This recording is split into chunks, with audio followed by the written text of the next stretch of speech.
Down here, salt is a way of life.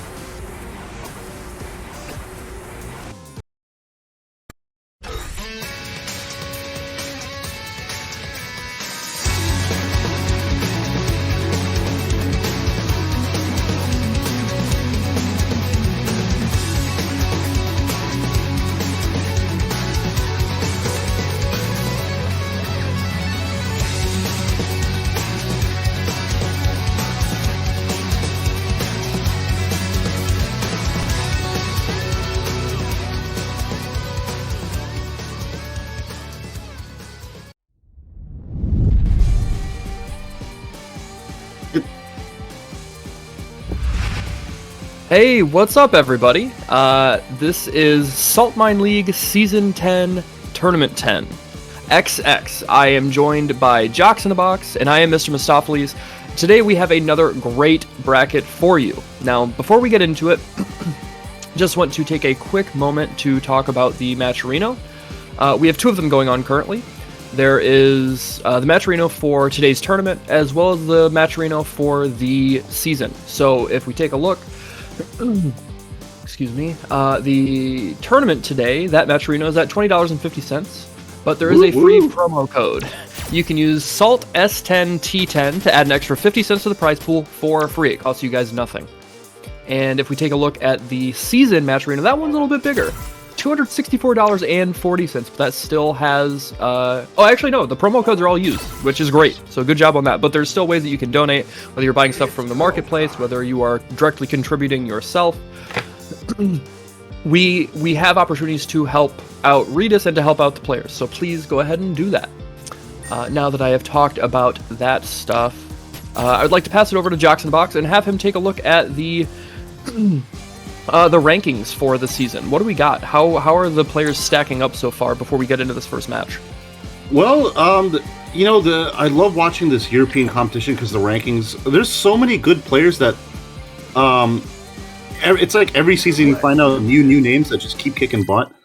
So if I'm looking at this correctly, it looks like number one is Hurricane, and I saw his post recently the other day saying, I wish more people did these online tournaments. I'll be joining the tournaments and are ranked. So, very good point that he's made. And, he's earned himself number one, and then number two, we got Problem Extra. I hope I did that right. My Florida accent might have kicked in. And then we got Bolt Strike. So very big names. Yeah, for sure. And, Hurricane has such a commanding lead. I have to wonder if anybody today is going to place well enough to even make a dent in it, right? Yeah, and it's tough because Hurricane's in the bracket too, so you're gonna have to try to get through his own points here. Okay. What's the first match we got? We got Gino Kitaro versus Smokey Hayes. It's gonna be Dawson versus Cody. And if we take a look at the brackets, or I'm sorry, not the bracket, the season changes so far, a lot of people are really unhappy with the changes made. Well, every Dawson player is unhappy with the changes made to Dawson. They feel like the character's really been neutered, right? Oh yeah, neutered is right. It's not, they didn't just take off what you normally get neutered. A lot of things. Dawson gets EX Flame. So it's funny because I've tried playing Dawson for about 4 years now, and I was telling myself, okay, he's gonna get some, he's been getting buffs here and there. He's gonna be super good. Wow. Good thing I didn't spend all that money at the stock market because I would have been broke. But here we go. Right. This is a tough match for Cody, even with neutered Dawson. Sure. Yeah, it's just that Cody can't really get in so well against Dawson's normal, so it's gonna be quite a match for Smokey Hayes here. Yeah, what? So you see, he's trying to build up the bar. He's got it now, so we're just waiting for. There's going to be something to activate, whether it's going to be EX Zonk, whether it was going to be that toward medium kick. It was going to come eventually, but Gino Kitaro, I'm just going to call him Kitaro. That's a long name. It's a mouthful. He was able to close it out, and I have to wonder if in this matchup, aside from what we know being strong options, whether that's going to be EX Zonk, or even well-spaced ruffian kicks in neutral, I have to wonder if Cody's buffed Fireball is going to help him in the way of closing the distance and applying that pressure mid-screen so he can finally walk into the corner. Oh geez, and it's hard to throw fireballs when a Dawson can just wake up heavy slide with a hard to read like that, and it works. Yeah. Ooh, okay, I like the V-Skill 2 usage there. Gets the sway through the fake block string, and there's the activation. He's got the pipe out. What's gonna come? Oh man, what a weird... Oh, he got hit! Just a tippy tip! And now oh my gosh, the V-Trigger 2 Fireball was coming back, so a little bit of V-Trigger left on Smokey Hayes' side. He tried to shimmy him, but the defensive back throw. Oh! That's not nerfed. Gale is still a thing, still one of the best specials in the game. But yeah, just very good stuff. Even though it was Dawson won that match, Guitar won that match, it was still a close match. And you were talking about Dawson getting neutered. I don't know what the opposite of neutered is. I guess he got a full testicle added on, but that's Cody for you. He's got quite a bit of good buffs, right? Yeah, I've seen a lot of Cody players happy with the changes that he received. And so far it hasn't, we haven't seen quite so much in that way, but I think it's more of a character matchup. Like, you really have to understand the Dawson matchup, even against a character that's been nerfed. You have to understand that matchup in and out in order to make it look like it's in your favor. Yeah, definitely. There's a few characters, exception-wise, that can just kind of unga-bunga their way in, but yeah. Sure. Cody in this matchup, he has to earn his way in. Mm-hmm. Like those normals, like Cody has to put a guess towards that. Right. Like he can do V skill. Oh geez, -8. No punish. That's far away. Okay. Again, I think he tried to go for some sort of delayed action, but I think command grab. Yeah, that's kind of what I was thinking too. It looked like maybe it was going to be the start of the command grab, but it was just a little too slow from the frame advantage. So it's looking a little bit more than Smokey for Smokey here. Stuff not working out. His ranges with the shimmy game is not working out. So he's got this last round to try to recuperate himself here. And it's kind of looking like a lot of similar rounds that we've seen so far. He gets the early corner control, he gets the opportunity, but there's a misstep like this, and Kitaro takes advantage of it. Good offensive reversal there, sets up the fireball, and gets the corner pressure, keeps the Oki going. Oh, no punish there by Kitaro. Oh, geez, he's been landing so many throws. Yeah, for sure. That's been the name of his game so far. Okay, there's the EX Zonk to go in, but again, he's not ready for the V-shift. He gets himself out of the corner, no punish. There's one. Okay, one more opportunity. That's not quite gonna kill. Oh, it does. Oh, okay, very last hit. Game over. Game over, he says. Okay, well, Cody, you still got 3 rounds to go here if you want to make a difference. Backing up, well-spaced ruffian kick, no opportunity for a punish. And so he didn't get clipped by that drill right there, but he was able to space himself out correctly that he wasn't holding the block stun, which was almost just as important. And the thing I like about Smokey Hayes' gameplay so far is that he's not overcommitting to jumps. Yeah, for sure, which is really easy to do against Dawson. Yeah, there's something that makes you want to jump, and he's not really falling for that, so good stuff on his part. Okay. Oh man. Okay. Wasn't the right Zonk to get the follow up into the super, but he's got a real opportunity here to turn this around and tie up the set or tie up the. Oh, that's gonna be it! Oh my god! No, and he's gonna go into the other fireball. That was so sick. And then the punish, the stand short from downtown to take it for Kitaro. That was an opportunity for Smokey Hayes, but it just fell a little short. There was some spaghetti involved, and Kitaro came out on top for the first game of today. Yeah, some spaghetti is right, but interesting thing. I think if the V Trigger 2 wasn't there and he did the exact same thing, that was a drop combo. But just the awareness there that Kitaro had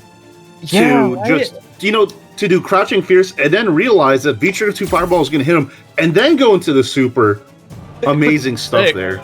It was sick. You often see, like, under the right circumstances, whether they're intentional or not, you can see some really, really cool combos from Dawson with that V-Trigger 2, Yeah, and that wasn't an easy little confirm. That was on the fly, no pun intended. On the fly. Yeah, on the fly, and he just had the quick realization there, and that was good reaction timing. So very well played. What a great first set there. Yeah, it was good to see, and I suspect the rest of our matches today are going to be just as good, if not better. Now, I've only had a chance or two to commentate European tournaments and stuff, but the thing I love, especially the most, is that there's so many killers I don't know of. So when I see something like that and it's done by somebody I haven't seen play before, it just makes it all the more better. Though I will admit, I did get to commentate Kitara once, but he was rocking out the Dan on the first day the character came out. So from Dan to Dalsum, Dansum, you could say. Good transition there. Yeah, for sure. He's clearly a master of his character. Again, I just think about that crazy V Trigger 2 conversion right at the end to seal the deal. That's that's not going to come from somebody who's just kind of lukewarm about the character. Yeah, definitely there. So, speaking of characters that got big changes, one of the Mr. Big Change on the screen here. What do you think of this character? He was only a couple changes away beforehand from being very strong. I think even Alex players would agree with that. But he got the full dose of the vaccine. He's feeling healthy, and he is absolutely a menace this season. He was already very annoying, and if he did manage to get it and make the right guess, you died in like 2 hits. But now he's got better conversions in the mid-range, he's got more consistent SPV OP, and he's got better tick-throw situations, and it's like the stuff that you have to worry about with him and the things that you have to be cognizant of are just even more oppressive. Oh, gee, speaking of oppressive, clothesline. Oh, man. Is he stunned? Not quite. Close. One more guess. And the chase down. You love to see it. She is dead. Absolutely dead. Doesn't even have to spend meter. Builds a bar in the process. First round going to Napam. What is that? Napama? Is that his name? Nakata? I can't tell what that says. You're fired, bro. Of course I'm fired. I know who it is. Okay, first round in his favor, Napama. Oh, powerbomb. Sorry, I'm just like, I can't give it. That's just funny hearing you're fired. Man, even in Europe, they have their own Donald Trump there. But here we go. Here we go. Okay, this is the start of something. Scaling is involved. Not that much damage. Yeah. Time to guess. There's the V-shift break. An opportunity. Now, again, it's important to remember, guys, that is not as beneficial in situations where it's blocked as a V-reversal. V-shift break does not dissipate your stun. The stun stays right where it is. So when you make that decision, you really have to hope that it's going to land. Otherwise, you're not out of the woods yet. Yeah, definitely. And, a lot of people are thinking V-reversals are going to be done for, but, that's, like you said, another advantage of V-reversal, just the automatic dissipates stun just a little bit. Yeah. Oh, man. Oh, and the cross-up, the sneaky stuff. Decides not to go into the EX Parabellum just yet, but working on that stun. One hit away. There it is. He gets hit by the Stand Fierce. Jump roundhouse. Bop, bop, bop. That's gonna be it. First game goes to Raps. Colleen wins. Yeah, very good stuff there. And, as much as we want to overhype Nakama's comeback there, very third strike-esque, because that was like one combo into stun. Yeah, right. Just, Nakama it just looks like there's a little bit of unfamiliarity with some of the Colleen mix-up. But at the same time, just this Colleen can kind of make you guess like that. She has such a good shimmy game. But, my main advice with fighting Colleen is, unless you're at stun, even if maybe at stun, take the throw. She doesn't do that. Her throw damage is kind of Weenie Hut Jr. damage compared to other characters. Absolutely. It reminds me a lot of, well, I guess it's only certain, like, I think it's his forward throw, but it reminds me of M. Bison. Very, very weak throw damage for whichever one. I can't remember if it's forward throw or the back throw. One of them does not do much. I would agree. Oh, jeez. Oh, jeez. Here we go. Warming up. Okay. Stuff. There's the crush counter and the power bomb to seal it. There's another round on the board for Nakama. Let's see if he can keep this momentum up and tie it up at 1 game apiece. Yeah, great choice there. You know, just to build a little bit of meter for the next round. Tries to V-skill on neutral, hoping to catch one of those long, slow limbs from Alex. No such luck. But I like throwing out the EX elbow. There is the retort. The EX elbow back from Nakama to, you know, get through any hits if they were going to land. Use that armor, but now he's still fighting his way out of the corner. Great choice to hit a button there by Nakama, and he earns himself out of the corner here. Oh boy. Wrap. That's the follow-up. Oh, the cheap stuff! Okay. Mini overhead? Setup? Yeah. I like it. That was a good read. Okay, there drops the option select, and I like that. The minus situation, go for the power bomb. You have the extended range on that this season. Oh, extended range is right on the ground. But you know, a really dangerous combination in terms of buffs is when your character gets walk speed buffs and an increase in command range, command grab range. Yeah. Like, what a combo. And even his normal range got buffed. His normal throw range. It's now actually as long as Bison's, which is the furthest in the game. Really? Oh wow, yeah, good to know. Yep. Okay, the heavy Parabellum hands gets the knockdown. There's another shimmy with that stand fears that move. Might have gotten nerfed a little bit, but it's still oppressive. Oppressive is right. See, look at that. No stun. Okay, there we go. This is going to complete it for Raps, and just like that, set number 2 of the day is out and over. Yeah, that was... Honestly, that was absolutely the Raps show. Like, that... I think... Even despite the buffs that Alex got, and Colleen didn't really get changed a bunch, not in any super detrimental way, but he very clearly was playing that match the way he needed to from a character, like a character chart perspective. You know, Colleen dominates neutral in such a way that like she can dictate the pace of the match better than most characters.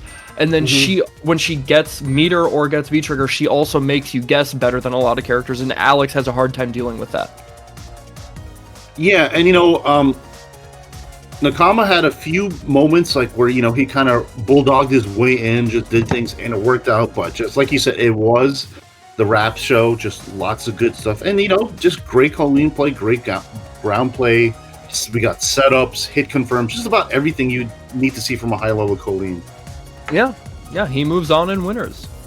It looks like, if the stream queue is correct on challenge, it looks like up next we have Jammers versus Apapino. Oh, okay. Excuse me.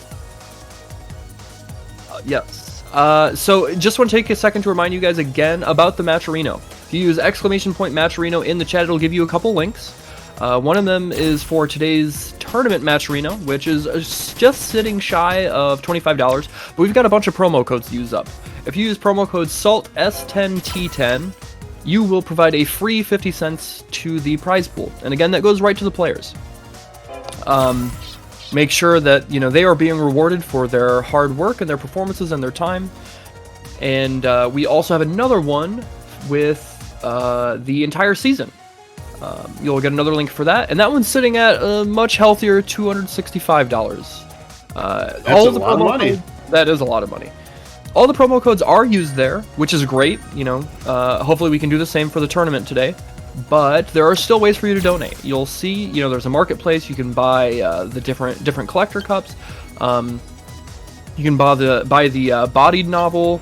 You can buy, I believe, still the hoodies, the Saltmine League hoodies or shirts. But nevertheless, there are ways to contribute outside of just, you know, using your PayPal to put in $5 or whatever. But if you guys could, we would appreciate it so much. The players need something. Yeah, you know, a lot of players, they spent a lot of time in this game, and it's been a tough moment. You know, it's been a tough year and a half or so for the offline tournament scene. So just these little online tournaments, you know, they started out little. Some of them did, and they became big, just like you see Saltmine League has become. So good stuff there, but yeah, definitely, it's amazing thing that we can all support the scenes wherever in the world they are. Yeah, for sure. Yeah, and you know, just real quick, big shout outs to Matcherino. They have been such a stalwart supporter of the FGC as a whole. They've been the lifeblood, really. Oh, we hit Zangief? But guys, this character is dead, right? I think this matchup is going to be really hard. Mystic Smash is incredibly good, and using poison against Zangief, you can already see this looks like a nightmare. Oh, buzzed off. Okay. Yeah, this is going to be tough. This is kind of like... Oh man, how would I describe this? This is kind of like a better, sexier Dalton, and like, you don't want to fight that as any character. Oh no, yeah, like way better consistent damage, better punishes, better V-triggers. You know, exceptional EX moves, very good. Thanks to Umbra Witcher for the €8.37 donation via PayPal. Thank you. All right, thank you so much, Umbra. That's an awesome contribution. But speaking of contribution, man, we're gonna need to see some SPD contributions here if Zangief has any chance he wants to go with. Okay, that V skill 2 not quite paying off. They're using the V shift break, trying to get something going. Oh, gets clipped with the overhead. That was a good little V shift there for Zangief. But here's the dangerous part. Even though the life lead is monumentous here, and it's getting a little worse. Oh, never mind. Starting to curse my... Oh, is this going to be a double perfect? Oh, no way. And is this going to be the world's slowest perfect, too, at 45 seconds? And he had a lot of gray life, too. Oh. It was 39 seconds left on the clock. Zangief trying to claw his way back for his life, and Mystic Smash does not care. Man like Mystic Smash says, I'm gonna get that double P first thing in the afternoon, and you gotta hold it. Yeah, just like you said, it's one of those things, like, he was really fighting, to push her in the corner. He got her in the corner a few times, and it just was like, wait a second. There was no real damage put on the table. Yeah. Insane. A 61-second perfect. Hey, gets the forward throw. Man, and so far he's working on another one. I swear to Christ, if we see 4 perfect rounds in a row... Okay. Okay, a little bit of normalcy. Yeah. Zaki's is not having it anymore. Okay, there's the lovely tender. Just a little bit of damage, that's fine. Knock him out of the air. Get out of my skies. Oh, okay. He has to burn a little bit of that feature. Okay, here we go. What's it set up? Yep. Oh, I think he tried to do a sort of OS there. Yeah, and I think the issue is that the OS was built in for a backdash. I think if he would have done EX SPD, it could have reached, but not regular SPD. Man, the Mystic Smash just holding still there. He understands how to fight this matchup for sure. It's looking like a clinic right now on how Poison should beat Zangief. Yeah, definitely.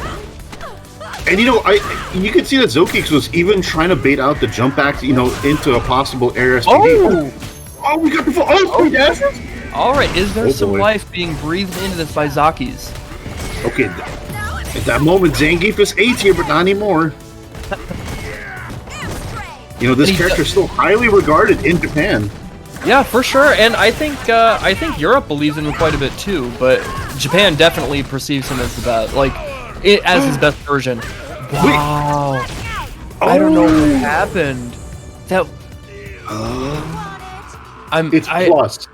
Poison. Okay. I guess I was thinking it was a little minus, and I guess so was Zoki's.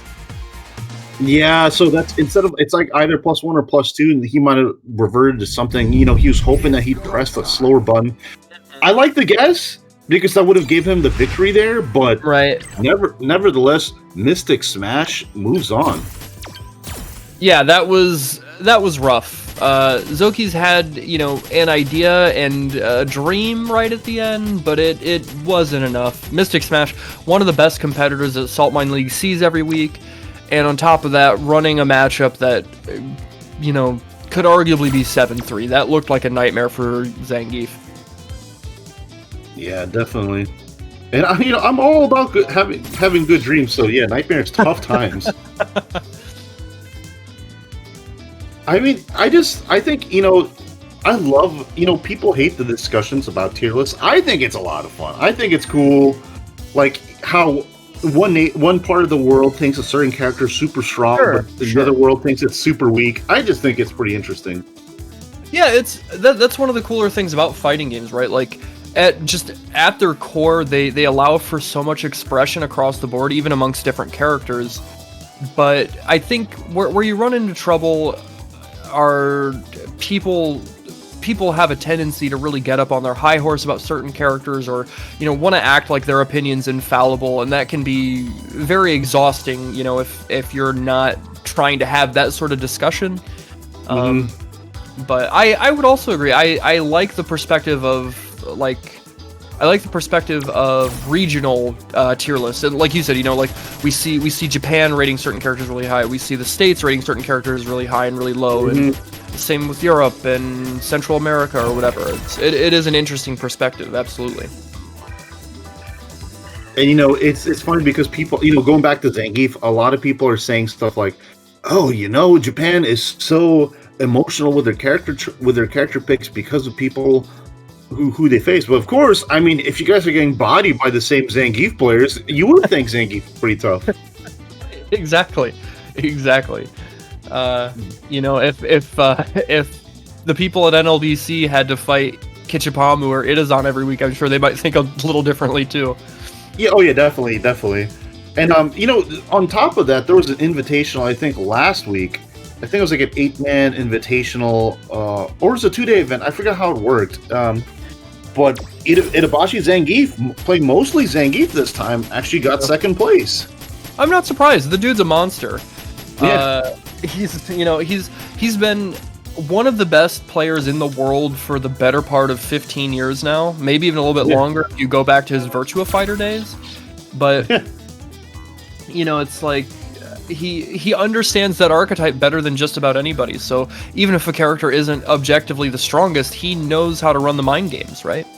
Yes. Okay, so right now we're just waiting on the next opponent. But before we do that, I'm gonna hit you guys again. I'm gonna keep harassing you to bump up that Matcherino. If you use !Matcherino in the chat, you will bring up a couple links that can give you the opportunity to donate. For the tournament Matcherino, you can use promo code SALT10T10 to donate a free 50 cents to the prize pool. And so far, the promo code hasn't been all used up. So there's still money that you can give for free. All it takes is, 15 seconds of your time. And it would mean a lot to Regis, it would mean a lot to us, and it would mean a lot to the players. It would mean even more to the players. We want to make sure that in this time where there's not a, consistent sense of reward for their efforts because of the pandemic, no offline events, we want to make sure that they're still taken care of and shown some love. And this is one of the ways to do that. Sturmy has been the absolute lord with making sure Matcherino is taking care of the FGC. So let's put his hard work to good use. Putting his hard work to good use. And speaking of hard work, oh man, so here we go. Mr. Hard Work himself, Hurricane, against can't hear. And it's interesting. It's interesting because this is a character been kind of, a lot of people have been kind of angry about what they haven't done to her per se. Yeah, she basically hasn't changed since season 1. There have been small nerfs and maybe a couple small buffs here and there, but fundamentally she has remained incredibly strong, very similar to Karen in that regard, and I think that comes down to their base game plan. But you were talking about Mr. Hard Work. It seems like every week I see Hurricane talking about how in 2 days he's won like 8 tournaments. It's every weekend he's winning everything, and that's why he's number 1 in the rankings for Saltmine League this week. Definitely. Oh, geez, here we go. And first round decidedly goes to Hurricane there. Yes. Yep. Space that V-trigger dive kick very well. That was an opportunity where he was absolutely testing Masenko's reactions, and they were not quite there yet. Let's see if that can change this next round. Yeah, it's going to be hard. So this character, you kind of have to keep her out of disguise a little bit. But Hurricane, he just plays such a good grounded game that you don't really look at the air. Right. And not only that too, when I think of Hurricane, he does have such a strong, solid ground game, but I feel like he's also exceptionally good at kind of that guerrilla warfare, that hit and run style where you can't really get a read on him. And so the moments when he does dive kick are seeming like very unexpected, or at a range where you're as right as I'm saying at a range that you can't exactly react. But Masenko was ready that time. Yeah, sometimes you could just put the, you can kind of buffer the move in. If you see him in the air, then you press punch. Right. Whether he did it or not, good choice nonetheless there. Ooh, big punish. Yep, gets the corner carry, goes for the mix-up, and the V-shift out. I don't mind that opportunity. He's still close. He's got a bar back again, and by the time this is all said and done, he'll probably have another full V-trigger if he doesn't spend any more resources.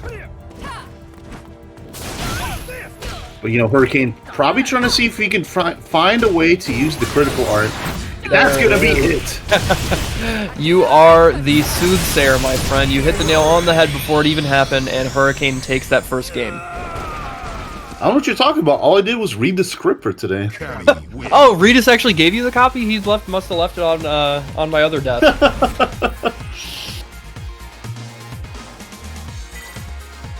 So, going back to the match arena just for a second, something I'm actually trying to type out right now, you can actually, like you said, there's a few products you can buy that help support the prize pool. Like right now, you can buy 3 stickers for $6. I'm a sucker for that. $3 goes to the prize pool. Let's go. Hell yeah. Yeah, make sure and use that up, guys. Like I said, you don't have to just necessarily donate strictly to your PayPal or whatever.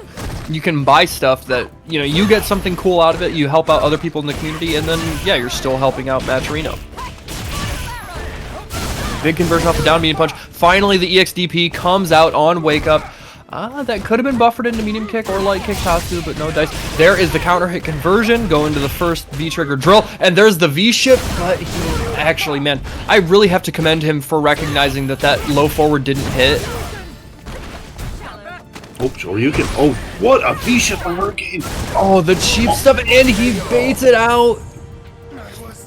Man, that situation where you're in the corner and Cammy can do like immediate tiger knee drill or tiger knee cannon strike is just like, it's so tough because it's so hard to know, is she gonna jump over and do early jump medium punch so it clips you when you're trying to jump back or trying to anti-air normally, or is she gonna do instant instant tiger knee dive kick, or is it gonna be cross up short? So many options.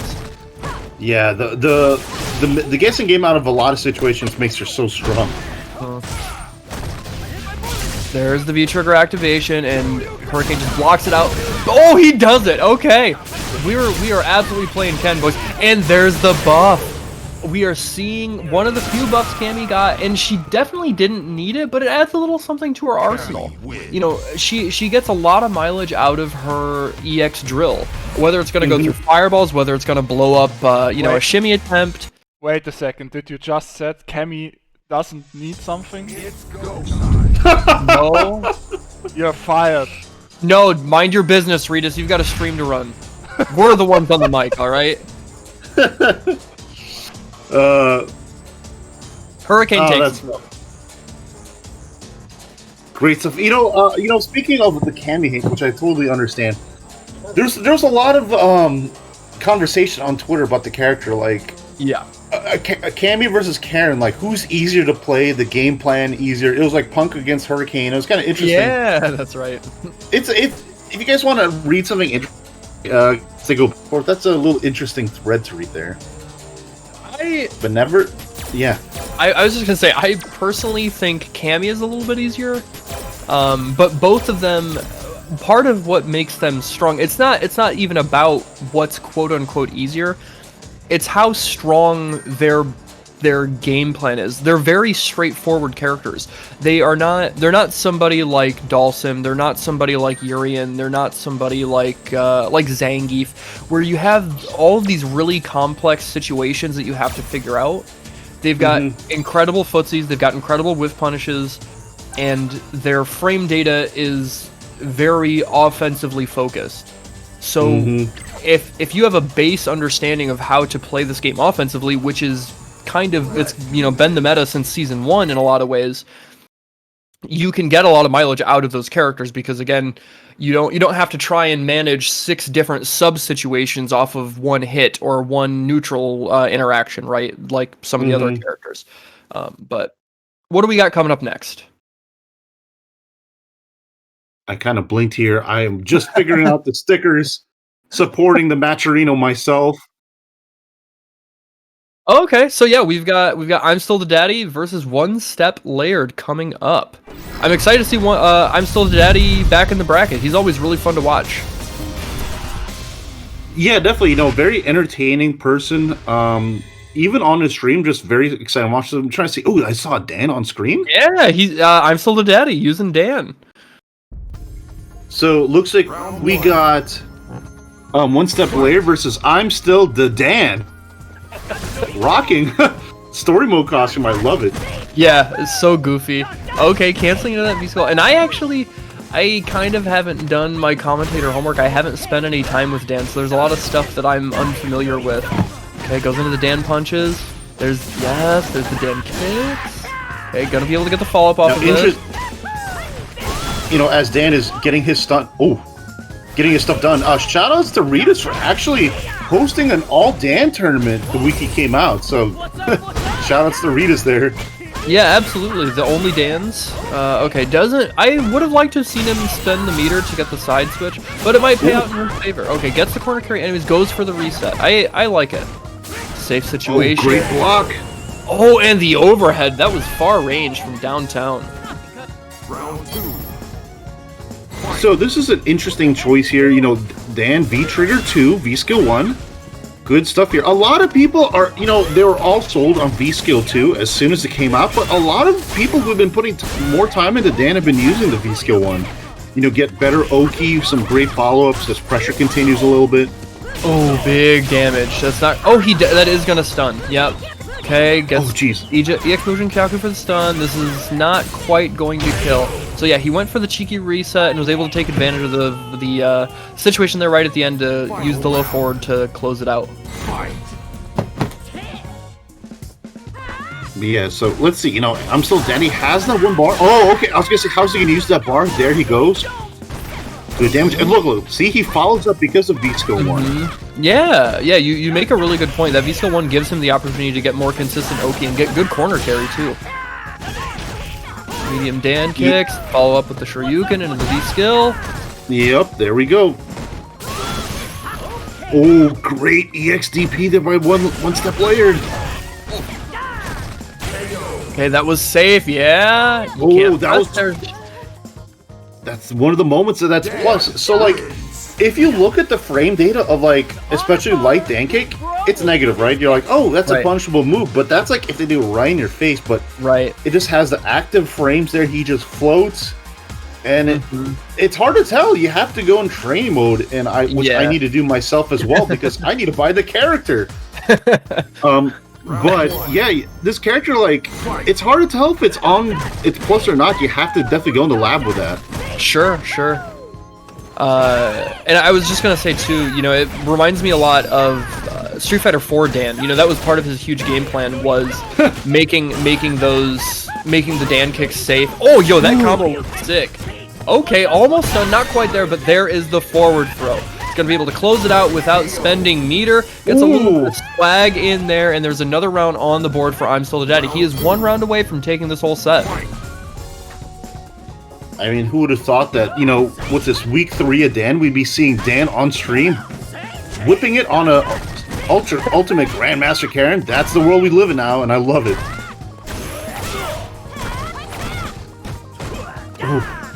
Spacing it out. Okay, there's another safe one, yes. And not even safe, that was hella plus. You got a big frame trap there, and look at the damage off of that. All because of a counter hit set up with a safe Dan kick. Yeah, this character is definitely in his best form out of any Street Fighter game so far. Yeah, you might be right. I'm not sure how good he was in Alpha 3. Probably bad tier. Yeah, probably. I think he's pretty good in CVS too. But anyways, okay, so one step layer does get around on the board, but I don't know if that's going to be enough to stop the momentum of I'm Still Daddy. You know, if you look, like, he's just really running his offense. Look at this, he's going to be able to get stun off this. Man, getting beat by someone looking like a big potato here. Look at the combos to the swag, and that's going to do it. backdash into the EX Dan kicks to close it out. He gets a double P. That's 2 double perfects we have seen today. What is in the water for these European guys? I don't know. A double perfect with Dan? So good stuff. You know, if you told me, like, I'm Still a Daddy's going to play a very optimal Dan, I'd be like, oh, you're kind of lying. Not hating on him. I'm a fan of him, but that was some great stuff there. So a thing that I haven't seen other Dans do, like maybe once or twice. So he does the combo, I think, where it's like, he kind of does like medium Dan kicks into V skill 1, and then he combos into like a normal uppercut. Yeah. And he did it a little bit consistently, so he's definitely put in some time with his character. You know, he's not just memeing here, so this could be a good look for I'm Still a Daddy. And you know, I also have to think about when Gil first came out, he put a lot of time and had results with Gil as well. So it seems, you know, this is kind of a trend for him. When new characters comes out, he takes them seriously and likes to put on a spectacle. Right now, that's what we're seeing. You know, could we see I'm Still the Daddy in top 8 today with Dan? Right? I mean, that his offensive pressure right there. He had so many good reads. He had such a good awareness of kind of the flowchart that Dan wants to have. So right now, he's looking good. We just need to see if there's the critical thinking there and the right solutions when, you know, a more seasoned opponent steps up, you know, somebody like Hurricane, somebody like Problem X, somebody like Reinhardt, whomever. Once he gets pressed with somebody that's, you know, a tournament veteran, will he still have the same kind of response? We'll see. I mean, the difficulty is, sure, he's playing Dan, but do the opponents know the matchup? Yes, right. You know, it was interesting. So he landed a counter hit light Dan kick, and then it was able to combo into crouching medium punch. Yeah, we saw that a couple times, and if not even that, using the light kick Dan kick to set up a frame trap into counter hit crouch medium punch. Like, he really has a good understanding of the spatial awareness needed to make those Dan kicks their best selves. You know, whether it's hitting meaty enough to make it super plus, or, you know, frame trapping and then into a follow-up combo. Yes, for sure. Okay, coming up next, we have a Papaino and Jammers. Okay. None other than one of the UK's best commentators, Jammers, putting in work with that Poison, consistently doing really well, getting top 16, top 8 here at Saltmine League, which, if you guys do not know, you know, first of all, what the hell are you doing not watching this every Sunday? But if you don't know, Saltmine League is absolutely the premier European weekly. The best players in Europe come here every week, put on a show, you know, remind everybody what they are doing on the other side of the pond, and somebody like Jammers getting consistently top 8, top 16 shows that he's putting in the work. He's not just great on the mic, he's a great player too. Definitely. And so, interesting thing about Jammers, very quick here, I think he was the one who was recording on Capcom Fighters the changes with every character, right? Yeah. They did like a changes log. I think he said that took about 8 hours to film. Oh geez, I can only imagine. I bet that was exhausting, but very rewarding. You know, I really have to commend the guys, Matt Edwards and Tyrant and Jammers, and, you know, Logan Sama for helping establish this really great sense of transparency and communication regarding change lists. They've really kind of set the standard for Capcom games during Street Fighter V's lifetime. Oh, and a Papaino looking very good here, corner pressure and all. Okay, there's getting out. Oh man, yeah, Jammer. Oh, okay. He's deciding to just stay in the corner. Interesting. What a reaction! Damn, yeah. And that is one of Ken's drawbacks. His fireball game is not the best. Out of the Shotos, it's probably the worst. And, you know, a character like Poison, who has that opportunity to use that super fast EX overhead to get through a fireball, to punish that, to take a round, she's going to take advantage of that every time. And spray. Big crush counter. Follow up. Oh, the chase down. Look at that. Jammers is ready. Had the read for the V-shift, and now he's racking up that gray damage. Man, the delay wake-up shimmy, I love it. Dude, Are look you at serious? these trades. Oh, not quite. Okay, Jammers, that was super sick. That was super sick. And that, that's something else to be said about him. That man is absolutely a lab monster. Okay, backing off. Now he's got to worry about a Ken round happening. This character, if he lands the right hit, can absolutely snowball a 50% comeback in no time. Ooh, the crouching medium kick. Jammers aware of the situation, really limiting Apopino's options and, really only giving him the opportunity to walk into something. He was letting him exhaust himself, trying to go for crush counters, trying to go for shimmies, and he had basically gone through the wheel of options like, okay, the only other thing I can try and go for now is maybe another stagger or a tick throw, and Jammers just pressed crouch forward. Yeah, there. And just good stuff. Someone was telling me, like, oh, I'm a commentator, therefore I'm a bad player. That's not always true. No, not at all. I mean, hell, look, we've got Yipes, we've got Tasty Steve, we've got obviously Jammers here. Yeah. Oh, there we go. Oh, great stuff. Okay, this is a great lead for Apopino. Okay, uses the crouch short to close it out, taking a round, but Jammers is still sitting pretty. That could very well just be a round of data for him. And what I liked was he didn't overcommit on as his opponent was in the corner. Some of us like to overcommit, force a little bit of too much pressure, and then we get thrown out of the corner. Mm-hmm. But great stuff here so far. There was a situation that we just saw where Apopino threw a fireball, walked up. It was a slow fireball, walked up behind it, followed it, and Jammers neutral jumped. There was the spacing was right that Apopino could have done light punch uppercut to catch him. And I think maybe that's what he's going for and just wasn't ready for it. I wonder if we'll see that situation again. And that did not happen that round. There is the EX overhead coming again. Jammers putting a round on the board, potentially at set point here to put Apopino into the loser's bracket. Man, some great reactions here. I can't tell if Jammers drank a Red Bull or took his medicine or something, but his reactions are off the charts right now. Okay, there it gets blocked, but no conversion. That's -4. You have to make that hurt more than that. Oh, chase down again. No conversion from Jammers, but that's fine. Right now, he is absolutely dominating neutral, dominating this round, and he is sitting on a 65% life lead. There it is. I just talked about this. Ooh.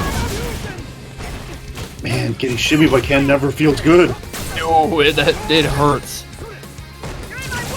Fireball a little too slow to connect on the backdash, but still one hit away, dashes right into the stand short, and Jammers closes it out 2-0 over Apopino, putting him down into the loser's bracket. I mean, it just looked like looks like Jammers spent 8 hours doing changes, because he looked like he knew that matchup backwards, inside and out. Yeah. Very true. Good stuff to him. He's playing, playing up to snuff. What we would expect from him. Excuse me.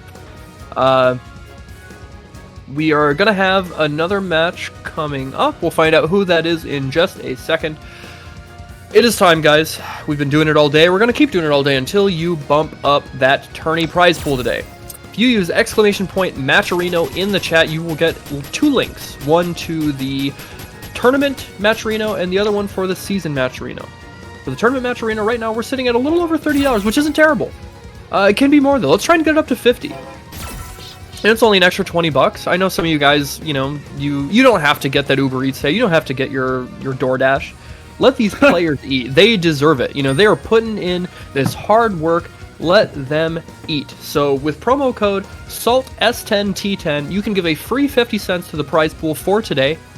But there are also stuff you can buy, the Matcherino hoodies, you can buy the stickers that Jocks in the Box was talking about earlier. There are a bunch of ways that you can contribute. And then also for the season, and again, this is season 10, we have an even bigger prize pool, almost $265, and that is for the finals. So whoever does well enough to get themselves in that top 8 spot in the rankings over the next 2 tournaments, today and next week, they will find themselves in the finals. That's where they'll have the opportunity to get in on this $265. Hopefully it'll be bigger by then. Thank you guys, though. All of those promo codes are used up. That's great. But you can still contribute to that if you so wish. And you can do that directly with the contribute button or by buying stuff as well.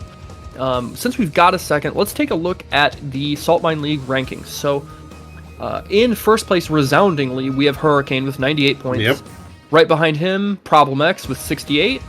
Right behind him, Bolt Strike with 60. And in fourth place, tied, we have Fossa and 4 Fills at 48 points apiece. Then just behind him, Mystic Smash with 34. Then Mr. Crimson with 26. And then 3 people tied with 22 points, Soundboy, Shax, and Will Tupac. So right now, they are all in that top 8 position. A few of them are tied, so they could be shuffled around. But as it stands right now, if they have strong performances today, they will keep their momentum going into this last tournament and seal that deal for the top 8 finals. But that could change. We'll see how that plays out. And man, not to rub salt in a wound here, but look at that UK domination there. Yeah, they're like really proving who the stronger region is, and like by a big margin. You know, the rest of Europe needs to catch up. But you know, that's one of the better things about like the European tournament. You know, thinking about Saltmine League, because the way their country is divided, as opposed to you know, how big and secular the United States is, like they get a wider swath of rivalry than just like you know, just like the way the regions are split up in the U.S. So like it's not just, you know, like people on the East Coast. They get people across the country that get to come together for this, and then you have more representation. It's really great. So here we go. Our next match is going to be Reinhardt versus Geeko. I'm so excited about this one, because if you told me like 5 years ago, hey man, you're going to be commentating Reinhardt in some way, shape, or form, I would have been like, you're nuts. Dude, I know. That's another thing that I absolutely love about Saltmine League, is like it literally every week it's like the top 32 of a major. You see the absolute best that they have to offer, and it's like legendary names. You see Luffy, you see Problem X, you see Reinhardt, you see you know, you see Bolt Strike. You see people that have made top 8 in, you know, premier events, people who have qualified for Capcom Cup, won Evo, and you get to commentate their events. It's the best. Yeah, I know. And here we go, using the brand new jury costume. I actually kind of like this. It's not the worst. I like her. I like the other one where she looks like she's part of the like the women's biker gang. I like that one a little bit more, but this one's not the worst. Okay, gets the back throw, wakes up with the with the light kick. Okay, spacing it out, and now Reinhardt going back to this fireball game. He finally finds his way out of the corner. Ooh, great uppercut by Geeko. Yeah, and that is, if she has the time for it, Jury's uppercut is exceptionally strong. Jump short, tries to beat out the throw attempt. Okay. Reinhardt sitting on a pretty comfortable life lead. Wow, what an uppercut. And that's gonna do it. He finally busted out the EX headbutt early on, setting the tone, letting him know, I will do it. I just checked, that's actually the first jury main, so I'm not counting Smurf pick. The first jury main we see since 4 seasons. Holy crap. Damn. Alright, yeah, this character definitely doesn't get the love she deserves, but Geeko is gonna try and make it work with his waifu. Ooh. Great air-to-air option, keeping Reinhardt in the corner. Okay, backing off. And now this is what's tough to deal with, right? Those slow fireballs on the ground. They take up so much space, last for such a long time. And there is the punish, but the fireball was still coming. He didn't get the follow-up. And now Reinhardt is caught in this weird, ambiguous situation. Has to go for the reset, and now he's got a big comeback to work on. The right combo, though, he can absolutely take this. Yes, definitely. This could be, it could be a fat jump. Oh, that could have been something. Yes, that could have been it. That would have been so sick. But no dice. Geeko takes it. Regardless, we're going to see here who uses all of their meter first. Yeah, both of them are absolutely stocked. Man, big punish. That's one of the stronger things with that V-Skill 2 from Urian. You know, those fireballs can come so fast, and with V-Skill 2, they start out so huge because of the hitbox change, and it's really hard to try and neutral jump them sometimes. What a great V-Skill there. You know, a lot of people kind of hate on Juri's V-Skill 1, but I think it has a lot of strengths in that having it active changes the game plan of the opponent. Absolutely. I think the issue is it's just like it's so situational, and it's not at oh my no way. Wait, no what? way did he call oh my god, I thought he was gonna shoot that back dash. Man, we're getting so heavy into the Juri hype, we're just believing everything we see. That's not quite dead, but that hurts a lot. He's still gonna try and close this out. Ah, wow, what a perfect fireball timing. He sniffed out that situation from a mile away and already had it decided. First game goes to Reinhardt. And that situation right there, in a fraction of a second, understanding the opponent's mindset, the decision they wanted to make, and reading the situation appropriately to throw that fireball, that is the nerves and decision-making and experience of somebody who has been a top-level fighting game player for nearly 30 years now. Yeah. And it's just like... I mean, I've always been a big Reinhardt fan. Street Fighter 4 Days and all, and even Tekken. Okay, gets the knockdown. Okay, goes for the knee drop. Doesn't land, but more importantly, it was about resetting neutral and getting some space back. Jumping in, there it is again, not having to deal with the uppercut. Just building them up, better meter, good chip damage. And now look at this, calling out the backdash with that EX tackle.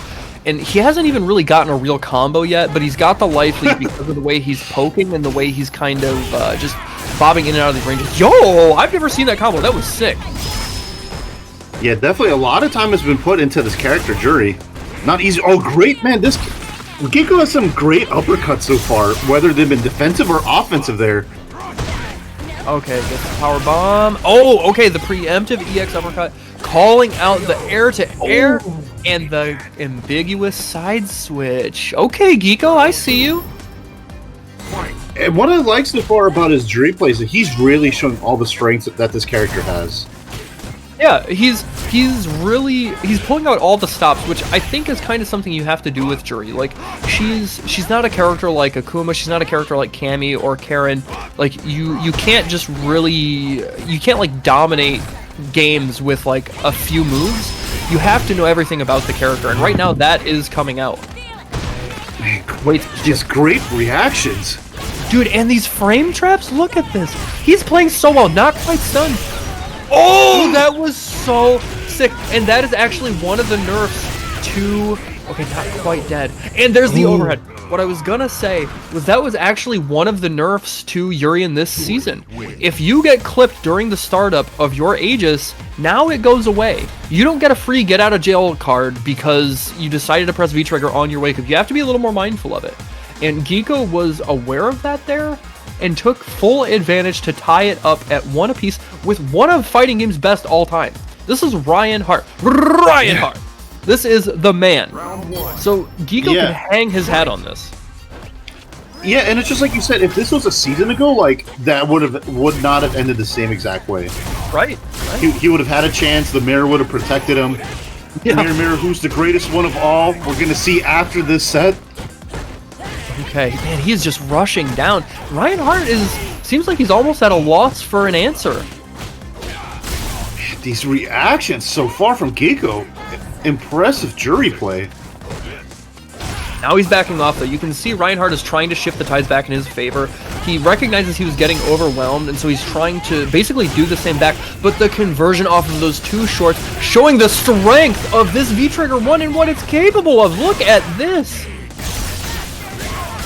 Oh, okay, gets out of the corner. What? Oh my... What is that? Reversal roundhouse? Yes! I have to admit, oh my god, you hate to see it. What a way to lose. But man, I have to imagine maybe that was supposed to be, or no, it couldn't have been, it couldn't have been an uppercut because that's punches for her now. So yeah, I guess that was a real decision for a reversal roundhouse.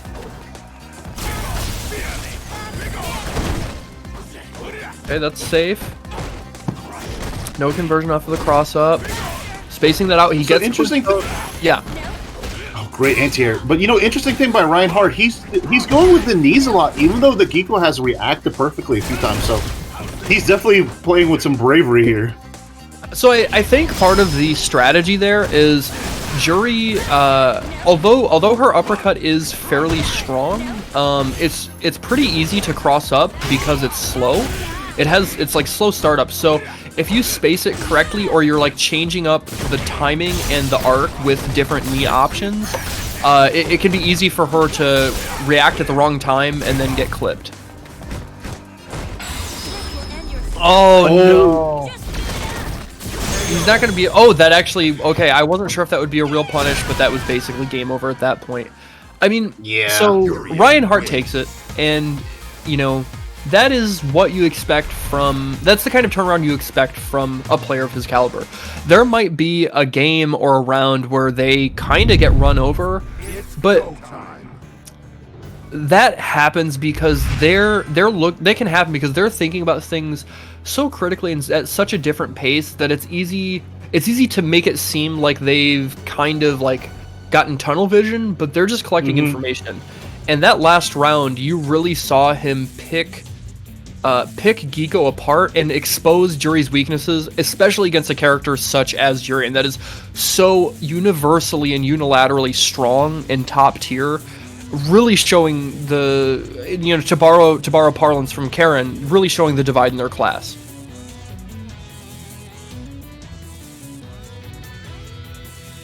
Yeah.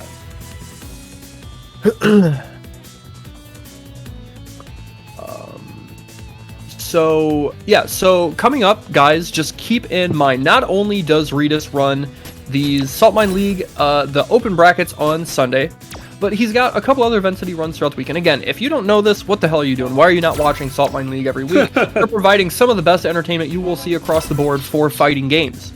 On Mondays, they've got the Saltmine sets. That's where it's basically like a UFC-style card exhibition. You have players from the community that rank up in a similar area that are going to match up. There's a first to 3, first to 5, first to 7, and a first to 10. You've seen people like Valmaster, Luffy involved in that, Problem X. You've seen it all. So you guys should be checking that out on Mondays. On Fridays, they've got King of the Saltmine, which is essentially a King of the Hill series. You basically winner stays on, see who's gonna make it through the entirety of the King of the Hill rotation, and then become the King of the Saltmine to earn their spot for the next time. And then, obviously, as you guys are watching today, we have the Saltmine League European Open Bracket, and that's where you get the best Europe has to offer. Normally, somewhere in the neighborhood of like 60 to 80 players. It's a huge, crazy turnout. Like I said, it's basically a major every week, and you guys should be tuning in. So, just as a reminder, if any of you haven't, please follow Saltmine League here on Twitch, follow them on YouTube, and follow them on Twitter, so you can keep up to date with all of the events Redis is running. And again, just quick shoutouts to Redis. That dude is one of the hardest working people in the FGC, absolutely killing it every event he throws, making sure that us as fans are provided with that sweet, sweet nectar that we need during this time when we can't go out and play with our friends. And he deserves all the love and respect. I will still fire you even if you say that, Redis, I'm just being honest. I'm not trying to sweeten you up. I'm not trying to negotiate a better contract so you'll pay me more. I'm just trying to be a good friend. Thank you, bro. Thank you. All right, so we are waiting for our next opponent. We'll see whomever it's going to be when they get in here, but thank you guys so much for hanging out. Again, the fact that you want to spend your Sunday afternoon wherever you're at in the world with us means everything. It's not well, I won't say it's not worth it, but having the viewers to support having the viewers to support the events makes our jobs, whether we're running the tournament, whether we're participating, or whether we're commentating, so much sweeter to have that support. So thank you. Yeah, you guys could be Annie Rolls, but you're here on Saltmine League. Thank you guys so much.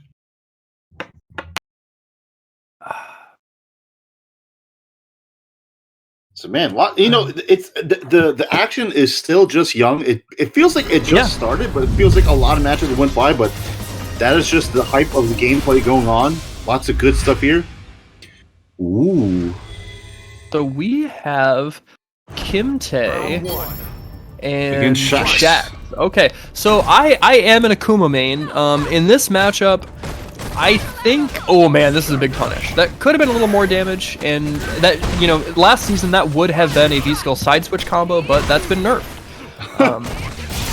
But that being said, I do think this matchup is slightly in Cammy's favor. She has so many ways to both oppress Akuma from the air and deter him from jumping because of her strong anti-airs.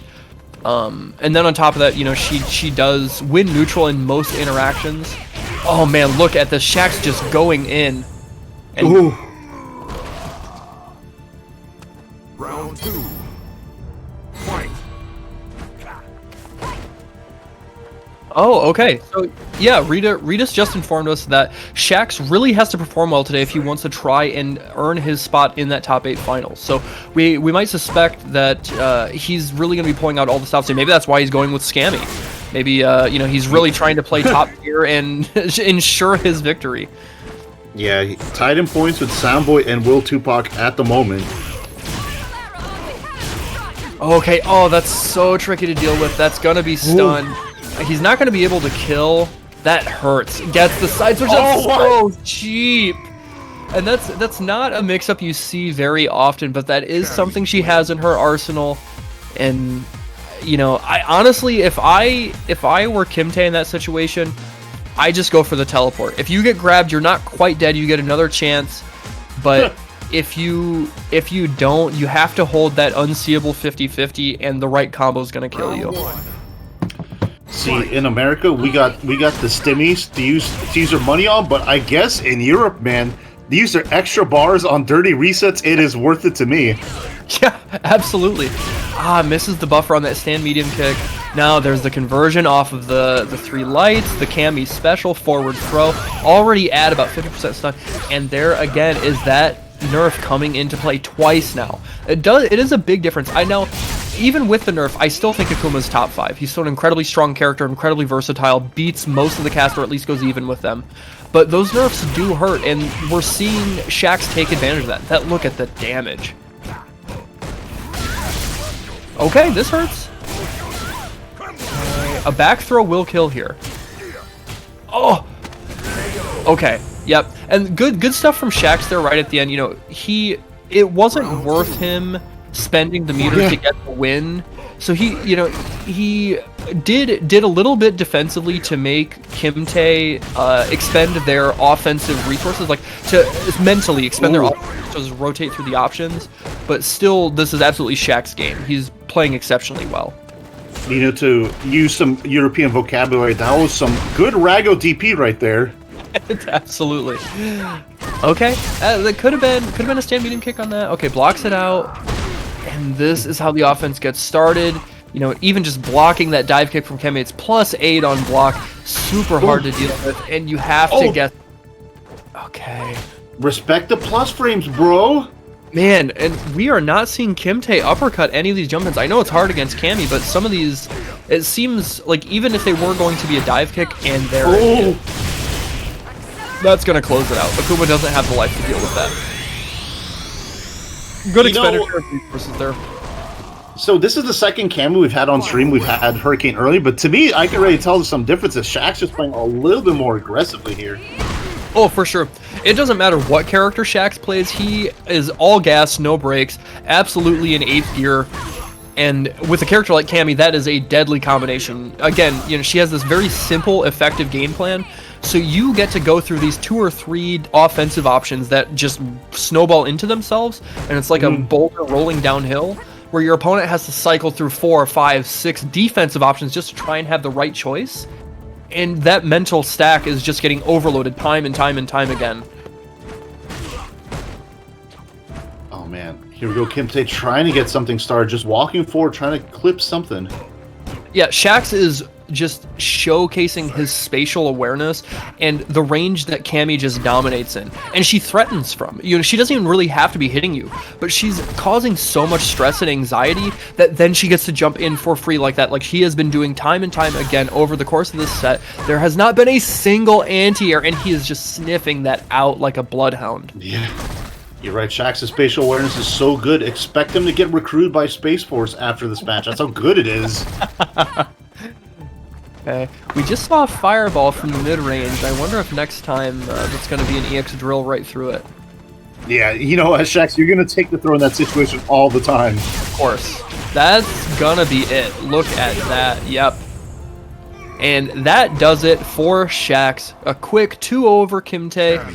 And just a real showcase in how Cammy can be played. I won't say how Cammy should be played, but how Cammy can be played very effectively, and showcasing the difference in skill level between Shax and Kimte. Kimte is absolutely a strong competitor. I've seen them make top 16 here before, but Shax is like, he's done well at premier events. He's made top 8 at premier events.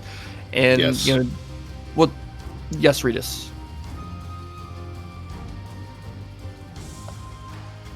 Okay. Oh, okay. So, read us again, just informing us that this is another match that is very important for the rankings. So, something we talked about earlier is for 8th place for the finals. Which again, if you qualify through top 8 throughout the season, you qualify for the finals, and that gives you the opportunity to get that bigger prize pool at the end. We have a 3-way tie between who we just saw, Shax, and Soundboy and Will Tupac. Well, Soundboy and Will Tupac are coming up next fighting each other. And Soundboy is one of the very best Codys in the world. Super strong competitor. No stranger to top 8 here at Saltmine League. While Will Tupac, also incredibly strong, probably the best Lucia player in the world. And consistently does incredibly well. That's why he's tied for 8th place here. But this is going to be a big deciding match between these two to figure out who keeps their spot going towards that top 8 final for the season. So we really need to keep an eye on this match right under the magnifying glass to see how this is going to shake out. Yeah, definitely. This is going to be a good one. And, you know, Will Tupac definitely the more traveled of the two here. But yeah, this is gonna be interesting. Are we gonna see Lucia versus Cody? And you know, speaking of nerfs and buffs and changes and all that, Lucia's a character that a lot of people were saying she didn't really get much, if anything. You know, they're expecting a lot. This character was not making the rounds. She needed more love, and she didn't get the love. So we're gonna see like what Will Tupac has to show here. So I actually, you know, there's an incredibly strong Lucia player in the States who goes by Fitted Cap, and I guess there's also Chacote. Both of them very strong. But Fitted Cap is a loyalist. He plays basically Lucia only. And I remember when the changes happened, both of them seemed kind of underwhelmed. But now that it's been a week or two, it seems like they're having kind of a different opinion about Lucia and feeling like she's actually pretty strong this season. So I have not done enough due diligence to recognize what her changes are and have a better idea, but we might see Will Tupac pull it out. Yeah, we're going to see here. We're going to see if Soundboy has a way to get through the zoning that Lucia has. You know, she kind of has a weird fireball game. Arc fireball, whether she can cancel it, kick it, or whatever. And we're actually, we're watching Soundboy have the right answer already. He has used that crime sway multiple times to beat the slow startup of the fireball. He's sticking at that right range where he can react to it and get a punish. Because even if it trades, it's still in his favor. He's building more V-gauge that way and getting the knockdown more importantly. Oh. Man, it's such a blessing to have such a slow fireball. You can walk behind it and if the opponent jumps, easy anti-air game. Not only is it a slow fireball, but it's got 3 hits of durability, better than most fireballs. It's incredibly strong for Cody. Ooh, big conversion there. Goes for the reset, no dice, and the stun is mounting. Will Tupac trying to fight his way out of the corner. There's the EX kick. Ooh. What a fortunate interruption there for Will Tupac. Oh, what a perfect time to jump out, though. Now he's switched up the tides, and he's trying to maintain this corner pressure, keeping Soundboy locked down, not letting him get any space to go back to neutral.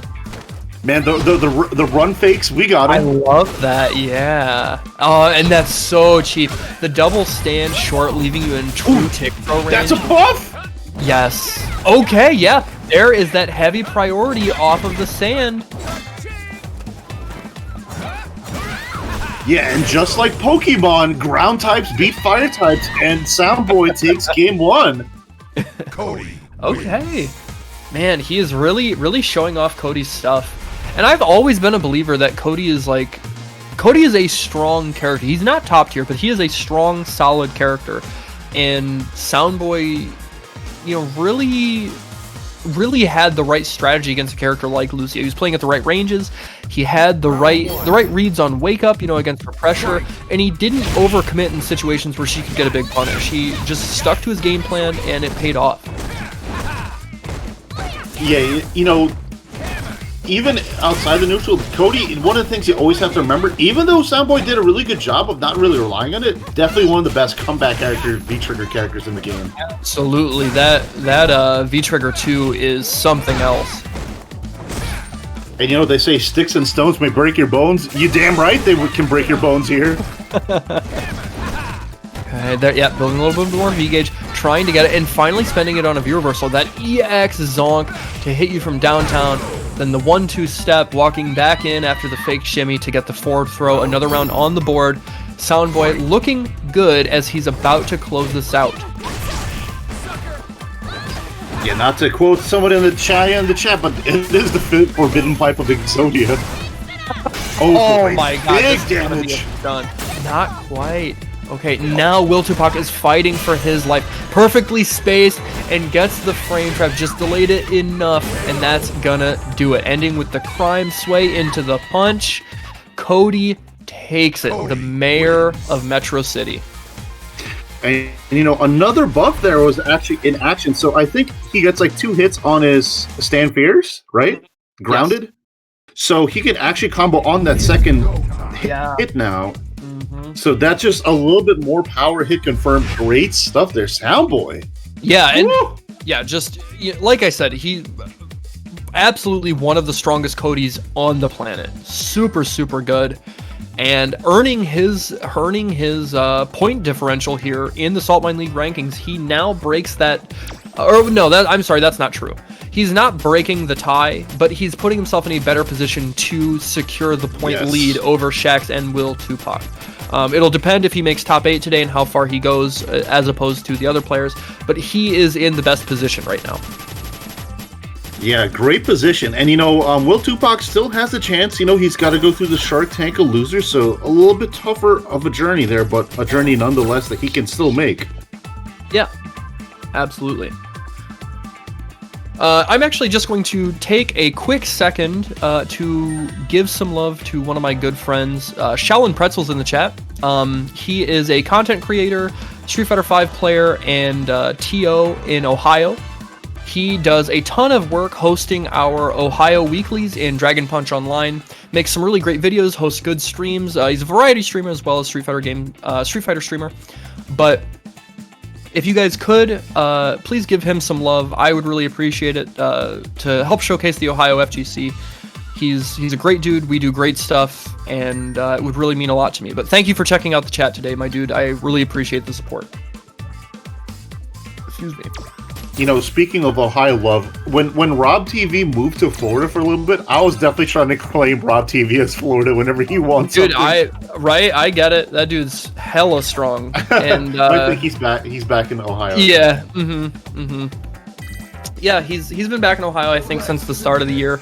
But yeah, he's you know, it's been really cool to see him really catapult into like the upper echelon of content creation, you know, and really just his status in the community. You know, he's a host now. He's done great on commentary and analysis. He, you know, is still absolutely a top up-and-coming player. He's doing great things. I couldn't be prouder of him, and to claim him as Ohio. Yeah, it was funny because it was like a year ago. I was at a Tampa Weekly, and I was like, come on, Jocks, don't be racist. It cannot be Rob TV. Wait a second, it is Rob TV. This is funny. But anyways, speaking of Rob TV, we got Robbery here, Mr. V-Trigger 2 Urian. Okay, not only that, but we have Link Exilo using Ibuki as opposed to Nikali. Now this could be because of the nerf to Nikali's V-Trigger, you know, no longer infinite. Or it could just be matchup dependent. I would say Ibuki does better against Urian, right? She can fight in neutral better, and she has the robbery V-trigger. Man, I also gotta say, shoutouts to Ritas for the amazing chat commands there. Oh yeah, they're the best. They're the best. It's just so many chat commands, and they're good ones. So the Saltmine League chat, you know, always comes through. There's so many good sound bites or not sound bites, but I guess text bites to steal, right? It's constant gold content. Okay, big conversion there off of the medium punch headbutt into the EX tackle.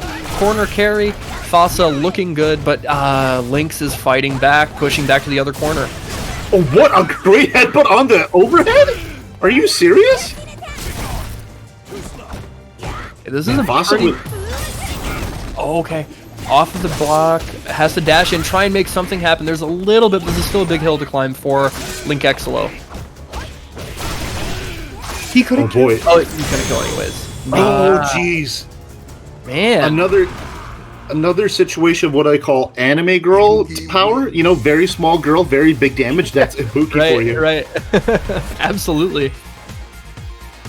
But, you know, Fasa, you know, he's very, very well known for V-Trigger 2 Urian. That Rushdown gets angry every time V-Trigger 2 Urian gets shown off on Twitter. But he had no chance there to, you know, no pops yet so far on V-Trigger 2. Right. Okay, calls out the command dash. This is big damage. This is going to be an easy 350. Okay, already at a 50% life lead. The stun is racked up, and Fasa trying to make it count, but Link Exolo finds the right hit and gets the side switch again for the reset. And now look at this, another big crush counter. What's the mix? He calls out the EX headbutt. Not going to be able to kill off this, but he's going to put him in a guess for game situation. Man, and just the dirty stuff there, Link Exolo showing off. Oh, here we go, V-Trigger 2? Oh, into what a block. The cheap stuff. The Shien special, Lynx fakes him out with the cross-up, hits him with the kunai in front using the EX uppercut to seal the deal. 1 round on the board.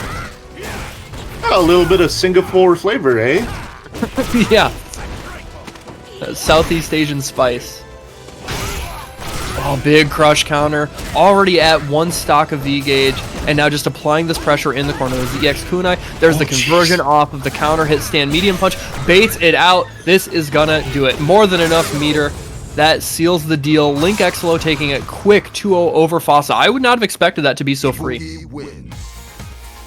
Yeah, I was trying to think of how to describe that without being mean, but that was definitely very, very commanding. Link Exolo, like, just held forward. The Ibuki things worked out. Fasa, you know, I would think he's one of the crowd favorites to do work on stream. Yeah, one of the crowd favorites, you know, just couldn't get anything started. Link Exolo, it was just a steamroller. Just, you know, it just looked like Farm Simulator. You know, just the plow, the steamroller, and Fasa, what's the corn? And the corn got plowed. Yeah, you know, it was harvesting season, and Link Exolo had chores to get done.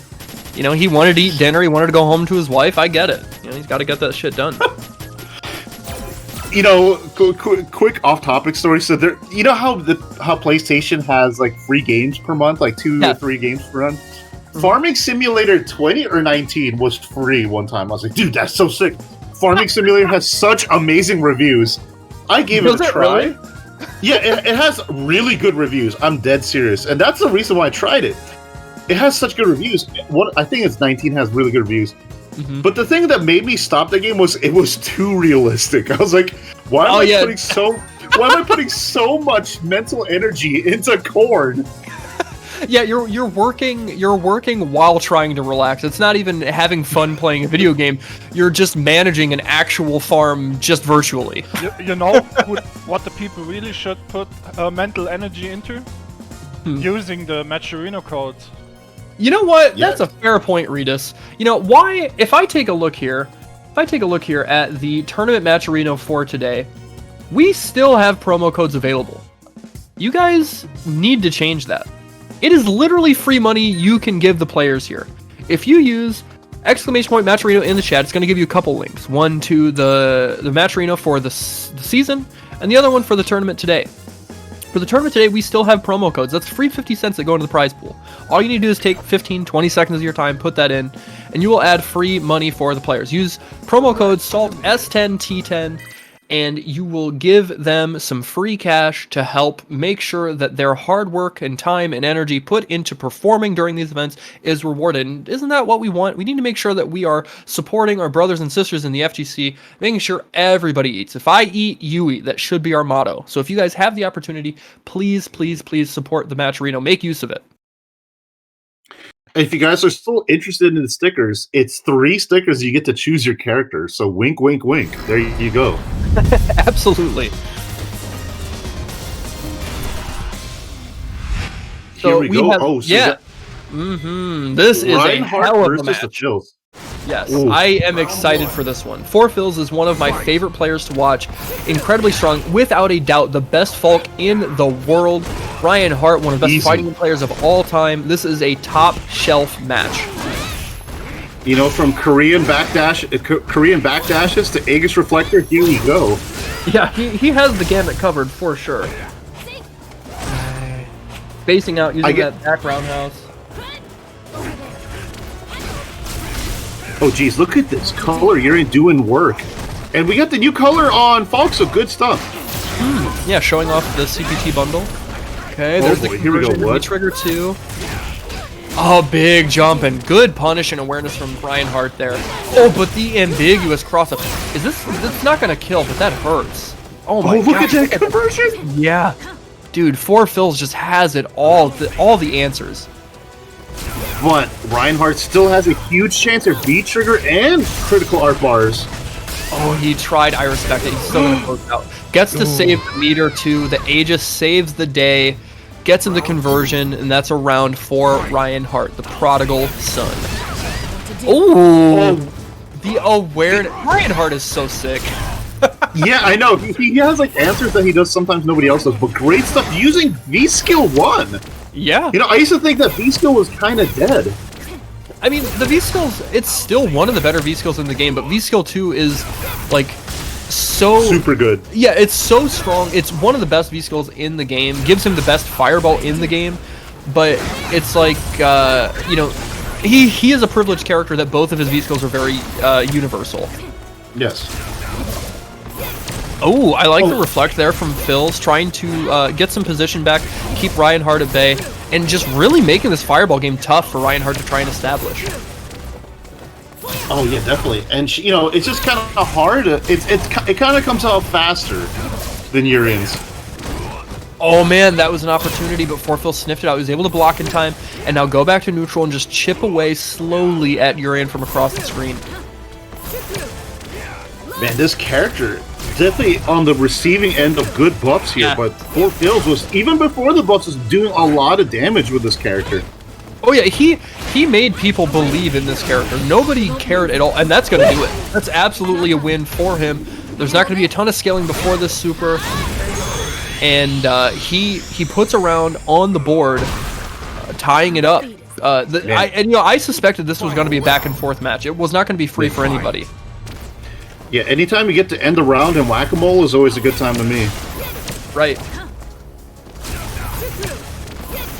Oh man, and just getting really... to throw, getting to throw her fireball. She gets to throw her fireball under his fireball. Just good stuff.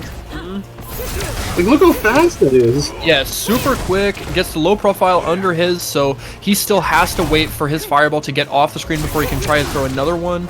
And yeah, just super strong defensive capabilities with her fireball game. I really like the way they designed her. Definitely, it's just, I always liked seeing this character do work, but you know, it's not fun to lose against this character, but to see it do work, it's so entertaining. Yeah, for sure. Okay, there we go, but not quite in time. Reinhardt doesn't hit its mark with the EX tackle, and now it's back to the zoning game. Reinhardt is aware that he's going to take a lot of damage trying to get in. It's absolutely a battle of attrition against a true zoner, but Urian is a character, once he gets in your face, he can make it hurt unlike anybody else, and that's how the game gets started. Oh man, Reinhardt letting Phils jump out of the corner. It doesn't matter. He is going to take this game one. Reinhardt. Yeah. And it was a long haul. It seemed like that match took forever, but that's kind of the nature of it. If you try and go ahead first and get it over with really quickly, Falk can take advantage of that and really, what do I want to say? Like, you think of Dawson, like, you try to get in, and most of the time you're going to get clipped slowly over time and die maybe in 40 seconds. Falk has better mix-up potential with her dive kick and the way that she can like rely on crush counters. And her damage conversions are consistently better, so you'll die quicker trying to get in if you're not careful. So it's gonna be a long haul trying to make it in, but Reinhardt knows that, so he's got to adjust here. Yeah, I'm sure that these two have played each other against each other lots of times. This season, I'm not so sure, but Urian would have to learn more about Falk than the other way around this season go around. Oh man, big damage. Okay, follows up with the upper, facing it out, no punish, and he just gets out of there for free. That was almost a double shimmy of like 2 big points of damage. Right. Okay, blocks out again, perfect V reversal, gets the knockdown, and the patience. He waits for it, uses that easy bake of an uppercut, and knocks the EX knee drop out of the sky. Man, I love seeing the knees get beat, because there's so many Urians that get away with the knees. Oh, for sure. With the attack knees, whatever, but to see get beat, it's always a good feeling. Yeah, it's not something that happens very often. Okay. 4 fills, establishing a solid life lead. There's the knee drop again. And Reinhardt, again, just really trying to keep this corner position. There's the back throw to keep it, to put 4 fills under some pressure. There he uses the V skill to get some space back, and now he's right back to neutral where he wants to be. Oh, Reinhardt insistent with the knees here. Oh, he's dead.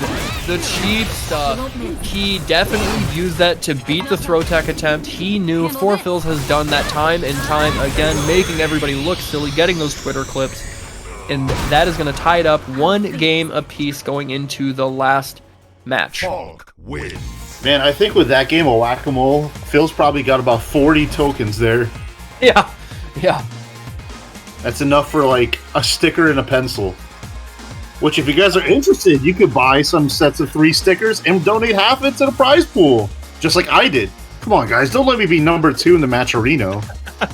Oh, I got beat. Actually, Embassy got me beat. I'm in 3rd place. Don't let me be in top 3, guys. Fight. But anyways, here we go. Final game between the two. I would say Phil's with a bit of, momentum here. Yeah, for sure. That comeback really put some wind in his sails. Ooh, but that's a big drop. And you can't make mistakes against like that against somebody like Reinhardt. There is the jump out, the perfect opportunity, getting the read on the fireball timing, and now he's able to start offense of his own, but there's a perfect interrupt. Now we're back to this mid-screen. The big conversion to V-Trigger 2, he gets to keep trying his offense. Not quite a punish. Blocks the Aegis. Anytime you get to avoid that first Aegis, it's always a good thing. But geez, look at this! Big girl damage! Oh, he dropped the combo! Yeah, I think he could have killed there if he spent all of his resources, but he's still sitting well. Yeah, that anti-air is so strong and so consistent. And even though Urian has that big jump fierce that has that immense downward hitting hitbox, like, if you only have to press 2 buttons to cover a lot of space up above you, you don't have to really sweat it. Reiki Schneike for the win. Oof. Oh, the counter hit. Just really laying it on with the stagger pressure. Reinhardt waiting his turn, finally using the EX. There we go. Okay, I am back on set now. So here we go. His V-Trigger conversions have been so on point. Oh, he's dead. Look at that, man. That V-Trigger 2 grants him so much extra damage. 4 fills going to move on, sending Reinhardt down to the loser's bracket with the bonk. Another 40 tokens awarded for the fills there. But yeah, it's just like you said. Some people think that her dive kick that goes straight down isn't that good. To me, it's good because even on a hit or block, there's still a little bit of the mix-up, right? Yeah, for sure. Yeah, you have to decide really quickly you know, which way you're going to try to block, and if you want to try and anti-air it. There are a lot of angles you need to try and cover with having the right answer. Again, whether it's going to be to block and whether it's the right direction, or if you do want to try and anti-air. It's a good mix-up when used appropriately. It's really, you know, if you fight Falks online, a lot of them will go to that in desperate situations or try and kind of flowchart you with it. But if you're fighting a strong Falk that, you know, understands the character in and out, knows matchups well, they'll use it sparingly and at moments where, you know, you've been lulled into a false sense of confidence that, like, they're not going to pull it out. Yeah. But just... So this coming up, we have the last match for top 32. This is going to be, what does that say? This is going to be Jammers versus Boltstrike. Now, we haven't seen a Boltstrike match all day. He is one of the players that is in top 3 for the rankings overall. He is sitting in 3rd place right behind Problem X. You know, arguably the best Vega in the world, incredibly strong. Excuse me. Going up against Jammers here. Now, if we take a look at these two characters, it's likely going to be Vega and Poison. I don't suspect Jammers is going to change, but Boltstrike does occasionally play Urian, does occasionally play Gil, but Vega is his main squeeze. He likes the psychopath, the pretty boy himself, and this match is not great for Vega. Poison can really wall him out and gets way better damage conversions consistently. And, you know, she basically invalidates his Barcelona stuff with that crouching medium punch. So the way that Boltstrike is going to have to try and win this match is through really picking his spots well and taking advantage of punishes. Because I don't think he's going to make big reads that are going to pay off for big damage. Oh man, Boltstrike, even though he got hit a few times, just insistent on walking Jammers to the corner. And that is something that Vega benefits from. He has, I believe, the best walk speed in the game. Okay, he baits him into jumping there, gets good damage, and he uses the V-trigger early so that he can hopefully get another one at the end of the round. And look at the damage there. Calling out that jump was a huge benefit to him. Oh geez, okay. Throughout the last I wonder if she could have comboed into that. But that's for Jammers to decide. Okay, using the V-trigger, making the sweep safe. Oh my god, I can't believe he dashed back in. He did it again into the Izuna drop. Vega taking that first round, kind of stealing it away. You know, that's in this type of gameplay, it's such high-level gameplay, it's so risky. You know, you have no hits left to give to just dash a command grab. That just shows you the confidence that Boltstrike's delivering. For sure, and look at the damage off that jump, and there is the meaty crouch fierce for the big boy combo. He's not going to be able to kill here, decides not to spend any meter, I respect it. And now just look at his pressure, look at the offense, he is sitting pretty. And you know, I like that corner that he used on the stun. He didn't use his meter there, he kept it, but it also was an easy knockdown, you know, not something you could squander missing a meaty off of. Oh my god. We have seen Boltstrike use, perhaps online to his advantage.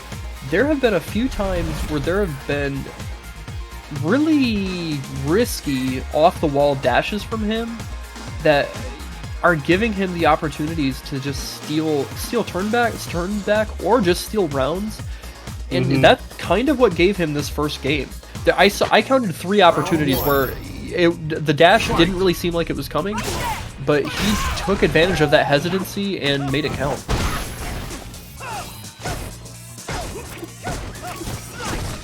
But you know, another thing that could be is that these guys might have played each other so many times that he just knows the weaknesses of Jammers, perhaps. For sure. Who knows? Yeah, that's a very good point, Jocks. Ooh, the big crush counter. Tried to walk up and get a command grab. No dice. There's the forward throw. Goes for the stand fierce and the stance change. Ooh, and just at the tip, the slide knocks him down. But the dropout, the combo didn't connect. Ooh. This is, look at the big girl damage. Okay, use it. One more Molotov to use. He gets the forward throw. How's he going to close out? He's still got a Molotov. And he stays in front this time. He, I think, is dead. He is absolutely dead. Look at that, the off the wall to close it out. Another round on the board for Bolt Strike, and just like that, in the blink of an eye, he is looking to take this set 2-0 over Jammers. Remember this character used to not do damage? Actually, Vega has kind of always had damage. It's the ways that he could get it were just harder to come by, but now he's gotten buffs to his V-Trigger, he's gotten buffs to his the rolling crystal flash. He has a lot of opportunities to get his damage more consistently now, and I think that's the big change. Oh, beating the V-Shift, okay. Oh, and there's the option select on the V-Shift. Oh, but the slow-mo intact. He's dead. Absolutely. This is gonna hurt. Bam. Doesn't even have to spend 2 bars for it. Bolt Strike taking that convincingly over Jammers. And, I mean, maybe I'm wrong, but on paper, it seems like Poison would win that matchup. Now, Bolt Strike, again, is arguably the best Vega in the world, but that did not look like it was in Poison's favor at all. Yeah, definitely just very, very just insistent gameplay by Bolt Strike, just getting in, getting the work done. You know, that's just stamping his time card. He is in, he's out. Just quick set there.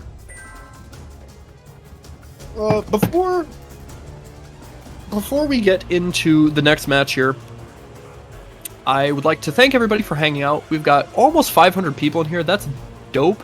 You guys are the homies for hanging out with us on this Sunday afternoon. But let's try and bump it up to 500. You know, we are making our way through the tournament, getting closer and closer to that top 16, top 8. And we want to make sure everybody knows the good word of how sick Saltmine League is, if somehow they don't know already. So please take a moment, guys, and, you know, tweet this out, get it out on Facebook, Twitter, Instagram, MySpace, whatever you're using. Let everybody know that they should be in here watching Europe's best duke it out to try and get the points to qualify for the Saltmine League finals. And plus, that will give more opportunities for the prize pool to get buffed up. You know, Capcom was kind enough to give out all these changes to people like Alex, people like Ryu, people like Cammy. You know, somebody has to show some love to the Matcherino. And if anybody's going to buff it, it's going to be you guys, the public, the people. So go ahead and use those promo codes, promo code SALT10T10 for a free 50 cents to the prize pool today. And you can help make sure that these players are compensated for their hard work and time. Yeah, definitely, guys. Don't let me stay in the top 3 for Matcherino. Beat me out of there. Oh, I'm not. Somebody else beat me. Good shout out to Leaf Cutter. I think Leaf Cutter got he probably, so I see $3, so he probably got the stickers too. Nice, hell yeah. Shout out to Leaf Cutter there. Good stuff. And hey, you know what? We reached the milestone. I just realized this. We're at $50 already. That jumped up quick. Thank you so much, guys. Keep it coming. That's hype. You know, shoutouts. You know, the thing I noticed about the competitors today is it seems like everybody that's been competing at this tournament that we've commented has shown up in the chat so far, engaging with the community. So great stuff to you guys. Yeah. Oh man, what a killer match we have coming up. Two people in the top 8. Excuse me. Soundboy is tied with a few others, but 2 people in the top 8 for the rankings. And Soundboy versus Hurricane, Cody versus Cammy. 2 characters. One of them got buffed more than the other, but one is definitely stronger than the other. So we'll see if Soundboy can make this difference seem a little less oppressive. So Soundboy repping a lot of the crime sway early, going back to V-Skill 1. You know, invincible anti-air. Right. Okay, just swing with that pipe. That's not going to be enough. He decides to save his last bit of meter, goes up for the throw, and now he can just commit to... Okay! Using that V-Skill 1, the classic. Ooh, that save? Ooh, the jump medium punch. The cheap stuff. Yeah, and he jumped in on that jab. You know, normally with heavy buttons that you gotta risk getting jumped in on, but I don't know what the jab was for, but unfortunately for Soundboy, he got beat up on that. Okay, gets clipped with the EX dive kick. Doesn't switch sides this time. Hurricane still applying the pressure, using that stand medium kick to poke him out and go back to neutral. Try and establish the opportunity for a whiff punish or a dash up just like that. Oh, and he challenged. He knew that Soundboy was afraid of the wake up EX uppercut. Okay, there's the activation of the EX Zonk. Oh, what's the setup? Okay. Oh, that's gonna no! be it. And man, a quick game 1 here, dominating gameplay by Hurricane. You know, in the matches I have watched from Hurricane, whether it's in CPT events or it's here in Saltmine League, he, perhaps better than any Cammy in the world, he really makes his opportunities in his V-Trigger count. He has such a clutch comeback factor. I have seen him down to a pixel of life against so many people, against Problem X, against Broski, against against Luffy, whoever it is, the highest level players in Europe, and his patience and his opportunity to make his V-Trigger count are just unlike anybody else. Yeah, this is Cameroon's finest in Hurricane. He walks out of the pressure, and now he's going back in. And now we're seeing that patience again. Just picking his spots, but there's the buffer off the stand light kick from Soundboy. Yeah, this is, even though... Okay, never mind. So much for a life lead there. We are out. Oh, wow. And that time he adjusted. He suspected that the dive kick was going to come from that angle. He went for that V-Skill 1, and it actually hit its mark. Yeah, and you see that super high dive kick by Hurricane. That was actually to bait out the V-Skill there. Right. But Soundboy not biting. Ah, there it is again. It came back. Yeah, there he got baited. Be it. That meaty back medium punch is so strong. So many active frames on that. Grants the stand jab in the right range into the uppercut into the super. Another round for Hurricane, and he is on the verge of taking this 2-0. And it hasn't been free, he's just that good. Yeah, definitely he's just been that good is right. Okay, what a buffer. From downtown, that down jab reached into the EX Ruffian kick. There's the early activation, and he gets called out for the backdash. Yeah, I don't think that was a reaction by Hurricane. He just did it, but it worked out for him there. Yeah, right. Yeah, and that's the thing, right? V-Trigger. Oh, man, the big damage. Okay, there it is.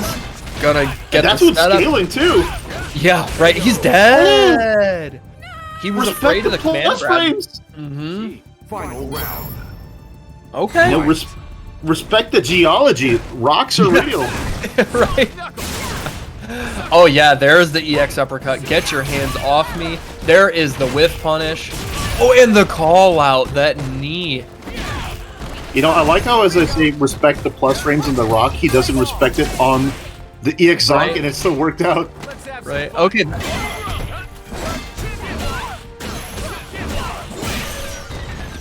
Oh, okay. Oh my god, look at the damage here. Look at all that red and the walk-up throw. That micro walk from Soundboy was enough to establish the threat that he might try and frame trap, he might try and tick throw, but he just went for the normal throw. Yeah, and just to give you guys a little bit of an update, so Will Tupac is still alive in the tournament. He is in the loser side, so there's still a chance for him to overcome, but Soundboy working really hard in this matchup right now.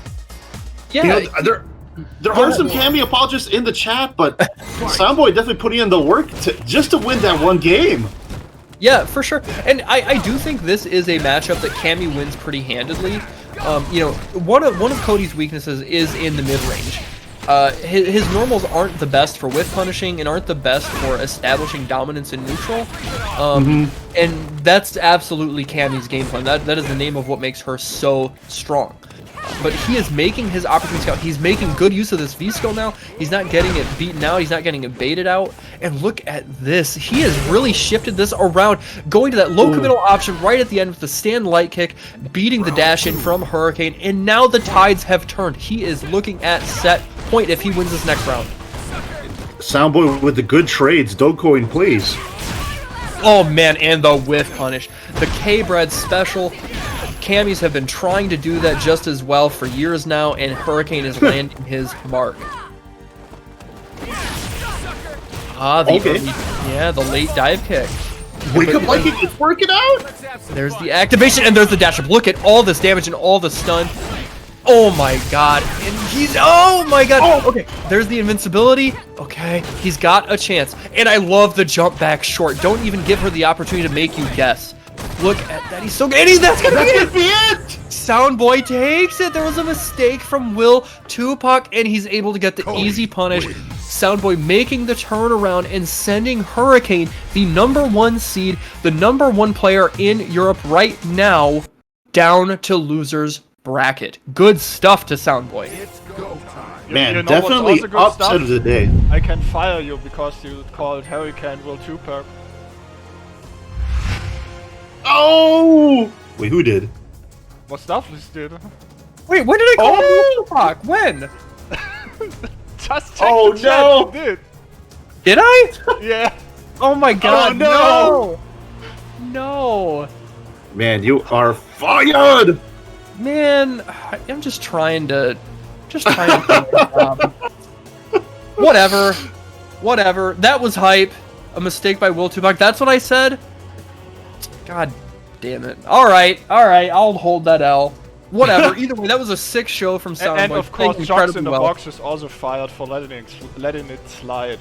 Yeah, Oh. Doc, why the hell didn't you check me, huh? I thought we were partners. Well, I guess you can't spill partners without parts, so I played the wrong part there. Oh, man. But, you know, speaking of good parts, shout-outs to Dark Requiem for donating, looks like $10.50 towards the Matcherino. Good stuff. What are we at? Are we at like $70 now? We are at $62.55. Oh, okay, gotcha. So that was what put us up there. That I means thought we maybe that are had only 40 away from the first stretch goal. Oh, nice. Yeah. So Yeah. just to keep you guys informed, if we happen to get $40 more today for the tournament Matcherino, not the season one, we will reach a stretch goal. What exactly is that going to give us, Redis? Okay. You really Oh, I want don't me know. to fire you again, right? I don't. Then tell me, man. I want to do my job. Come on. So at 100 we will pay out the top 2, and at Okay. 150 we pay out the top 3. Okay. So yes, at $100, top 2 gets paid out rather than just top 1. So again, hopefully we can get those extra $40 and make sure that people are getting getting the money they deserve. Give me a break, Redis. Come on. It's been almost like it's been a little over a month since I've commentated Saltmine League. Give me a break. You know, I gotta say, good stuff for Ritas. You know, he's doing everything I want from TOing, keeping the stream up, and listening to our commentary. Just Yeah. what he's a doesn't he superhero. do? Mm-hmm. Here you go. So Also- it looks like we're getting our next match in here. Yeah, it's gonna be who do we got? So- It's gonna be Forfills and Lily AJ and Forfills. Man, this bracket is so big. I'm like, Yeah, there's so need a- many people. I need a compass to navigate this bracket. Likely going to be Karen versus Falk. I don't suspect we'll see a change from either of them. I would, it'll be interesting actually. I think Forfills will do just fine in this matchup. Like, Falk zones well enough and has opportunity. Oh, okay. So yeah, I was just gonna say Falk zones well enough that I feel like Karen would actually have a hard time getting in, and she actually hits like a truck. So the low health from Karen would not be a good situation to be in. But we see Lily AJ going for the Chun, which is actually their signature pick. I just was going by the character preference. But Chun got pretty significantly nerfed this season. But you know, a lot of people still think this character is super good still. Like, some people think she didn't even get really nerfed. Like, besides light kick, like, oh, big whoop. Well, the thing to remember is she no longer gets the hard knock or the Oki situation off of hard legs. That's the biggest issue. Okay, going with that stomp. Stumped. Yeah. Now zoning out, and look at all the gray damage, the chip damage racking up, and there's the throw. That was an SPD's worth of damage from Falk, and just going back to neutral. Okay, there's the activation to V-Trigger 2, follows up with the EX legs, getting the corner carry, double dash, forward throw. How is Lily AJ gonna make this corner situation count? Okay, look at that. The perfectly spaced stand heavy punch. Okay, gets the forward throw. Slowly but surely, this comeback is about to happen. The Four Fails, I think he's going to go for the chip here. Okay. I respect it. I would have done the same thing. You know, you had lost enough life at that point that you can properly assess it is worth the investment to spend the meter. Very good stuff. The only thing missing from that setup is perhaps some salsa, you know, some hummus. That's up to you guys. Ooh, I really like the towards roundhouse there to take advantage of the frames and, you know, get that big counter hit. Okay, there's the follow-up, and there is the upper. Hey, look at this corner situation again. There's the V-Trigger 2 activation. Drops the EX legs, though. You know, the Falk Listerine doing damage there. And now just going to the stand. Fierce look at this. I've got one that reaches even further. Man, I'll tell you what, it feels so good to see a Chun-Li have a taste of their own medicine. Yeah, bro, just whiff punish it. Just whiff punish it, dude. It's no problem. Gosh. Oh gosh, says every Chun-Li apologist on Twitter. Ugh! Dude, just whip punish it. They nerfed it 3 times. Right. First game goes to 4 fills pretty convincingly, and no switch from Lily AJ. I don't really, you know, I don't really know what Chun can do. You know, maybe try and establish the slow fireball game a little bit better. But right now, 4 fills just seems to have all the answers offensively that he doesn't even have to try and guess on defense. Oh man. You know, some people say they like to get stomped on by their waifu, but taking it a little bit too far here, but that's plus frames for you. Okay, stays in front but doesn't get the conversion off the down medium kick. Okay, there's the EX legs. Goes for the big crush counter, trying to hope for a prayer. There's the V-skill cancel. And the punish! I like that. Lily AJ knowing their range. Oof, look at the damage. Oh, and the mix-up with the stomps. Oh gosh. This is absolutely one hit away from being 4 fills game. This is empty jump below. Wow. Man. The confirm off of the double lights into the easy bake 3-punch EX uppercut. Man, the Street Fighter 4 special, the empty jump low, let's go. Yeah, absolutely. Already establishing like 30% damage worth of chip damage. Just Falk really showing the kind of damage you can get from zoning. Okay, look at the stun here.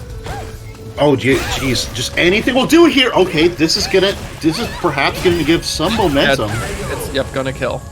Lily AJ putting around on the board and really confidently, so hopefully they can keep this inertia in their favor and tie it up, try and slow down 4 fills speed.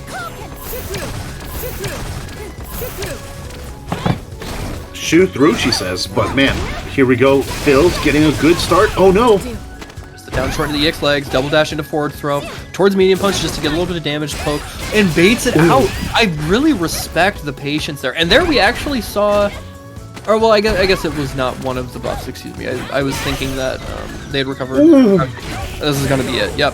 Easy round for Lily AJ. I'm not sure, you know, it seemed a similar enough situation, but maybe it was just some overextension from 4 fills. You know, there was that delayed EX uppercut that really helped keep the weight of Lily AJ's snowball going, and 4 fills just couldn't slow it down. So, you know, now the onus of stopping the comeback is on 4 fills. Okay, I was expecting perhaps maybe V-trigger change or a V-system change, but Phil's is keeping it same here. Yeah, you know, Chun's not really going to establish a fireball game here, so keeping that V-skill 2 I think is pivotal. You don't need the reflect, and you don't get enough of it out of, or you don't get enough out of it from using it in combos. Okay. There's the EX again, stopping the offense. But man, Lily AJ finds the way to thread the needle, and that's not quite gonna kill, but the instant overhead stomp does. Lily AJ looking at set point here to put 4 fills down in the loser's bracket after it was looking so dominant for 4 fills. You know, you have stomps, I have stomps, she says. Yeah. And I've been doing it way longer. Yeah. Big conversion. Great conversion. Yeah. Okay. No bar used, but still gets a knockdown, a little bit of corner carry there. Oh, nice. That late low shot, beating the walk-up temp after the fireball. Look at this. That's a ton of damage. Easy 250, 300, and there is a perfect for 4 fills, showing that Falk is not dead yet. She's still got some gas in the tank. Now we are at final round of this set. This absolute barn burner of a match between these two players. And that was all because of just a vital counter hit confirmed for Phil's there. Okay, there it is again. That EX, so strong. You don't have to worry about emotion. Don't have to worry about charging. There's the V shift attempt. Interesting. Maybe a little too late and not worth the expenditure of resources. Oh, there we go. So Phil's using the meter just to be sure that the anti-air works. Gets thrown in the corner. Oh, look at this.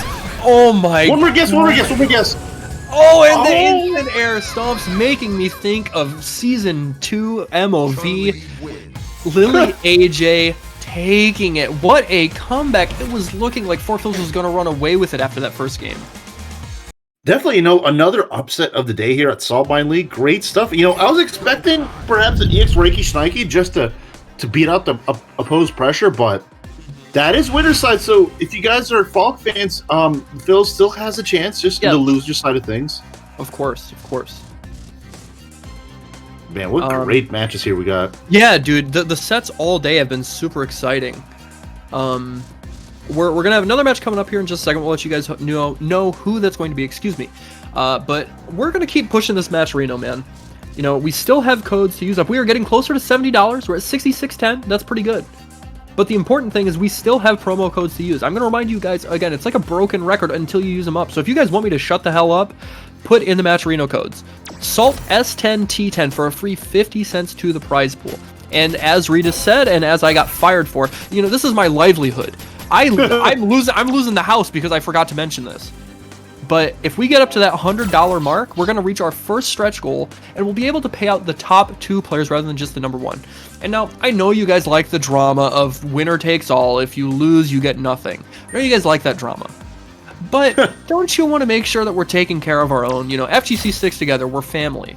And we need to make sure that these homies can eat, feel appreciated, feel rewarded for their hard work. So let's bump it up to $100, If you got a little extra cash, a little extra lunch money you don't have to use, let's put it towards the Match Arena prize pool. I gotta say, it's pretty cool. Every time I hit the refresh button, the number gets higher. So shout outs to every one of you. All 505 of you in the chat. Thank you guys so much for tuning in today. You can be anywhere else, but you're here. This is Saltmine League on a Sunday. Hopefully your Sunday is better with us here. Thank you guys so much. Absolutely. Couldn't have said it better, Jocks. And, I do also, right before we get in this match, I just want to say, if there are any of you guys watching, enjoying the matches, please follow Saltmine League. We need to make sure Twitch is well aware of the fact that they are screwing up by not giving Rita's partner. They kill it every weekend, consistently getting over 300 views for every stream, streaming for a ton of time throughout the week, putting on amazing events showcasing Europe's best Street Fighter V talent. Twitch needs to know that they are missing out on the partnership here. Yeah, and shout out to Reyes too. Just amazing chat commands. He has a chat command for everything. I feel like a meteor can land in my house, and then he'll have exclamation mark meteor, and it says, ha ha ha, you got messed up by meteor, ha ha ha. Exclamation point Sephiroth. All right. Yeah. But anyways, we're gonna see some exclamation points here, because this is a good match. Bolt Strike versus Shax. Yes. Again, two super high octane players. Shax just going in, getting the conversion off of that stand medium punch. Now going for the forward throw. The mix-up pressure in the corner from Cammy is just so oppressive. There, the slide hits its mark, but already the double down strong to put him back in the corner. Oh, big thing I see. Oh, is this gonna be it? That hick. Yep. Okay, Shax taking that pretty convincingly. Didn't even go below 50% life. And has almost a full stick of butter. Oof, look at this. Oh, that was so sick. That was so meaty. Man. I see all the punk quotes about how Europe plays. Man, Europeans love to use meter for meaties setups. I love it. Yeah, it's so unique, right? Okay, man, big conversion there. Now backing off, again, just going for this low commitment style, taking advantage of his life lead, knowing he doesn't have to overextend. Trying to make the comeback is the responsibility of Bolt Strike, and what a V-shift there right at the end. And that absolutely comes from playing Bolt Strike a million billion times. He knew he wanted to try and establish that comeback and get it going early with that command grab. Good stuff to Shax. Great stuff. And the thing I love about Bolt Strike's play is just another indication of being such a high-level Vega is that he hit confirms his sweeps. Like, if it's blocked, V-trigger cancel. But if it's on hit, he doesn't cancel. Just shows you how aware his play is. Round one. Fight. Oh, man, early round start dash from Bolt Strike.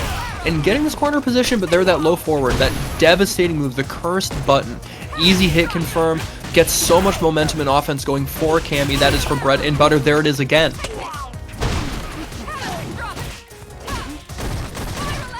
Oh man, this is a big punish.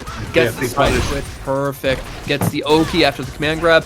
Oh, that could have been canceled into V-trigger, but there we see the V-trigger cancel back. That actually made him stay on the same side, but the uppercut closes it out off of the low forward. Shax again. You know, these matches have been really high octane, but already just like this, Bolt Strike is at the risk of being down in the loser's bracket. Yeah, and you know, this bracket is so stacked that, you know, you have to try to get as far as you can in the winner side of things. Yeah, absolutely. You're not going to be facing chumps on the loser side. There's big names down there too. Oh yeah, like I said, man, this is absolutely like a major every week. It's insane how strong the talent pool is here. You know, I was gonna say I might almost argue that this is the hardest weekly in the world. I'm not even joking. Oh, definitely. Hard to argue inside with the amount of great players shown. Right. And it's such a big bracket too, you know, there's almost like 70 people every week, it's crazy. Okay, but we need to get back to the match. So Bolt Strike here, sitting in a good life lead, but there's the big crush counter, building up almost half a bar of V-gauge, and slowly but surely Shax is whittling away at this. He stays in front that time, and look at the stun, it's almost there, and he challenges. Oh my god, I thought that was going to be a trade combo. Are you serious, Shax? Wake up, crouching medium kick? He was so ready. He had committed to that 30 seconds ago. Man's like Shaq stealing the comeback away from Bolt Strike and taking it 2-0 to put him in top 16 winners. Or I'm sorry, is that top 8 actually? I think that might be top 8. I think so. But man, what a ballsy call out. Wake up, crouch, medium kick. You're working really hard on the record today, right? Which I'm pretty sure I already have the record, right? No, not anymore. I did it one time. Oh, yeah, it is you, right? Again, you broke Ace of Spades record. I'm the best. Regis, I'm just trying to establish myself as the best commentator. It doesn't matter what exactly I'm the best at. I'm just trying to establish myself as the best. And I need the people to know that I work hard to make sure that I can break records. So, actually, Kitaro had an insane run so far. He did send Mr. Crimson, and I'm still the daddy to losers. Damn, holy crap. That's wild. Okay, yeah, I haven't really looked at the loser side of things, but as I'm looking, so we got Mr. Crimson versus Reinhardt, and the winner of that will have to face Bolt Strike. Right. Will Tupac took it over you know? I'm still the daddy, has to play Fasa there. And then the Phils has to play Shoryugen-san. Yeah, Shoryu Sengun. So yeah, the losers is absolutely a bloodbath, a bunch of killers. We've got a million more great matches. Stay tuned, guys. Get your snacks. We're not going anywhere. You're not going anywhere if you're smart. And the players are going to keep bringing the heat the rest of this afternoon. Thanks for the €5 donation via PayPal by Eternal, and he says, thanks Saltmine League. Oh, hell yeah. Thank you so much. Thank you back. And we are really, really close to that $70 mark. So again, guys, keep using those promo codes SALT S10 T10 for a free 50 cents. And I'll go ahead and put the Matcherino in the chat. I'll keep hitting it up. Like I said, I'm a broken record. If you guys want me to shut the hell up and talk about other stuff, you're going to have to get us up to $100. Otherwise, I'm going to keep going, baby.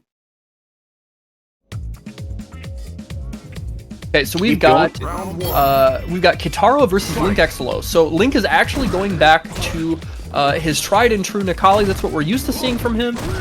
But this is Necalli against Dhalsim. Now, I think this is actually going to be kind of a tough match. Necalli is known for having kind of stubby limbs, and although he's got the high damage output, he does have the command grab. He has to earn his way in, and that's going to be tough. Right off the bat there. Yeah, geez, I can't remember the last time I've got to see this, much less commentate Dhalsim versus Necalli. It's been a while. Yeah, this is not a matchup you see very often. You bring up a really good point, Jocks. Oh man, there's the EX. I thought he was going to fall into the EX Fireball. Oh, what a good slide. Okay, there's the cancel, and now he's just backing off, and now Kitaro gets to...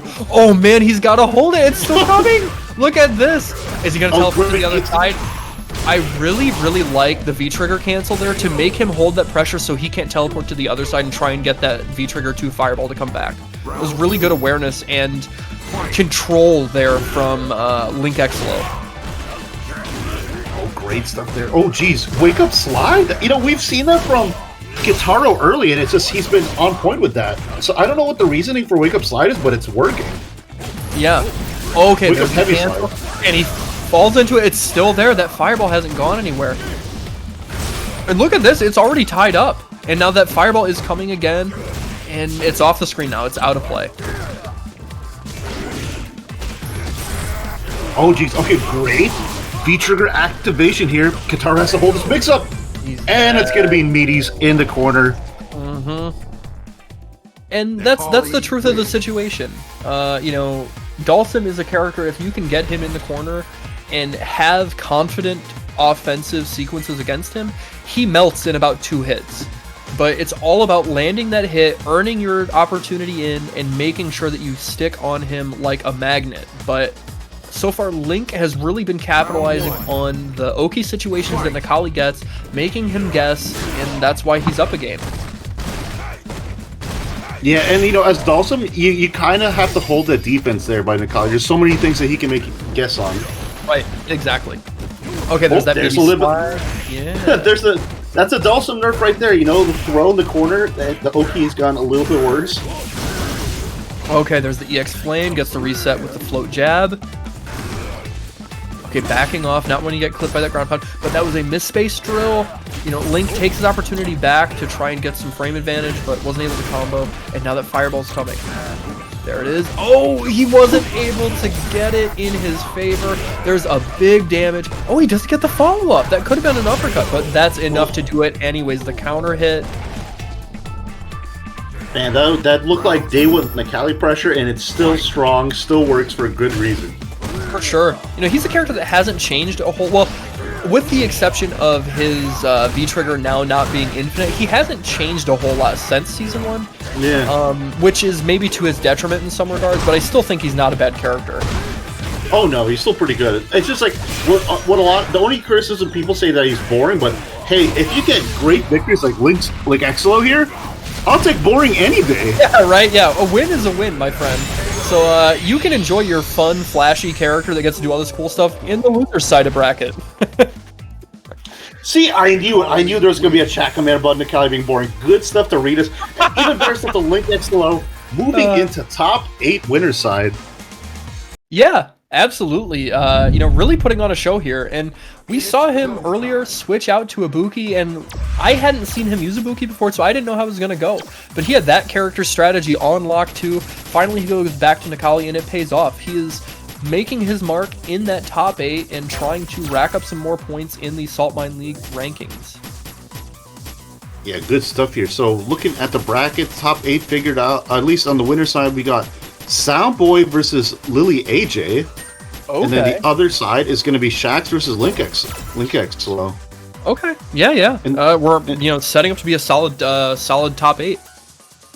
So on the loser side, we got Kitaro versus Will Tupac, and then Mr. Crimson against Reinhardt, and then I'm Still the Daddy versus Fasa, and then Phil's and Shoryugen-san. So great stuff here all around, and it's even greater that you guys are here. Saltmine League, we had 500 viewers. Thank you guys so much yet again. Yeah. You know, again, really, really solid turnouts. We appreciate you guys spending your time with us. supporting these great players in the Europe region, supporting Redis and Saltmine League, supporting us, me and Jocks in the Box. We appreciate it so much. You know, like he's been saying, you could be anywhere in the world, but you decided to be here with us. So thank you so much. Please stay tuned, stay strapped into your seats, and just hang out and have a good time. We've got more good matches to come. We're not going anywhere. Also, see, Winner stays on in the chat. What's up, Logan? Hope you're doing great, homie. Good stuff with the exhibition sets you've been running over on the Capcom channel during the week. That's actually fake, Logan. Oh, it's fake, Logan? Yeah. I got baited? You got baited. Damn. That's messed up. I can't believe it. What a jerk. All right. I should make an account called Wiener Stays On. Dude, that'd be godlike. Fake Logan. That'd be amazing. Please, I need to see that troll in chat. That would be incredible. Well, I look like an idiot now, so let's hurry up and start this next match so we can forget about that. We're gonna have Mr. Crimson versus Reinhardt. This again, you know, something you would see in CPT top 8. Two incredibly strong competitors.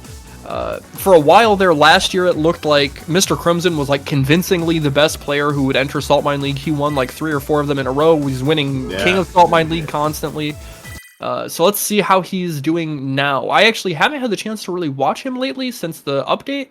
So I'm not sure. I would guess he's still, you know, mainly sticking with Dawson, but I'm not sure if he has switched to any other secondaries than what he had already established. I forget, he has another. I forgot who his secondaries are. It's on the screen. He uses G.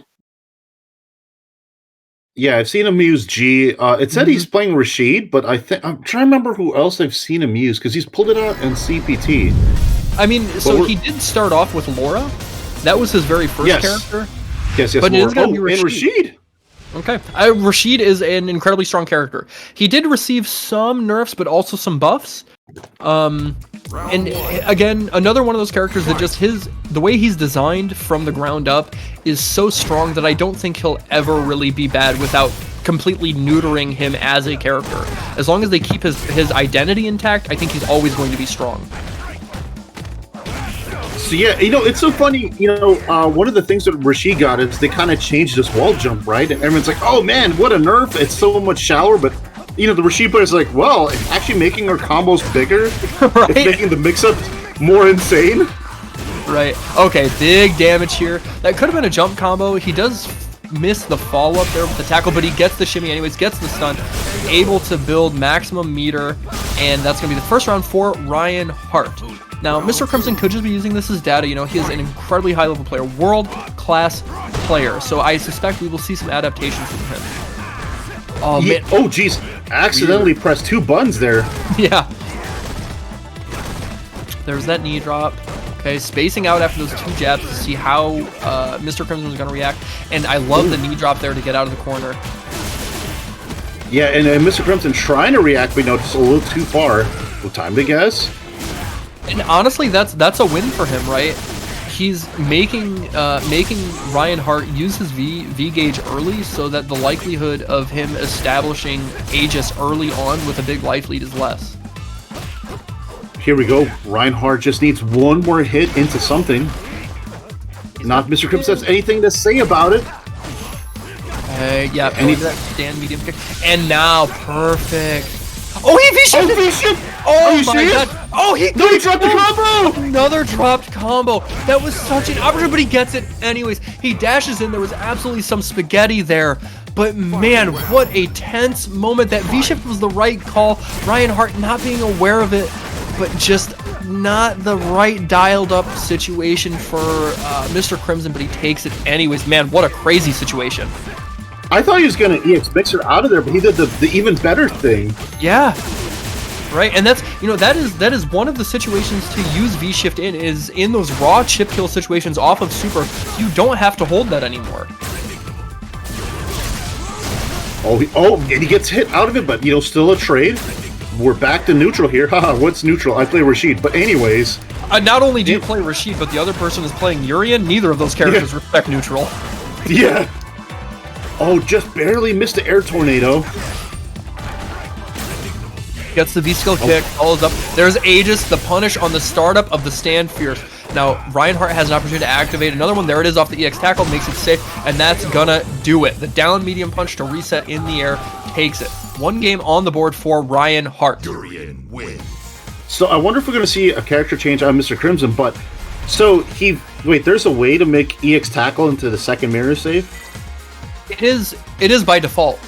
Oh, because I thought EX tackle in the mirror is like -10 or something. I don't believe so. The second mirror. Yeah, I don't think so, because I see, I mean, can somebody in chat correct us if we're wrong, because like I see EX tackle into mirror a lot. Second mirror is punishable? Really? I didn't think it was off EX tackle. Yeah, people get away with that. It's hard. It's like the block stun is really light, so you have to like mash right away if you want to punish it. Oh, okay, fair enough. That's actually good for me to know. Somebody says, no worries, chat will correct you even if you're right. I respect that honesty. That is the most true statement I've seen ever. That should be a chat command.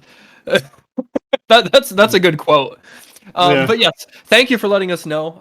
I see it a lot, so I just assumed that it was safe. Now I know, and I can play that matchup differently. Yeah, a lot of people. You know, it was actually Russia who told me that offline. He's like, "Oh, word." Like, yeah, Russia. I was like, "Dude, do you know that's actually really minus? That's like really minus." I was like, "What?" He's like, "Yeah, you gotta do something about it." Right. Like, okay, Russia. okay, we do see a character change. Yes. Yeah. So, Mr. Crimson, one of the best in the world, will Dawson. Oh, for sure.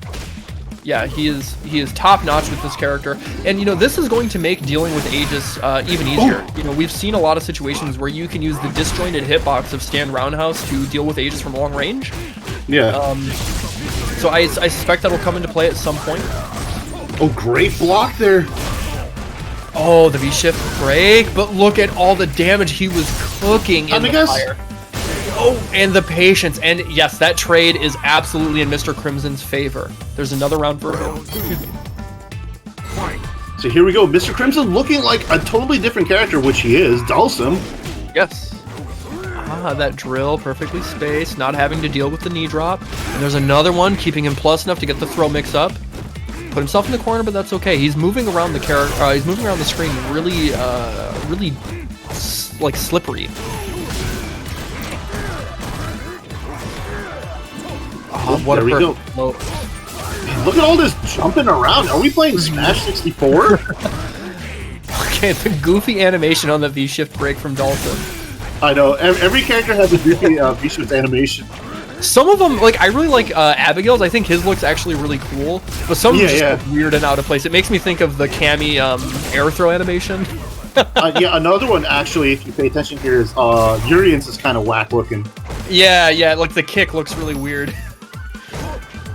Okay, and now speaking of, yeah, one hit away for Reinhardt. Oh man! Oh, what a jump lead punch! Okay, he has a chance still. Oh my god! Yes. Perfect time on that, and he's gonna steal it back. He absolutely was on the verge of losing that. It looked like Mr. Crimson had it in the bag, but those nerves of steel let him come back and steal the round. And that was Mr. Crimson, I think, just trying to hold up back to jump away. Yes, absolutely. You are 100% correct. Okay, getting the side switch there off that knee drop. Oh, he's trying to go for a big crush counter there. No dice, though. Meaty stand medium punch. Okay, using the knee drop there to get the punish, but the light slide to get underneath the jump, the neutral jump heavy. Safe jump drills? Let's go, baby. Oof. Crimson taking the game, tying it up at 1 apiece. Man, and the thing I love about Mr. Crimson, like, you have to have playing high-level Dulcim, your movement has to be annoying. And for your movement to be annoying, it has to be good. You have to use all your options, whether it's drill, light slide, medium slide, dash, teleport. Your movement has to be there. But just Mr. Crimson has probably one of the best in the world with that. And it's always such a treat to watch him play Dulcim. Yeah. Mm-hmm. He reminds me a lot, like, I think he plays maybe a little more offensively, but he reminds me a lot in the way he moves around the screen to F-Champ. Very similar in the way they navigate the screen and pilot their character. Yeah, another one that kind of reminds me of the way he kind of plays is Louis Man from DR. Oh, sure. Yeah. I can see that for sure. For sure. They both had that kind of like aggression to them and, you know, like really setup heavy. But yeah, the way the movement is too, I agree with that. You know, it's funny, we were talking about tier lists earlier. Dhalsim was another character that in the, you know, the Far East in Japan, this character was A tier last season, right? Now back down nerf. This character only got, you know, he got like a very not good buff at all, but yeah, he's still, it's just like you said, just because the character got nerfed doesn't mean it's going to be an easy win, because fighting Dhalsim is a whole different story on its own. Yeah, it's, you know, he designed an entire character archetype in the Zoner. He was like the first one to do it. So yeah, the way he is, you know, the way he's designed from the ground up is very counterintuitive to fighting games. Oh, good down medium punch. Keeping alive here. That stun is not going anywhere, but he's trying to do what he can. Ooh, great tackle there by Reinhardt, you know, getting Dhalsim as he missed out on the command there. Hey, he's still cooking. That yoga anvil was so important from Mr. Crimson. Look at this, and that is what is giving him the opportunity to come back here, and he's able to get the counter hit. Immediately goes for that frame trap drill, and it doesn't land, but it gives him just enough frame advantage to set up the counter hit. And a reminder, guys, this is the loser side of things, so the loser of this will be eliminated. Yeah, oh my god, the slight slide to go underneath the drill. Reinhardt really struggling to get in here, and just even those trades are in Mr. Crimson's favor because he's making his offensive opportunities count. Oh, EX Flame, what's this setup? Goes for the fly. He baits it out. He sniffed out the EX reversal. And here is the Twitter cup, but he drops the follow-up. Okay, there's the Aegis, and he's just blocking it out, and that teleport was clutch. He gets out of there, doesn't have to deal with the Aegis mix-up, and now this comeback is way harder for Reinhardt to make. Frame 1 teleport, I'll take. Oh, okay, this is going to be tied in life, I would say. Oh, big. A little bit of a lead. Yeah, all he needs is one crouching medium punch, one crouching medium kick. I really like it. Oh my god, that's enough! Oh, that was so smart of him to go up and, like, to dash up, to block out the EX fireball, but he just chose the wrong opportunity to try and walk back, and Mr. Crimson knew it was coming. He clipped him low, activated into V-trigger, and got the reset with the stand jab. Or stand medium punch, excuse me. Great stuff there, Mr. Crimson. Moving on, you know, it wasn't the most flashy way to end, but it was still a good way to get the victory. He stays on. Unfortunately for Reinhardt, he is out of the tournament. Yeah. So let's see here. So Mr. Crimson will have to face Bullstripe next. A little bit of an update on bracket. Kitara has to face Will Tupac. I think that's going to be... Yeah, some of these matches are going to be streamed. Man, I'm still a Daddy versus Fossa. That's going to be a good one. Oh, yeah, it's going to be a hell of a match. Dan versus Fossa's V-Trigger 2 Urian. That's going to be exciting. Yo, St. Cola in the chat. What's up, dude? Thanks so much for stopping by. You know, shout out to St. Cola. He's actually, like... I'm not just saying this because he's in the chat, but he's legit, like, one of the best people I know. I haven't even met him in real life. Like, this is a guy that actually, like... will DM me, like, when something's going on, and he'll be like, hey, man, I just want to check up on you, like, sincere nice guy. And not just a nice guy, he can take jokes, like, his face has been mean lately, and he takes he's just good all around. Like, how could you dislike St. Cola? He is the number one homie. To be fair, I like Saint Pepsi more. Damn, but Saint Cola is also cool. Redis setting the tone and throwing the shade, preferring Saint Pepsi over Saint Cola. What do you guys like, chat? Do you guys like Saint Cola or Saint Pepsi more? Let us know. Or Saint Root Beer, Saint Mountain Dew. I kind of like Papa Barks root beer better. Papa Barks is pretty good. Root beer do be hitting different though. And then there's also Bishop Orange Soda. Cola is better. Yeah. But don't tell him. Yeah, no, it's on the hush hush. We got the stream muted. Don't worry, homie. Bishop barks, let's go. And speaking of let's go, okay, so here's an interesting one. Urien versus Guile. I like this matchup. So I'm still a daddy going back to his main roots here. We're not talking Head and Shoulders roots. We're talking Guile roots here. Okay. Good. Perfect time to jump in. Getting a little bit of screen position, which is so important as Guile. You know, you don't want to give Urien the opportunity to try and charge up that V-skill too, because that's going to make your fireball game that much harder to establish. And that's weird saying that about Guile, right? But he, you know, that V-skill 2 from Urien is so strong. One of the best V-skills in the game, hands down. It did get a little bit of a nerf that it's minus on block up close, but it's still very good. And speaking of minus on block up close, you know, one of the biggest nerfs to Guile is that now his booms on block are 0, rather than being, I think they're like +2. Yeah. +2 or +1, and that's a big difference because that means he's going to trade with, or no, he's not going to trade. He's going to get beat out unless he decides to go for a flash kick. He's got to make a big read to try and take his turn back. But still, as a zoning tool, I mean, the sonic booms are still very good. Okay, here we go. Foster getting his signature V trigger too. Okay, good V reversal. Look at this. The right hit is gonna steal it. He's got so much gray damage up there, but I like him going to the fireball game so he can let that gray life replenish. And now he's got an opportunity to take a couple more hits before he makes this comeback.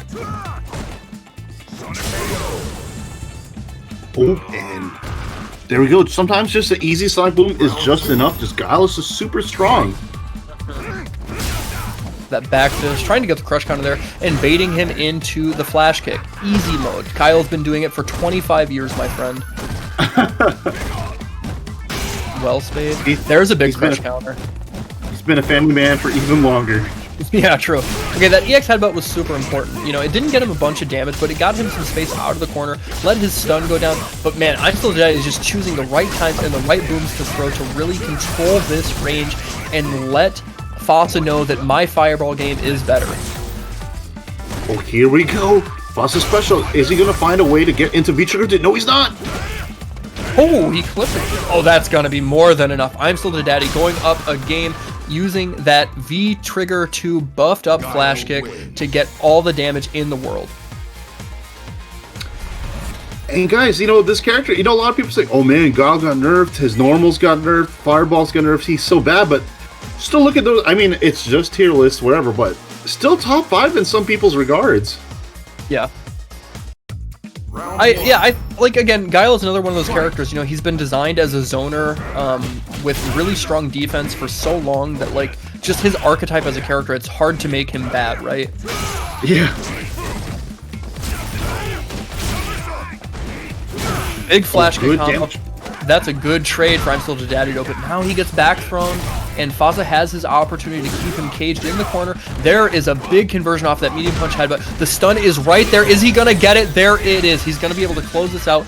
Huge damage off this. Oh, he might not be able to kill. I'm not sure. Yo, never mind. Let me fix my face. Even with all that scaling, V-Trigger 2, if you can spend all the cash, you get all the money. Man, I didn't think that was going to kill either, but... Hey, that was crazy. Fossa definitely knew. Yeah, Fossa definitely knew. He just went for the fully charged tackle, just made use of it. Yeah, good. Dang. I don't even know what to say about that. You know, what do you think? What do you think? Rushdown? Is that a bad usage of V-Trigger 2? I mean, apparently, just picking V-Trigger 2 in the character selection is already a bad usage. Yeah, apparently. But good stuff to Fossa. He's sitting pretty. You know, he's got the match lead here and putting the pressure on I'm Still the Daddy to make the comeback. What? That headbutt grabbed him in the air like that? Yeah, that was weird. That jab? Okay. Here we go. V-Trigger 2 active. Oh man, this hurts. Look at all that damage. Here we go. I'm Still Daddy trying to get some space. Hey, spacing out that back roundhouse. Now, oh man, he reacted! That's so strong. That V-Trigger 2 tackle goes so fast and so far, and that was enough. Urien wins. Man, that was such a little back and forth action, but Fossa just maintained there. Lucky enough to get a little bit of something there with V-Trigger too, but hey, it's a safe use, so why not? Good stuff. Tied 1 apiece here.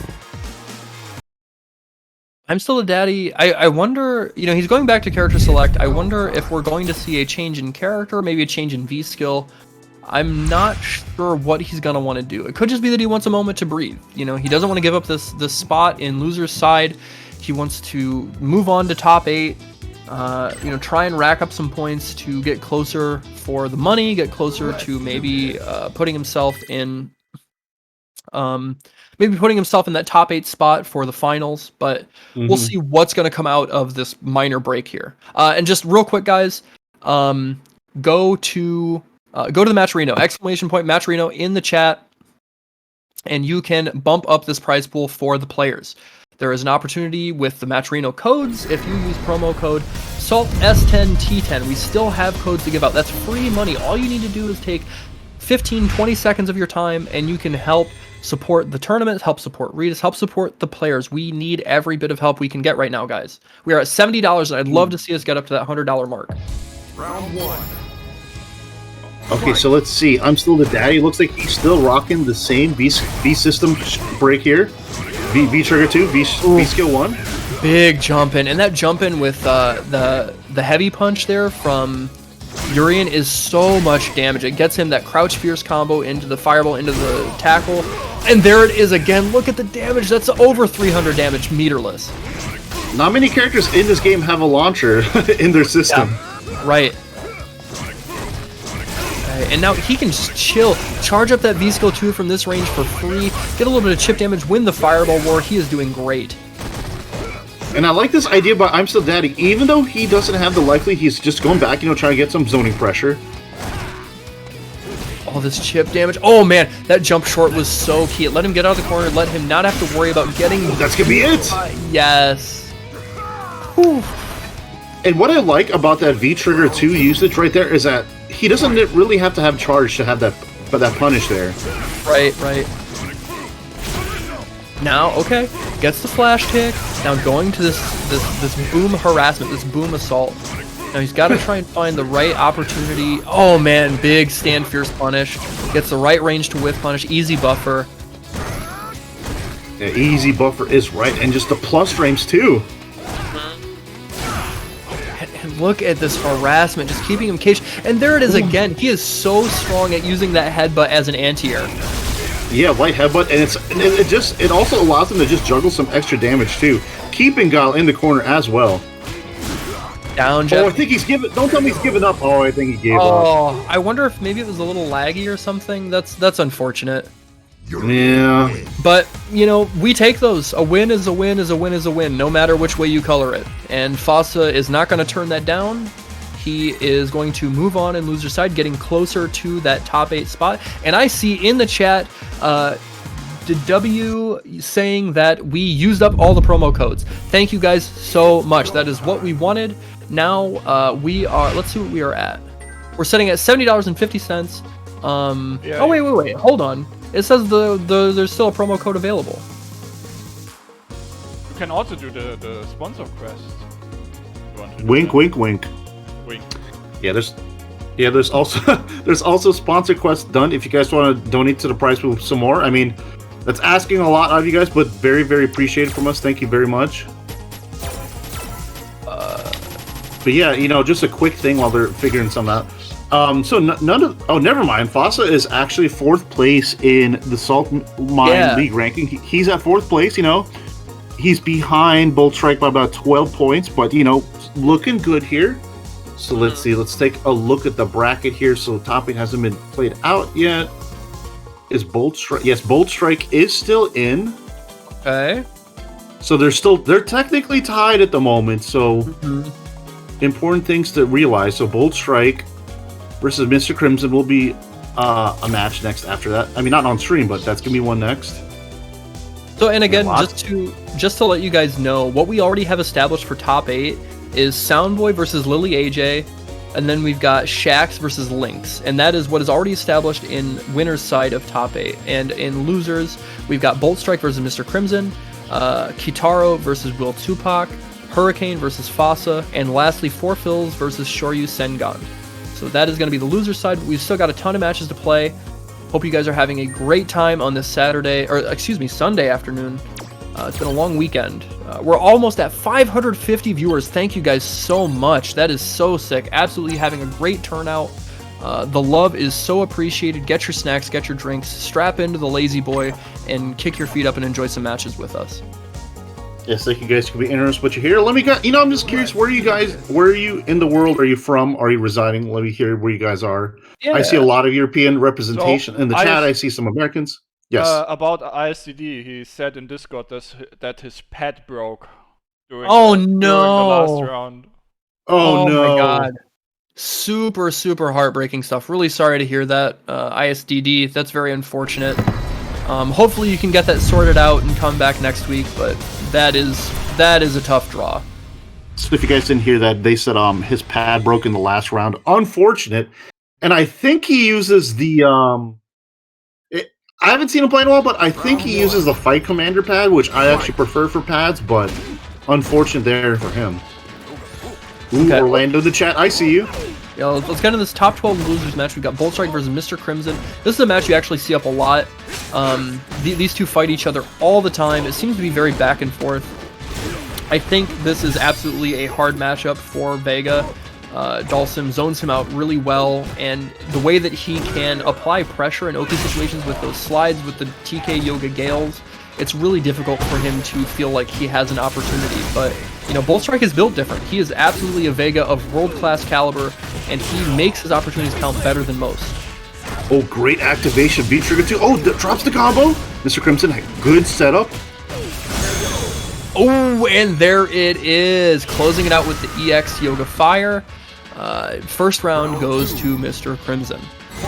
I gotta say, the comments so far of people's locations, somebody said they're in Brazil, home of Ken. That's hilarious. I love it. Absolutely sticking true to their roots, representing the culture. Oh man, there's the big EX Aguna drop. That stun is racking up. There's a dash up grab. And that micro walk was nice. Perfectly spaced V skill 2, not able to be punished by Dalsim. It is -6, but it's really hard to punish from certain ranges. Oof. Oh, there we go. Big oh, we get the slide extensions. Damn, look at this. All the bars, let's go. Oh, yo, but that EX off the wall was so sick. And then the light slide underneath. Oh my gosh, this match is going so fast. So many quick decisions. It's like speed chess, and Mr. Crimson is victorious. First game goes to him. That was such a whirlwind of decisions and just nuanced critical thinking. That was crazy to watch. Guys, I swear this character got nerfed. Yeah, right? He's a zoner. And he's a zoner, in case you forgot. You see all that offensive stuff he's doing? Nah, don't forget about it. He's a zoner. He's meant to fight you from long distance. He can't mix you up. Very, excellent gameplay by Mr. Crimson. Going for the flashy combo. It didn't even do the best damage after a bit just because of all the scaling, but just Mr. Crimson just feeling himself. I like it. Drops the combo. It could have been a confirm into that stand short, into the rolling crystal flash, but no dice. Now they're back to neutral here, and Dalsim is zoning him out pretty clearly. That's a good risk, right? You don't get the biggest punish from Dalsim if you get your sweet block, so it's worth it to hope you get the crush counter into the setup. Oh, what a reaction to the V-skill too. And Mr. Crimson is so ready. Oh, then I think that is his hallmark as a player. One of his strongest attributes is how ready he is in defensive situations. He's a lab monster. He has the right situations dialed up. That could have been a scary situation. He didn't quite get the kill off of that punish, but he was still ready with the low commitment offensive pressure afterwards and took it anyways. Yeah, man, he's been so ready. Okay, going in with that drill. There's the low forward into the Yoga Gale or Yoga Flame. Another one racking up that stun, or not the stun, excuse me, the chip damage. Down medium punch into the flame, make him sit on it, and there's the counter hit drill. Get him in the corner, reset. There's another drill that's plus enough for the next throw. Yes. Plus frames. Oh my god! And the Yoga Gale to beat the throw attempt. He knew they have played each other way too much to get away with something like that. Yeah. Here we go. EX command grab. What does he have after? Not much. Oh my god! And he tried. I really, really respect the attempt there from Bolt Strike to go for that counter after the V skill too. But again, Mr. Crimson knows what Bolt Strike wants to do. They've fought each other a million billion times in high stakes situations like this. It's not his first rodeo. He knows how to hang on to the bull. It's go time. Yeah, he's been ready, man. Mr. Crimson, and I'm such a fan of Dhalsim play, which is why I've been trying to learn the character, but I don't have the execution or brain cells to play the character. But man, just very good all-around gameplay by Mr. Crimson. Yeah, he is just a student of the game, understands defensive situations better than almost anybody else in the world. I see him come out on top of scramble moments. His percentage of being right in those times is just, I would guess probably 70 to 80%. And that's what you need to be a top player. If you're not getting the better end of those deals, you're not going to have the consistency there. But you see that with Mr. Crimson. Yeah, definitely. Just all around great gameplay. He's just been so ready all the time. But anyway, so looking at the bracket here. So Mr. Crimson moves on in the bracket. He's going to be facing the winner of Kitaro versus Will Tupac. Man, this bracket, it was already super stacked, and in the loser side of things, it just keeps getting tougher and tougher and tougher. Yeah, I've seen a lot of the top players in chat saying it, and they're absolutely right. The bracket is stacked. If you're not playing at 100%, you're going down to losers free. You're going to have to claw your way back to try and get to finals, and it's not going to be an easy. It's not going to be an easy road. Yeah, oh man, easy road or not, but this is Saltmine League. I mean, this is to be expected. Such a stacked bracket, and people from many different countries competing. Mm-hmm. And today's important is especially important. Today's tournament is especially important just because of the league rankings. Hurricane is definitely not going to be caught up right away, but. In the top 8, Soundboy at the start of the day, Soundboy, Shax, and Will Tupac are tied in points, 22. Mr. Crimson is right up there, 26. Mystic Smash, 34. So there you go. Yeah, there are a lot of opportunities for musical chairs. Positions can shift in the lower end really easily, and that's where it matters the most. You just need to make sure you qualify for the top 8. So as long as you can secure that spot and make your point differential a little bit better in your favor, you can sit comfortably going into this last ranking. But we've got Will Tupac versus Kitaro, Dhalsim versus Lucia, and right now it's looking a little tough for Will Tupac. He's getting zoned out and not able to find his positions very well. So here we go. You guys love Dhalsim. He said, hey, we want more Dhalsim on stream. Here we go. Ritas has been listening. Take that. Who in their right mind has been saying we want to see more Dhalsim? Who? Tell me who, Jocks. Honestly, me, because I just love the character doing work. You're the loudest voice. Yeah, I'm the loudest, stretchiest voice. I mean, the thing with Dhalsim is that he has such a weird, character archetype that, he beats some very good characters, but also loses to some bad characters. So, yeah, he's a good secondary, but at the same time, it takes a lot of time for him to be a secondary. Okay, Will Tupac establishing already. He's going to try and go for that double stand light into the tick throw. And so I have to imagine the next time it comes around, we're going to see the shift in the offensively. Okay, and there it is. Will Tupac closing it out at about a 35% life lead. But he is really down on meter, so this is an opportunity for Kitaro to get a lot of damage with EX Yoga Flame or go for the EX Fireballs to mix up the pressure. And I was complimenting Kitaro's play earlier, having 100% accuracy on heavy slides, but that time having a block and Will Tupac having the big punish to make him pay for it. Yeah, yep. And we did see right there the rotating wheel of options for Will Tupac. That time he went for the counter hit after the stand short. And what's it going to be next time? Is he going to try and go for the throw? Is he going to try and go for a delayed button? We'll see how he decides to keep his arsenal going. Oh man, look at this. Okay. Oh, that was a misthrow. Almost had a huge conversion with V-Trigger too. He baits that out, gives the activation to Will Tupac, and there was the big frame trap, but no dice. Oh man, and that's something you do have to worry about. She gets access to an invincible reversal when she is in V-Trigger. You have to be careful of your offensive approach on their knockdown. Oh! Shimmy. Almost had a huge counter hit conversion, but just converted off the shimmy. Nonetheless, Will Tupac showing some great awareness with Lucia. That stand medium punch from her is deadly. It's longer range than people think, and it's a pretty easy buffer into the tackle that, like, you know, it's a good go-to button for the shimmy because, like I said, it does have longer reach and it's an easy buffer. And if you're going for that shimmy, the likely situation is that you're going to space your tackle such that if it hits, you get the conversion. If not, it's safe. Fight. Yeah, definitely. Good float, not having to deal with the fireball. Just missed. He went for the real big boy combo with that counter hit, but it didn't land. Oh, 1-2. Good space drill, hella plus. Now going back to the block strength, build up some chip damage, but now Will Tupac is able to go in a little bit. But the defensive back throw, the bane of every offensive sequence's life. The thing that every Dawson loves to land is a defensive throw. Yes. Dude, not much gets me tilted more in fighting games, and I'm trying to like go for a shimmy, but somebody's throw range beats me out, and like they get the defensive back throw. I hate it. Hey, the character deserves it. He doesn't have anything. You're right, you're right. Okay, the down jab to beat up the teleport. Oh man, and he beat the throw tech attempt. He might be dead, not quite, but look at the damage. And there it is. That's kind of a built-in option select. You know, you can use the advantage of that really slow startup against a character that doesn't have a real reversal like Dhalsim, that if they try to go for a V-shift, we're gonna remain active enough that it catches them during the recovery. Oh, and this is gonna... Oh my god, he really wanted to end that with that back throw.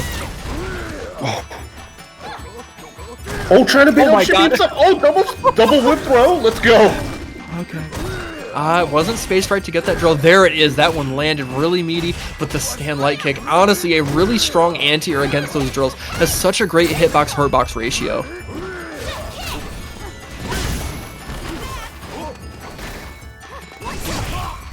Yes, smart attempt there, and there it is. That's gonna be enough. He closes it out with the run-up kicks, and Will Tupac takes it, sending Kitaro out of the tournament. GG's, my friend.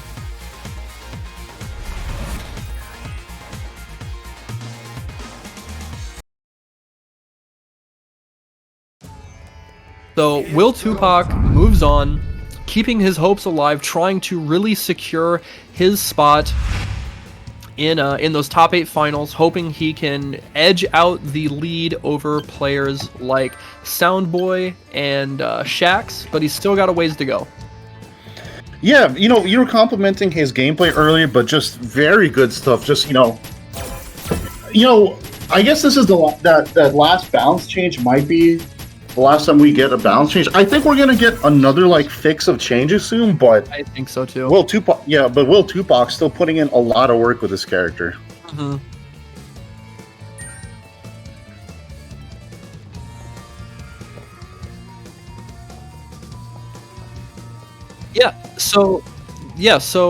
Just want to take a moment.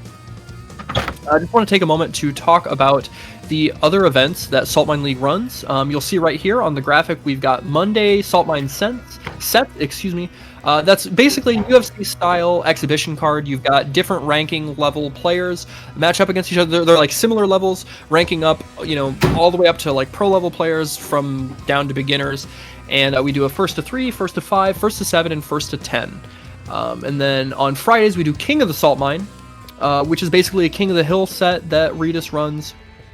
That basically is winner stays on, and whoever wins the whole thing is the reigning king for that week, and they come back to try and defend their crown against the newcomers. And Regis was informing us that Hurricane beat... I can't remember who you said. Who did Hurricane beat? Fasa. There we go. Hurricane beat Fasa. Relax, Regis. It's all right. Hurricane beat Fasa. Establishing himself as, I think, the best player in Europe right now. He seems like he can't lose. So to see how these guys stack up against each other throughout the rest of the ranking series and leading up to the finals is going to be super exciting. Yeah, most definitely. But yeah, so let's see. We're getting Fasa back in here. Fasa is going to be facing Hurricane again here. So yeah. This is going to be a good one. So V-Trigger 2 Urine, I'm always so hyped to see it. Sorry, Rushdown. Yeah, don't let him know. What? You commentated V-Trigger 2 Urine? Why didn't you just jump off the stream? Yeah. Somebody in the chat asked if both of us are from NA. That is in fact true. So you'll have to forgive us. As much as we do try to watch all of the Saltmine events, we might be a little out of touch at times, but we do our best. So hang tight with us, guys. I think we're doing a pretty okay job so far. Just be patient. Let's do this. But yeah, the thing is that's so cool, like I said earlier, and I'm not just saying it just to pump up Reedus' stream and all that, but just the amount of super strong competitors that we have, a lot of familiar big European names. We got the Reinhardt, Yeah. I'm Still the Daddy, Fossa making big strides, Four Phils, Hurricane, just great stuff. Just lots of big names. That's always to be expected here every Sunday. Yeah. I mean, every event, they participate in everything, whether it's the Saltmine sets on Mondays or the King of the Saltmine on Fridays, they are always here showing out. And that's why, again, I think hands down, Saltmine League is absolutely one of the best series in the world. Okay, so Hurricane here, trying to close the distance, using that stand medium kick is such a strong poke. Urine has a really hard time dealing with that consistently. You have to space yourself in just the right range to try and sweep it, or to try and maybe get a punish with like down medium punch, but it's hard to do because that move is so fast. Yeah. See, checking out this norm. Oh, okay. Yeah, it was safe. I like that. Man, Cammy, Cammy has that as save. That's so unfair. Right. Get in. Yeah. Okay, yep. I actually like the jump back jab there from Fossa. That trade was fine. It let him, not have to worry about the 50-50 mix-up off of the EX. Ooh, that background us was so good. Okay, block it out. Oh, but that time he got clipped. That's gonna be enough. Man, the frame advantage that you get off of that V-trigger dive kick, giving you the opportunity to stay in range, that you can get the back medium punch follow-up, that allows for so much more damage than you would think.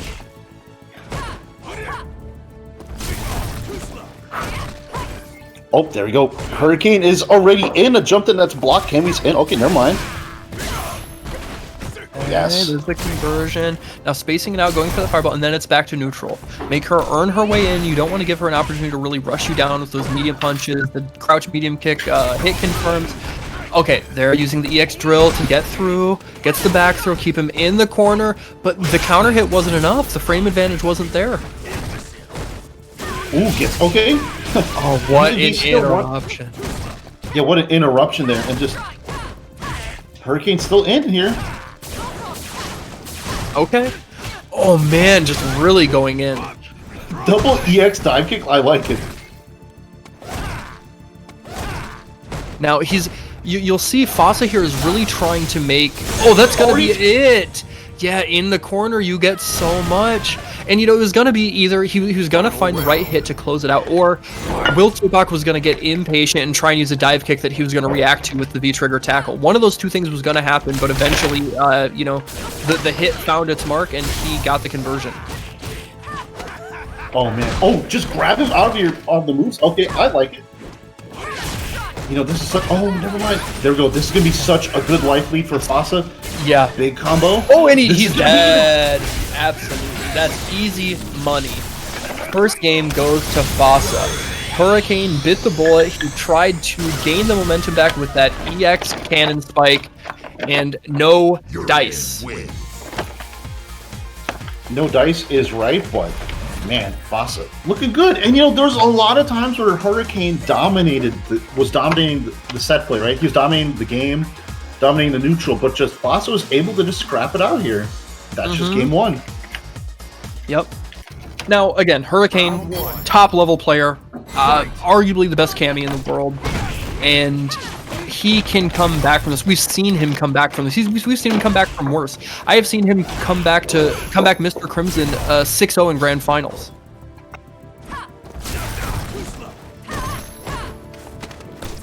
Sorry okay. about that. I was just moving some. Sorry about that.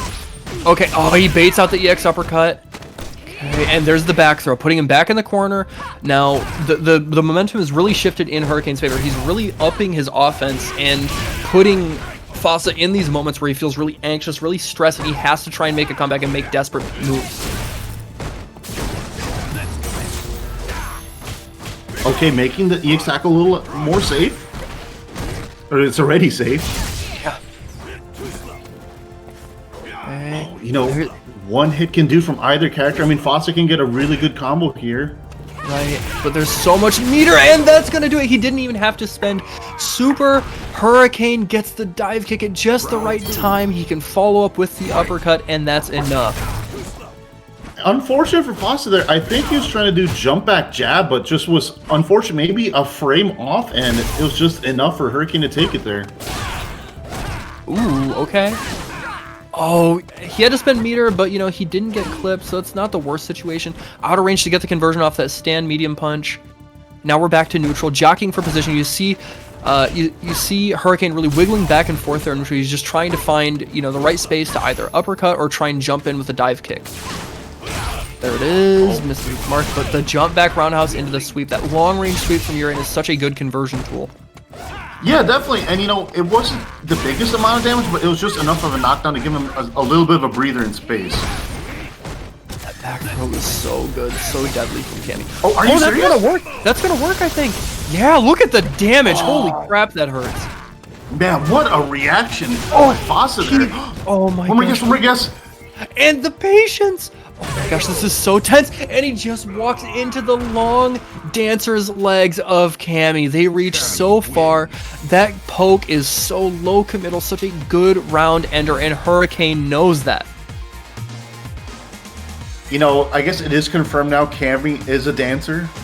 Yes. Played by MrMostafles there. Yes, yeah, that is canon. Very just back and forth there, just and it's just like every little situation that worked out was such a genius move, whether it was Fossa's little jab there or just Hurricane just medium kick, just back and forth chess game here between the two. Yeah, now it's tied up at one game apiece. Okay. Now going back to this fireball game, I like going for the headbutt there. Built a little bit of meter, but more importantly, it was trying to bait out a dive kick attempt. Okay, no conversion. The forward medium punch to reset, get back to neutral, go to these ranges that you can clip with pokes, and he's just so ready with that headbutt. I don't know that I see a better Urian utilize the normal headbutt to get air or to get anti-airs. Yeah, definitely. Oh, putting himself in the corner. Oh man, this is gonna be good. Is this dead? He's dead. Oh my god, the conversion. Look at that. And, you know, it doesn't matter how much scaling there is, Urian Super does so much. And Cammy is a low health character. Any hit in those situations and she is done. Man, great conversion, man. Guys, look at that V trigger 2 Urian being optimal there. Yes, another perfect use of that EX drill. There's the conversion off of the crouch short into the stand jab. And now holding this corner control is Hurricane.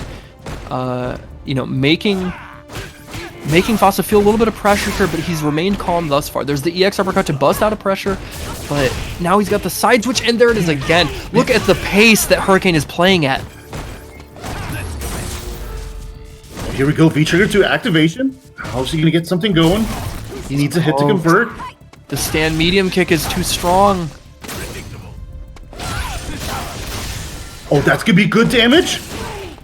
Oh, if he could have blocked that, I think he could have killed. Hurricane staying alive. Final round. Here we go, guys. Final game, final round between the two here. But Fossa having the meter advantage. Dashing in, getting that stand medium punch. So many active frames on that. Such a strong neutral. Anti-air medium punch? Yeah, alright.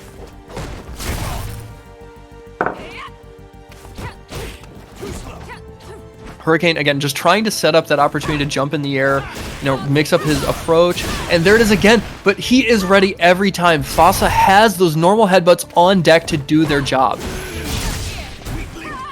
Oh, here we go. Oh, nice V-shift there. Oh, parry conversions? Okay, look at the damage. Oh, and the back heavy kick.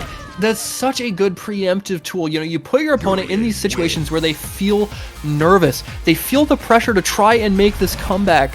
And it's such a slow startup move that it's great at interrupting just about anything, whether it's a normal, whether it's a dash, whether it's even just a walk forward to try and get back some space. It's so slow that you get clipped by it every time without even realizing it. That's the first time in forever that Hurricane didn't make top 8 when he entered. Yeah, I can't even remember anymore the last time. Yeah, honestly, me either. And it's not even is he making top 8 almost every time, but it seems like he's winning almost every time. And so this is not exactly unprecedented, but dude, Hurricane not making top 8 is noteworthy. It is out of this world.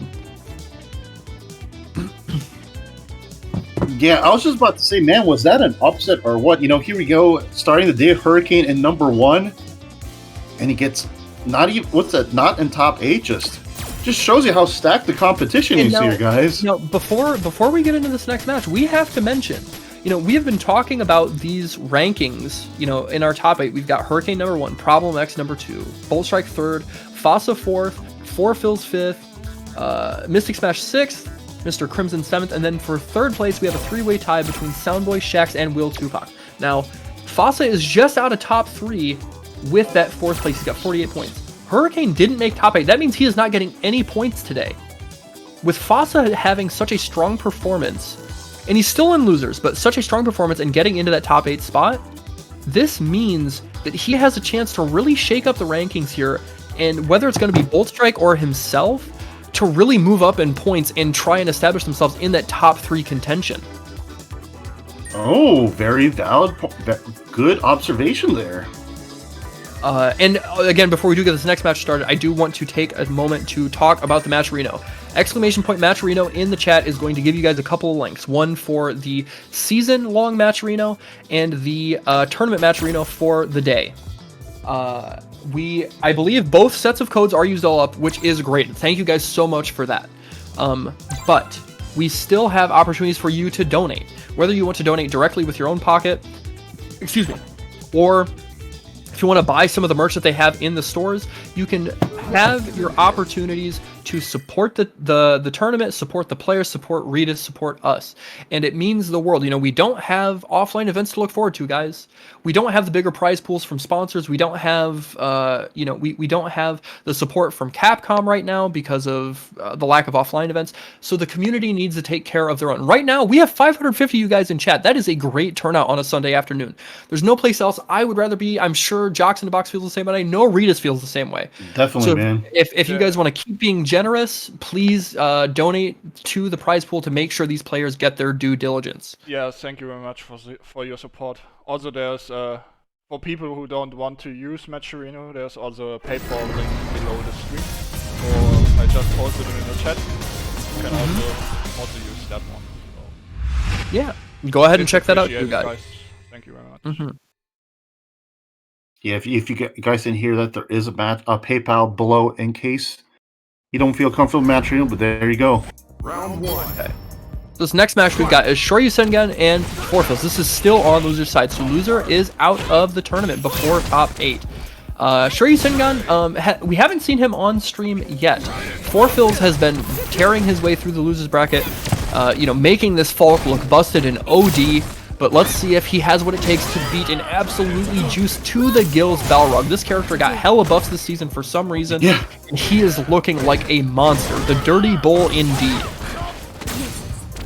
Yeah, Dirty Bull indeed. And man, this character, like, to me, I thought they were kind of small buffs, but they added up. A lot of people are starting to really fear this character. Dude, I just, like, I can't believe what they did for this character. I'm glad, I like seeing characters get their time to shine, but he wasn't bad to begin with. Oh man, what a good view reversal. Now, going back to that dash punch, having the opportunity, but he doesn't have the V-Skill 1 to get through these shots. So yeah, his approach at neutral is going to be really stifled by the angles and zoning that Falk has.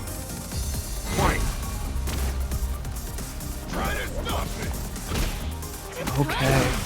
Oh, just not on the throw range. Yeah, and that's such a strong attempt. Balrog has this really strong anti-air and stand medium punch, but with Falk's ability to change up her jump arc and jump timing, whether she's going to do a jump, or excuse me, whether she's going to do the dive kick, whether she's going to do an air shot, it makes the approach and the decision to anti-air her that much more difficult. Ooh, here we go. Yes. In the corner, Balrog. Oh! But guys, I thought Balrog needs to cross up to escape the corner, but here we go for the Phil's big damage! Head. He hung onto the V trigger for just as long as he needed to, gets the big conversion. Oh, not quite dead! I spoke too soon. Let me fix my face. Is Shoryu Sengun going to be able to make this comeback? Oh, and that will take game 1. Yeah, and right there was that moment where, you know, he had all the resources to make the comeback, but there was that hesitancy to anti-air in the moment of the jump in. It was an obvious jump in, but you know, it was from that range that you aren't really sure what Falk is going to do. Are they going to do the early jump shot? Are they going to do the jump medium punch? Are they going to do the dive kick? There's so many options there that you second guess yourself for just long enough that then you have to block it, and then you have to deal with that great throw range from Falk. Yeah. Straight.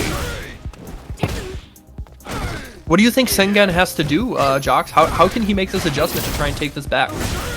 He's got to punch him some more. He's just got to make sure his glove hits Falk in the face. That's really all it comes down to. He's just got to punch him some more. To me, it's like Phil's is kind of playing like this landmine of a wall that it's just so hard to reach and get in. Oh, and he stayed in front that time. And here's the big conversion. Gets the OP, and he stays below the time. Oh my god, and then he uses the V-trigger overhead to get the throw bait and close it out. Look at this. He is sitting on a full stack of butter going into potentially the last round. This is such a big hill to climb for Shoryu Sengun. And you know, I forgot who else commenting when they were telling me like, oh yeah, Falk's dive kick kind of sucks, but in that situation, it just shows you like, can definitely be annoying even on block. I definitely don't think that move sucks. Yeah. Anybody? I don't. Yeah, -4. Don't forget, Brian F has been telling us for years. Well, not for years, but especially since this -4 reaching it. Ooh man. Oh man, I know Dr. Seuss. Oh man, I know people complain Dr. Seuss books might have got canceled, but Balrog is still here to teach us to count us to 5. 1, 2, 3, 4, 5. Spacing out with that stand fierce. And there's another tap. He doesn't get the follow up though. Oh, and he goes low. I love it. He was trying to just hold back to get out of there and try and walk out of the pressure, but the EX low smash takes it. And you guys might be saying, like, why is Boxer reverting to a lot of turnaround punches? But it's because he doesn't have access to V-Skill 1, you know, that gets him through the fireballs. Ooh, big conversion there. Stays in front. Gets a good corner carry, too. Now going back to the zoning game a little bit. And making him guess. These neutral jumps are so strong, you know. Against charge characters that have those horizontal movements. Oh, he baits it out. Okay, big conversion. And the EX, look at that. There's 350 damage. -4. Oh, big jump in. Oh. Canceled. And that's a buff. Able to cancel off of the target combo into the V-Skill 2. That's plus. Oh, plus a billion. And now Balrog is one of those privileged characters. He was able to keep his -1 situation after the forward dash. Oh, he tried, but he gets the conversion off of the down, or the stand jab into the follow-up, and 4Phils closes it out. And folks, that's why it's so important to work on your little hit confirms. Those, you know, able to convert off the 2-piece hits, the 2 lights. It's so huge in this game. And especially against characters that have those easy to go to anti-airs. You know, Balrog has that stand medium punch, which is just, you know, so consistent, pretty brain dead. And it's like, if you want to try and make a jump in against them, you have to mix up your timings. You can't do the same jump in over and over and over. And eventually you're going to have to use jump short or jump jab, whatever it is for your character, right? And off of that, the best you're going to get more often than not is the light confirm. And so just like you're saying, you have to have that on deck to make sure that your hits count in those clutch moments. And that's exactly what 4Fills did. That's why he is moving on into top 8 over Shoryu Sengan. You know what else we have? What else do we have, Regis? Our top 8. We have our top 8 finalists. Let's take a look at the bracket. Who do we have on winner's side, Jocks? So, on the winner's side of things, we got Soundboy versus Lily AJ. And then we got Shax versus Linksalo. And then on the loser side of things, we got Mr. Crimson against Will Tupac, France country kill, you could say, unfortunately. And then we got Fossa versus the 4Fills. Man, just looking at these players, like I've not only is there character variety, but I've been harping on it all day. Like, this is absolutely a top 8 you could see in a European premier event. Every single one of these players is capable of winning a high-tier event against some of the best players in the world, and this is a weekly. This is what Saltmine League brings you every single Sunday. You know what you're getting yourself into, and if you aren't following, if you aren't keeping up with the action here, you are missing out. Make sure you are supporting the Match Arena. Make sure you are following the Twitch channel. Make sure you are letting Twitch know that Saltmine League needs to be partnered. The fact that Redis is not partnered yet is a crime. Make sure Twitch knows that they are missing out on this opportunity to work closer with Saltmine League. Follow them, subscribe, everything you can do to make sure Redis knows he is appreciated. He's the best. He's killing it. He's absolutely the spooky of Europe. I will give him that credential. He is deserving of it. It's also my team, to be honest. Sure. That is fair. Them, I would be nothing. That is very true. To my team. Of course. Everybody who helps run Saltmine League, that is the team spooky of Europe. Now, whether who's the more strict, Redis or Spooky, that's for you to decide. For me to be quite on. But we got Soundboy versus Lily AJ. So Cody versus Chun-Li. What do you think here? So I would say Chun has the edge because she, against most characters, she wins neutral pretty free. And now with the buffs that she has gotten to her low forward, as well as to her V-Trigger 2 over the past couple patches, she has the damage too when she gets it. But at the same time, the robbery factor from Cody and the buffs that he got this season, he got hella buffs. It's not going to be an easy ride. So Lily AG already is looking at a pretty big life deficit, and although they have V-Trigger, it's going to be hard to crack open Soundboy on defense. Yeah. Anyway, Soundboy with a good life lead. Who needs robbery when you have this good a life lead? Yeah, right. Okay, backing himself into the corner, but that's okay. That's not the worst situation. Lily here trying to get one of these fierces connected into possible V-Trigger 2, V-Trigger 2 extension. Okay. Oh, you'll take that throw any day. Yes. Yep, that stand medium kick, good long range buff to buffer that into the tornado or whatever. Oh, there we go. There's the conversion off of the heavy priority for the sand. Such a good opportunity to try and get that counter hit.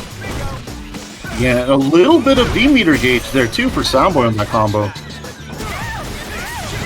Big damage. What a great life lead. Whew! Look at that! Almost get that killed! Holy Are you serious? I didn't think that was gonna kill. I thought there was so much scaling. Cody wins. It's funny because it's like, how do you balance Cody? You make him as strong with V-Trigger as strong without. So, wow, what a lot of damage on that. I didn't think I was gonna kill either. I was like, why is it keeping on going? Yeah, it never why is it ends. not stopping? Good awareness from Soundboy. He knows his character. Yeah, you don't get the top 8 of Saltmine League by just being lucky, Soundboy earning his way here. And in terms of the rankings today, this is so huge for him to be this far up. Right. Okay, jumping in, and that's another buff Cody did get. You know, off of that target combo in the air, I believe it's always like +7 or +5. It really got buffed on its frame advantage, so it makes it a more consistent go-to for a jump in attempt. Oh, trying to catch the V-skill too, but not quick enough. Oh, the sway. Look at the damage. That was almost a 300 damage. And there is the just frame command throw. Gets the Oki, and there is the shimmy. The dash up, 1-2 step. You reach, I teach. Man, just Soundboy just looking good in all departments here today. Yeah, Soundboy is just looking in fine form. And mind you, this is winners. He is still just keeping all this momentum going. He's looking super strong here. Okay. There finally is the EX SBK to try and get, you know, just try and slow down the oppression, but Soundboy doesn't care. Now he's got V-Trigger, and now the robbery is there. He's got to worry. Yeah, let's see how he gets to start here. Oh, he was about to start there. Man, he's a big fan of, like, sweeping and V-Trigger 2 to make it safe, but... Yeah, of course. Lily AJ getting a good jump in, staying alive. Right. Okay. Tried to go. Good empty jump from Lily AJ. That was a missed attempt. That was supposed to be, you know, first hit of the stomp into the legs. But, oh man, all that pressure. Racking up the great damage, and there it's taken away with that stand roundhouse. Gets the forward throw. Now swing with that crouch fierce, no crush counter, no conversion. Keep cooking. Okay, now going to this fireball game. Lily AJ walking themselves out of the corner. Oh, I love the slide. They're able to recover in time, but now gotta hold this pressure, and the V-reversal was quick enough that time. No punish. Oh, is he dead? Oh my god, Soundboy the Lord. My man, he has graduated from Mayor of Metro City to God of Metro City. He had the anti-air on deck, knew the right conversion, and took that with the greatest of ease. Yeah, just very good stuff there. That man looked like he was playing slow pitch softball there. Yeah, right. Old man's league. Yeah, he just, it looked like another, you know, Saturday church league game there. Good stuff.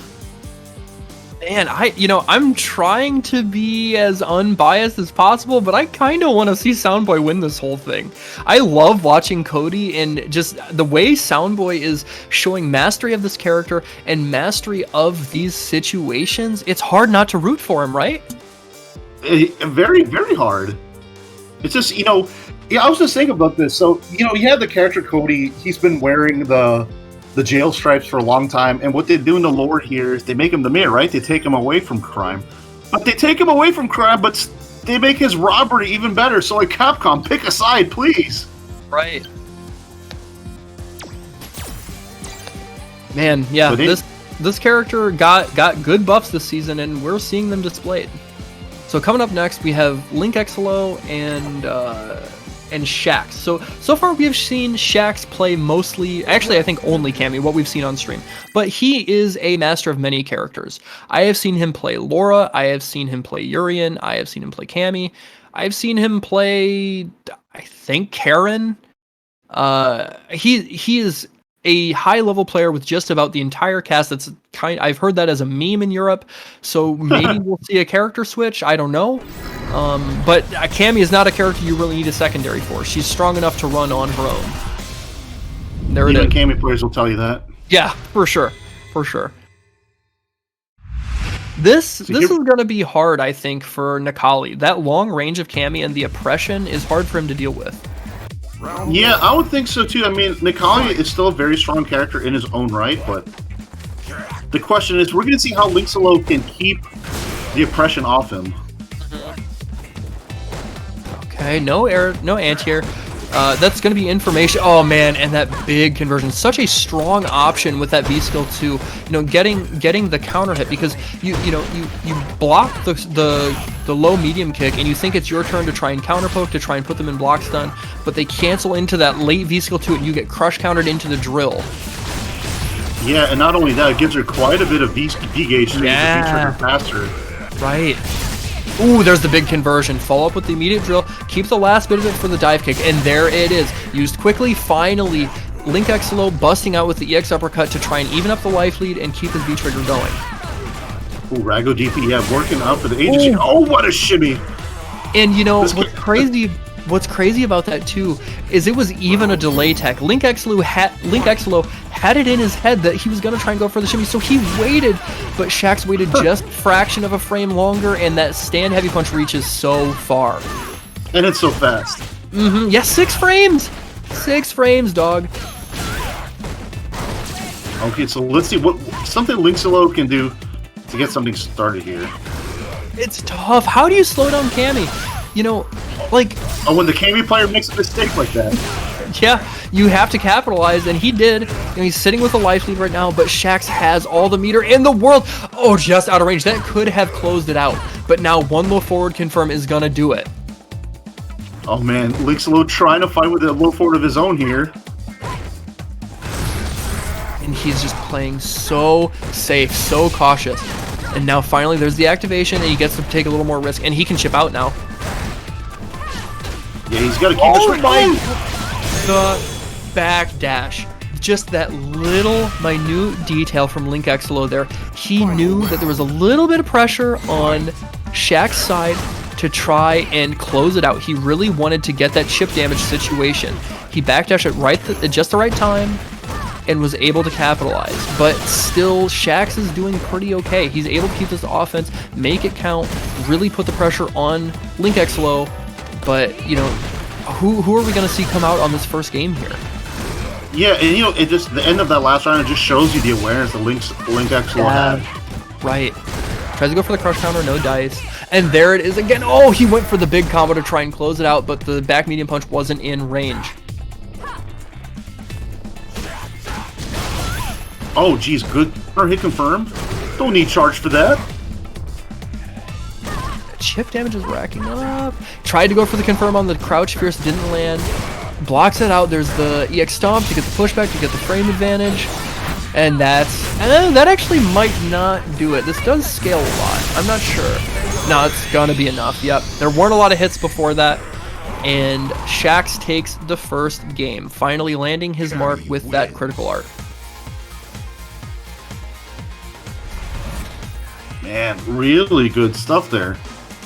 And you know, the thing I do like about Link Exilo's, sorry for mispronouncing, but the thing I like about his Necalli is even in V-Trigger, he's kind of calmed down. You know, he's not dashing in, dashing out all the time like a lot of Necallis tend to do, so good ground game there. Okay, man. Oh, yep, that dive kick is safe. He had to challenge, you know, didn't want to hold all that pressure. The corner position against Cammy is really hard to kill with. Okay, there's the EX. Get off me. Oh, good whiff punish.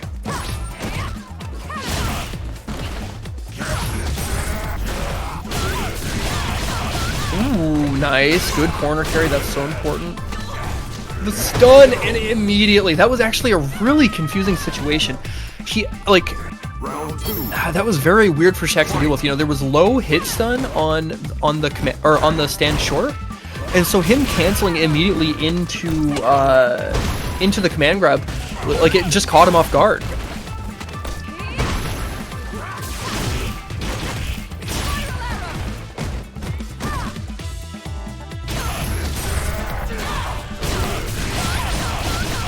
Okay, there we are back on. Okay, now I'm back into it.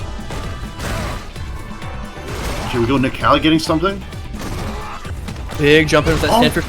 But there's the defensive back throw, there's another forward throw, and now he's one hit away. He's not even going to have to spend super. Man, it was just that Necalli had some chances to get something started, but it was just never enough there. Okay, rushing down, using that stomp again to get the knockdown. He's noticing that Shaxx is trying to jump out of pressure a lot after that stand medium kick, so he's going to the stomp to get the knockdown. Oh, that could have been a punish. That should have been low forward into drill, but he tried to go for down medium punch. Oh man, and here we go, Shaxx with the life lead. He's looked almost unstoppable once he's gained the life lead. Anything will take it for him here. Yeah, he's big chilling. I can't believe he was patient enough to not bite. Yeah. Oh my god, that wasn't enough. He's still got a chance. If there is the right combo, it's not going to give Link Exlo the win, but it's going to put him in a situation to make Shaq's guess for game. If he gets the right combo, it's a ton of damage and real Oki. But yes, Shax just goes to the tried and true, that low forward never misses. He takes it 2-0 over Link Exlo. Yeah, just very good gameplay, just oppressive in it. I mean, Nikali had a few chances, Link Exlo had a few chances to like fight back, a few good DPs here and there, but it didn't matter to what Shax wanted to do. He just went in, did his stuff. Cammy apologist and all, but came in and did the job, and there we go. He is in winners finals. Yeah, and that means in winners finals, he is going to fight Soundboy. And I saw Soundboy in chat saying that I believe this is a run back of an earlier bracket that they fought in. So that will be an exciting one to watch, you know. Shax with the insane rushdown. It's also even more important because if you look at the current leaderboard, both people have the same amount of points for the top 8 spot. So exactly. Well said, Redis. Again, we've been talking about these ranking events because there are only 2 tournaments left before the finals. There's this one and next week. So you have to get in, you have to perform, and earn your spots. And just as Redis was pointing out, Soundboy and Shax are tied. They're at 22 points apiece to try and secure that last top 8 position. Now, both of them are in winners finals, so I believe I think at this point they're both going to be I think they're going to accrue enough points that they will be secured in the top 8 unless Will Tupac makes it further than them and basically wins the whole tournament. But this is going to be important for deciding who gets the better seeding and who sits a little more comfortably going into that last ranking event. Yeah, going to be a super important matchup once we get to winners finals, and that will be first to 3, so there's going to be time for adaptation. It's going to be a long set. Yeah, definitely. And just as a reminder, too, it was actually Soundboy that put Hurricane in losers, so... Yeah.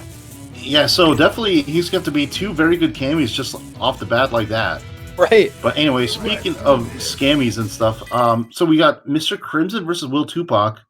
Neither of them play Cammy, but unfortunately for Franz... I need to interrupt you. Did you just say the forbidden word? What was the forbidden word? You know exactly what it is. And you're fired. I know what it is. Oh, gee. What did I say?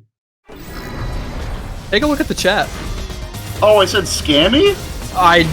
You're willing to let yourself get fired again? You're not coming back. You're fired again. Oh, geez. Jock, I can't oh, jeez. I don't even associate. I don't even know who this guy is. Who let him on the mic? Round 1. Oh, geez. Fight. He's done. You're cooked.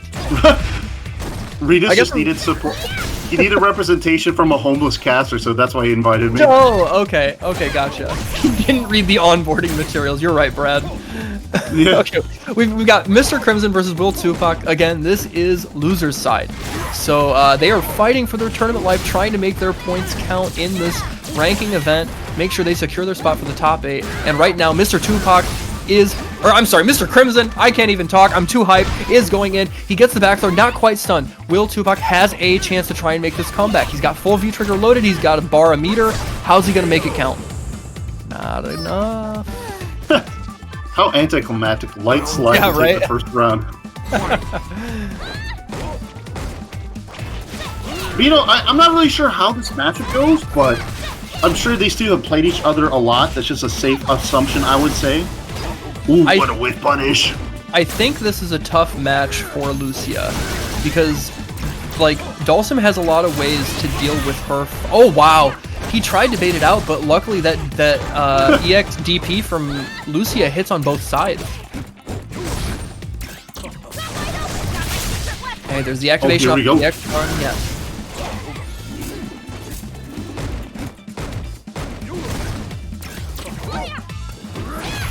Oh, big jump. Go ahead. Be the change of something else. Look at the damage. Holy crap. Tries to go in, and that's gonna be... Oh, that's not enough! Yeah, it's a light slide. You know, you had to guess there. Was it gonna be instant overhead? Was it gonna be throw? Or was it gonna be slide? It was a 50-50-50. Good luck guessing right. Yeah. You know, Dawson, one of the few characters that can make you truly guess like that. You know, Chun-Li's another one up close, but we'll see. Is Will Tupac gonna stay with Lucia? I think so.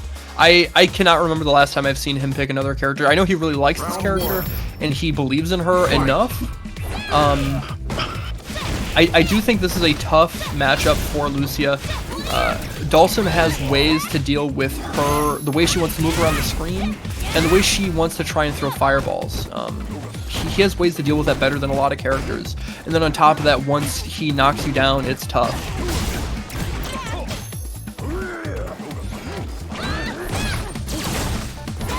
Ooh, the reversal not good enough. That is a real punish, though. Gets the reset and just backs out of the way so he doesn't have to deal with the drill.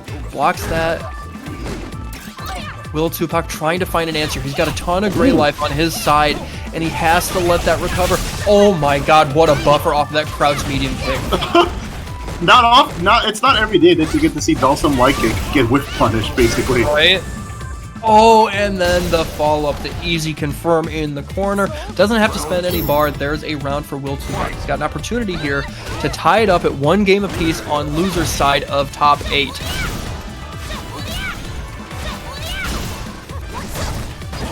Oh man, it looks like Dawson is the one that's having to get in here. Yeah, it's a weird turn of events, right? Yeah, but I mean, Mr. Crimson is so good at switching between the offense and defense, so... Good back throw. Oh boy. But yeah, runs right in. Yeah, runs right into the light slide. Look at all the gray damage. Oh my god. Oh, wow! He's been ready. Damn. That was just a course there, a course of mastery on how to fight Lucia against Dawson there by Mr. Crimson. It's good setup here. And he calls out the V-shift. Look at this, already sitting at a 50% life lead. The stun is at 70%, and now Lucia is fighting for her life. The yoga anchor, another one. That is twice this round we have seen him land that combo. And that's the back stun. I didn't think that would do it. Oh my god. And to close out with a perfect, nice touch there by Mr. Crimson, he moves on. Yeah, jeez. He dominated that. There was no opportunity for, you know, any sort of control from Will Tupac.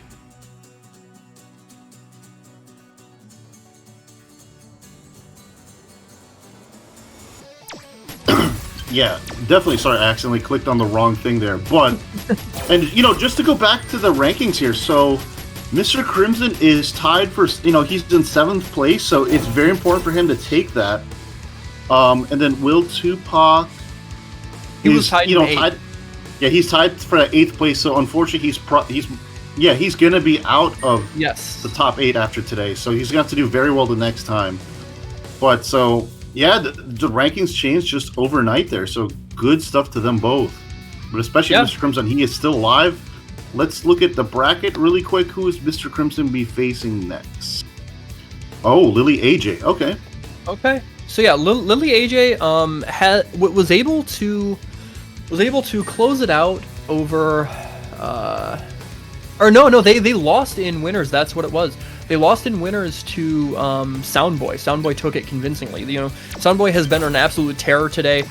Just basically running through all of his opponents. It seems like, you know, he hasn't had a ton of trouble one way or another, but Lily AJ is still alive, sitting in the lower end of the bracket, but has to try and make this count. And is Lily AJ in the... No, Lily AJ is not in the top 16. Or no, I'm sorry, they were 13th, yes. So if they make it far enough today, they could eke closer to that top 8 spot, but I don't know without a win and a good performance next week if they're going to really shake things up enough to center themselves and really anchor down in that top 8 position. So this could be maybe an option for some gatekeeping, I don't know, but nevertheless, obviously Lily AJ wants to perform well. For sure. But you know, so this is going to be probably one of the most fun sets just looking on it today. I would say these are 2 crowd favorites, would you say? Fossa versus Oh Phil yeah. here? Oh, for sure, for sure. You know, Fossa repping that V Trigger 2, which you never see. For Phil's repping the low tier character, well, arguably quote unquote low tier character, but making sure that everybody in Europe knows that he is to be feared and dominates. So this is going to be a hell of a match to watch, a real barn burner.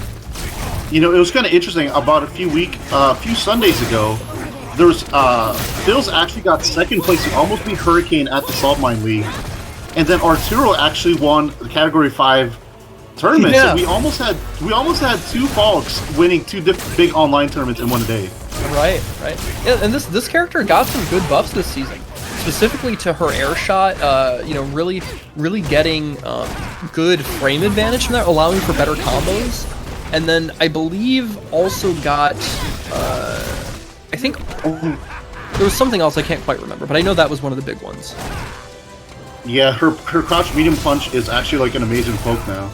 Yeah, that's what it was. Thank you. I could not remember, but yes, that was the other thing.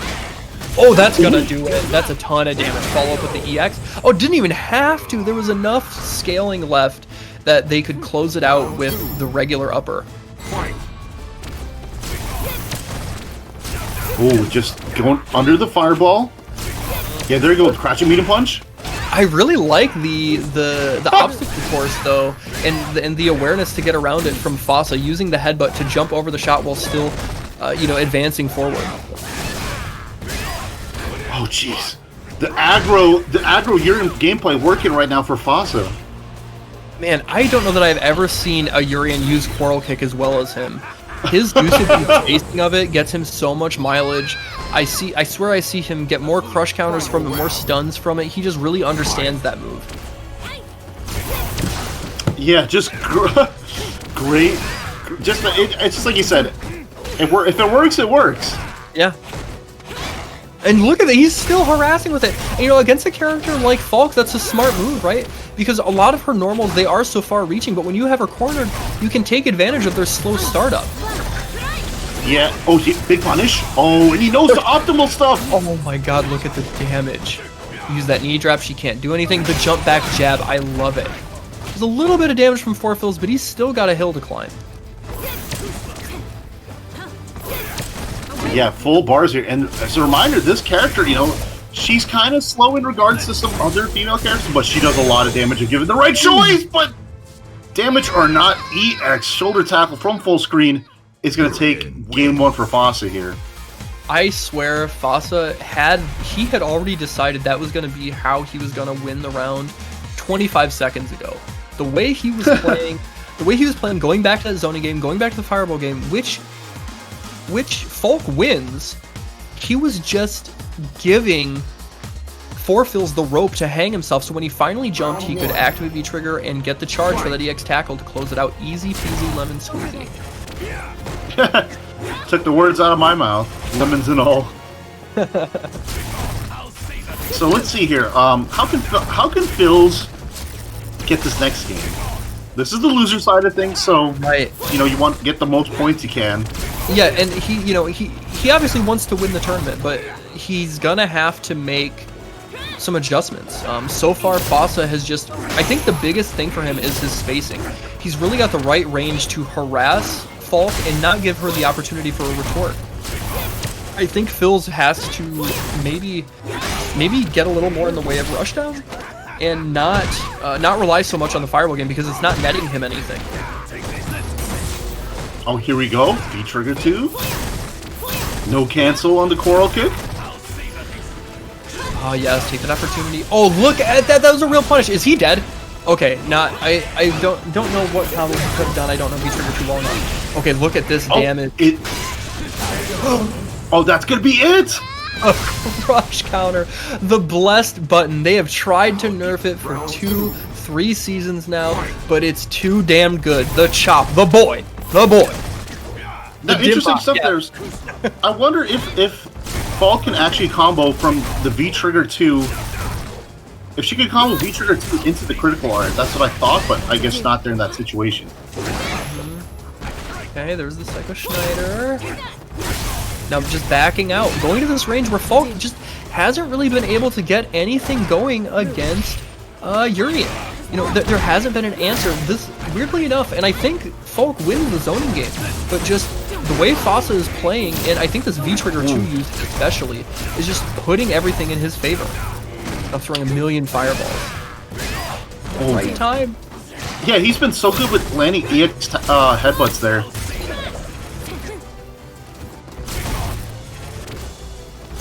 Throwing fireballs just out of the sweep range, just out of the stand fierce range from Falk. Oh, he got the guard break! That was we got sick. The screen zoom in too. That was honestly tight. I forgot they did that for that move. Oh, that's a punish! And look at that. Fossa taking it 2-0, crushing the dreams of 4Fills. And let's take a quick look again at the rankings. So 4Fills was sitting at, you said, where is? Oh, he's at 5th. He's at 5th. Fossa was just ahead. Exactly. So this means Fossa is more comfortably positioning himself closer to that top 3. And, you know, right now, out of everybody left in the bracket, let's take a quick look. Out of everybody left in the bracket that is ahead of him, he is performing the best.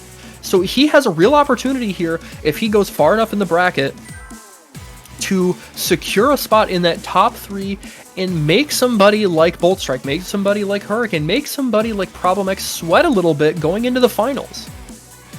Yeah, good point. That's what I was about to say, but let's see who we're having next. Are we having... But anyways, guys, almost 600 of you guys tuning in today. That is so cool. Like, thank you guys so much for supporting Saltmine League, you know, supporting Ritas and staff, like he told us. But yeah, thank you guys so much. The Matcherino is still going strong if you'd like to donate. So just hit ! Matcherino. We got $75.50 for the tournament today. And then for the season, we got $264.40. So it is still active. You can still donate. Anyways, oh, actually, excuse me. We are at $90 for the tournament today. We are $10 away from the stretch goal. That's close, guys. And again, if we get that stretch goal, that means the top 2 players are getting paid out. And like I said, I know you guys like your soap operas. The FGC is, you know, a telenovela, and you like to see people get salty because they didn't get first. You want to make sure that the winner takes all. But if we can, we want to help out everybody. So go ahead. We're $10 away from that final that first stretch goal to make sure that the top 2 gets paid out, and they would appreciate it. You know, these players have been putting on incredible matches all season. This is the 10th week of the 10th season. It's been years now that Saltmine League has been going on strong, and we want to make sure that they are taken care of. So please, just a few extra bucks and we can get to that $100 goal.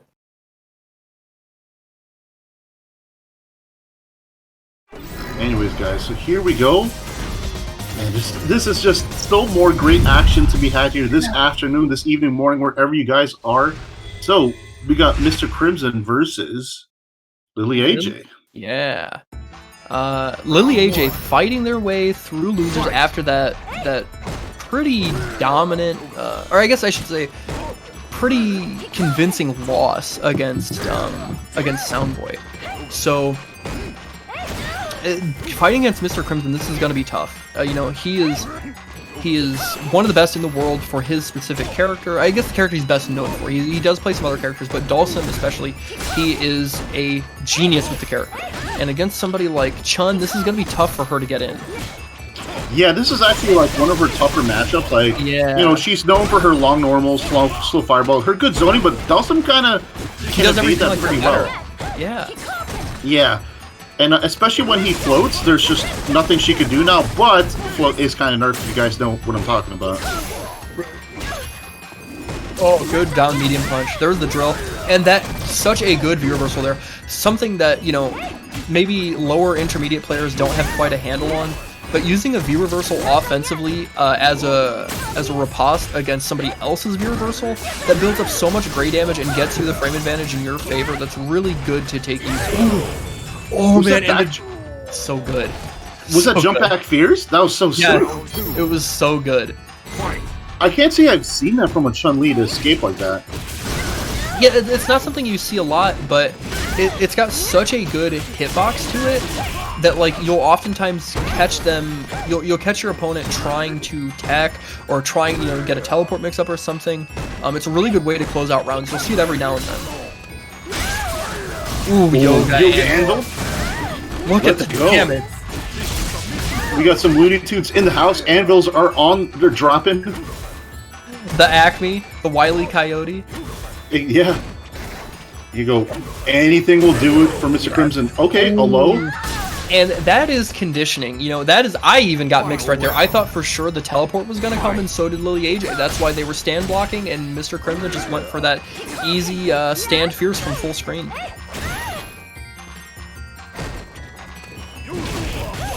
Oh, big something. I kind of wonder if that was supposed to be like a back medium punch or cross medium punch, but he accidentally did a half circle and the flame came out. You could very well be right. That you'll see that instance happen a lot with Akumas. If they're, they get jumped in on trying to do back fierce and they get the half circle back red fireball. Oh, jeez.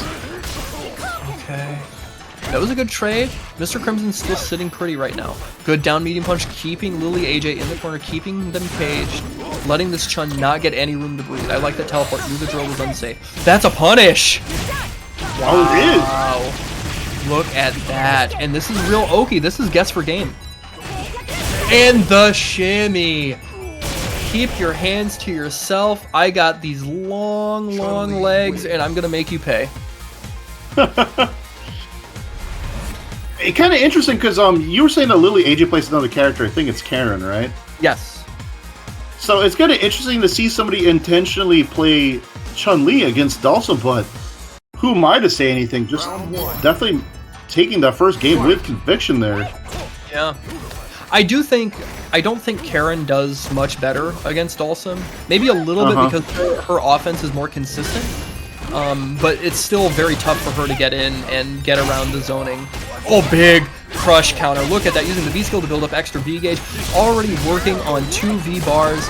And there it is, but bites on that. And look at this damage. Oh my god. Oh, I thought he had something for the V shift, but he didn't. Thought he was gonna float back, but he stayed right there, swung with those big stretchy arms, and taught her about metaphysics. Nothing else. No one better to teach about metaphysics than the guy that stretches his arms across the screen. Right.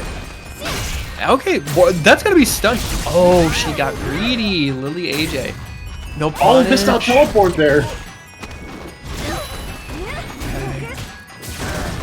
V shift. And now the life total is about evened up. I love the slide there, taking advantage. Not a real block string, can get under it and get your turn back, get the knockdown, keep the corner pressure. Oh, great check there by Lily AJ. Counter confirmed, not enough. Mr. Crimson really needs this game. He can't let any last hit conversion come through. We saw this. That, I think, could have been a punish. We have seen already Lily AJ represent that option to full screen punish with super, but there was nothing there that time.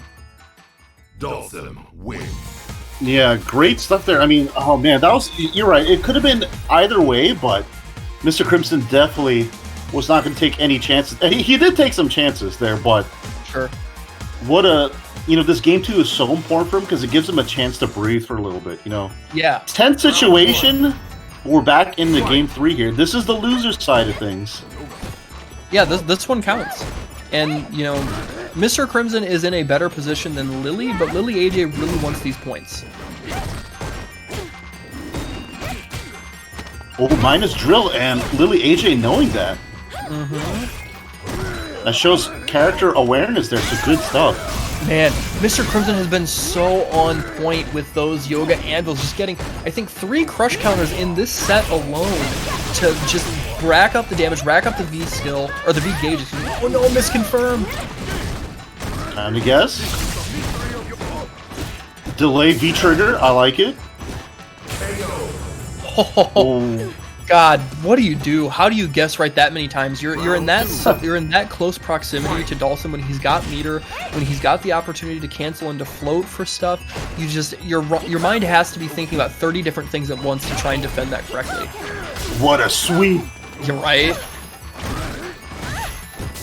You know, as an OG player, anytime I see a Dolphin, full screen normal get whiff punished, it's always sick.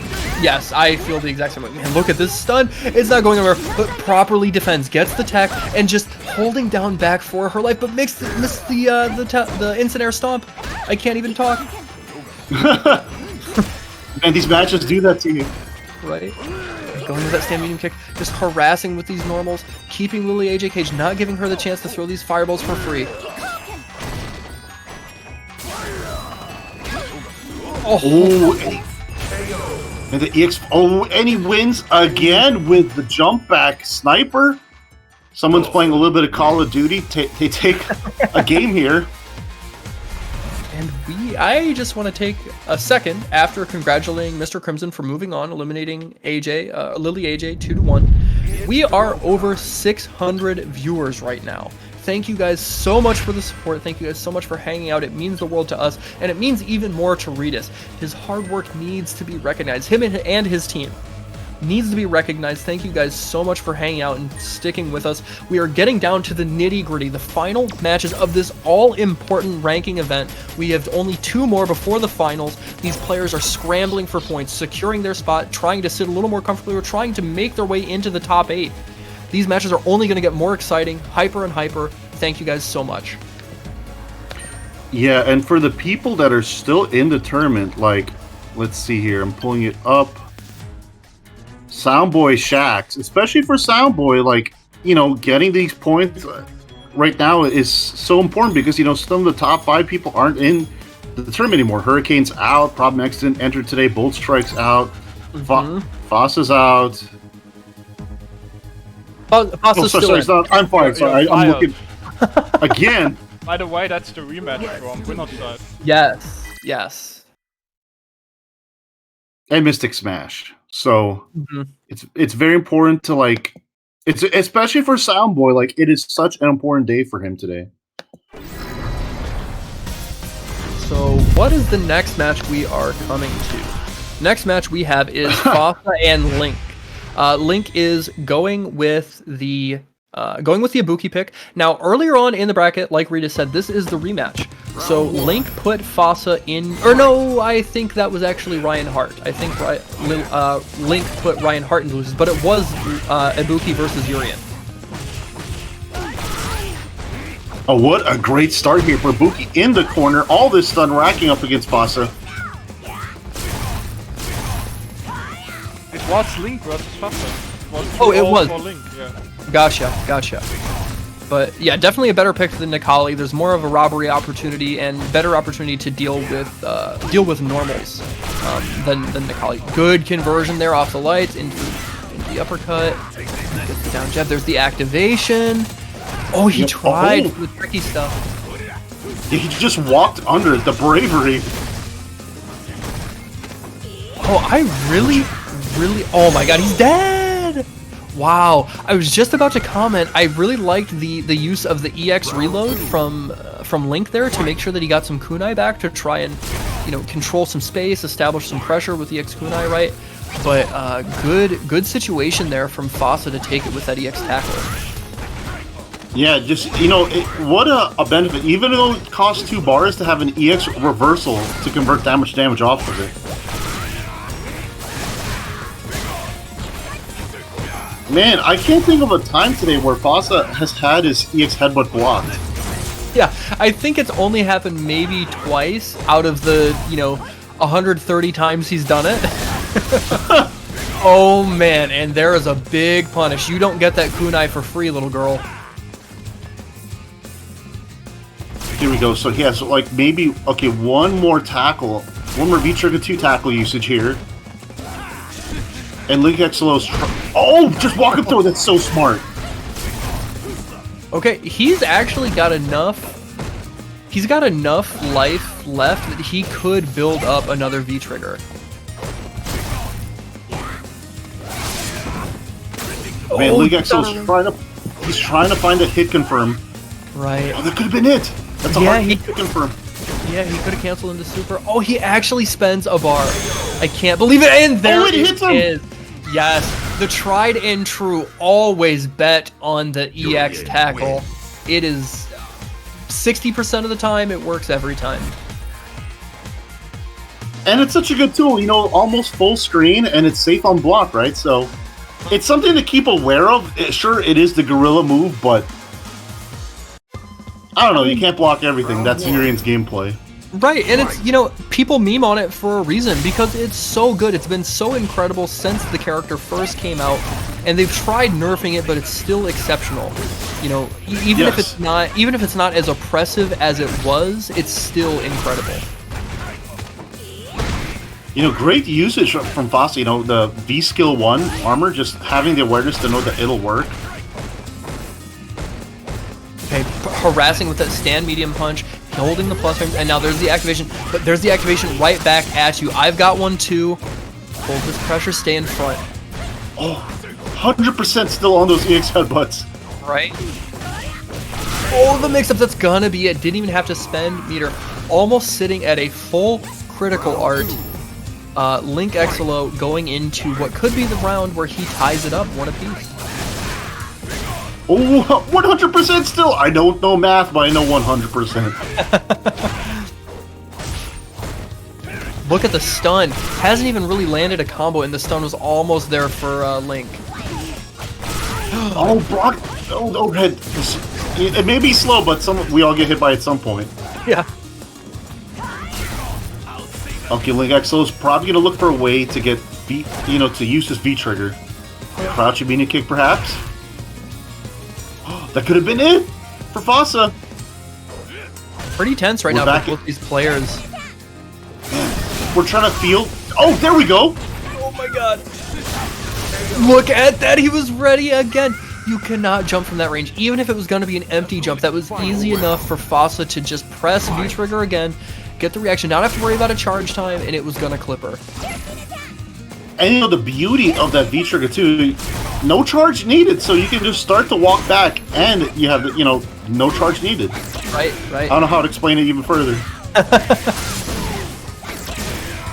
Okay. A little bit of damage, but more importantly, getting the corner carry in the Oki. That was supposed to be a good eye, but it pays off. And he was stunned, is not quite there. Forced to V-shift, no punish on the jump over attempt. Oh man, that was such a clutch little moment for Fossa. He almost got stunned there. Stun bar depleted. Goes back into the headbutt. That was a pretty good punish. Okay, where's the activation going to come from? Backing off a little bit, trying to throw some fireballs, hoping to find an easy attempt. That was trying to... Oh, he went for the jump short, and that closes it out. Fossa 2-0 over Link, sending him out of the tournament. Yeah, Brad, everybody. Great! What a great call out there by Fossa. Jump light kick, you know, the air to air. You don't really see that button used as an air to air, but Fossa definitely knows something that we don't.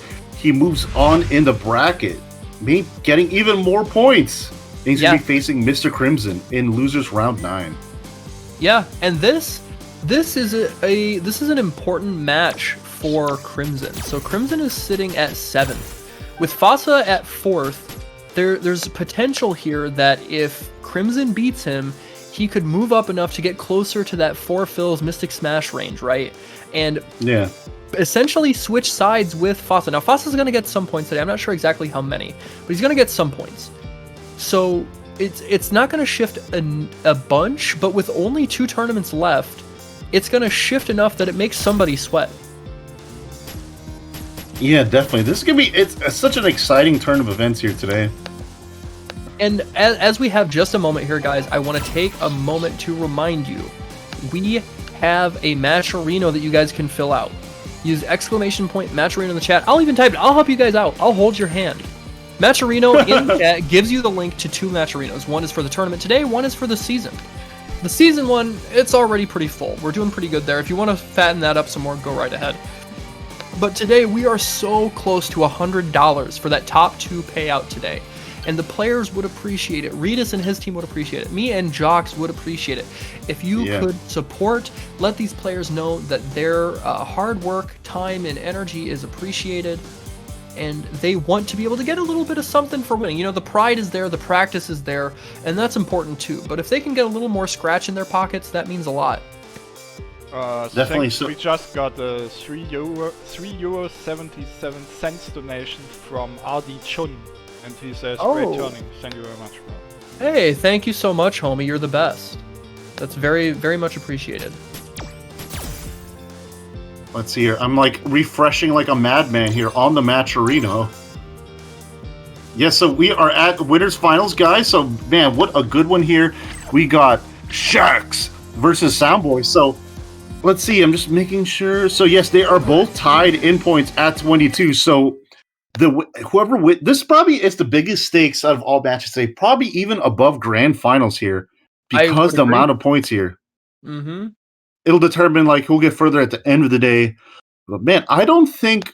I mean, I'm gonna make a guess here. I don't think Soundboy has taken a Saltmine League, but man, what a great boost of confidence it would be for him if he takes his winners finals. You know, sitting pretty in the winner's side for grand finals is such a huge advantage. Absolutely. And you know, he's just been on fire today. He has seemed to just really understand the changes to Cody to make him a little bit better, and understanding how the matchups have changed, perhaps in Cody's favor, to really just make this character look so strong. And they're using that V-Skill 1 to just shut down the approach with the dive kick. And just as a reminder, he was the one who took Hurricane out of the winner's side. Okay, big EX Zonk gets the knockdown. Okay, there is the counter hit. Going back, converting off of the V-Trigger activation, and now Shax has the corner control. And this is where Cammy shines. She is so scary once she has you backed against the wall. How scary? So scary. Oh, he called him out. There was just that little bit of hesitation there to see how Soundboy was going to wake up. Okay, he's able to backdash out of there. There wasn't enough frame advantage to convert off the dive kick. Oh, that's why he's got the V-Skill 1. Dude. Oh my god, Soundboy's playing so well. Shax is going to have to really turn around the way that he's going for those dive kicks, because so far, Soundboy has had the right answer. There's a punish. Look at this. This is a clinic. Man. I mean, it's sure as a clinic because he's definitely acting sick here. He's sick Cody play. Oh my god, and he just gets out of there for free. And there is the conversion into the EX Zonk. He gets the tick throw. There wasn't an uppercut. Guys tries to go for the micro walk throw, but no bite. Oh, and oh my god. That just his awareness is so sick. Like right there, he wasn't going to be able to get a conversion into any sort of like special ender, but he knew he had enough frame advantage that he could go for the crouch short afterwards and get the finish. Just a couple of pokes is all he needed, and the counter hit gave it to him. His awareness is at 100 right now.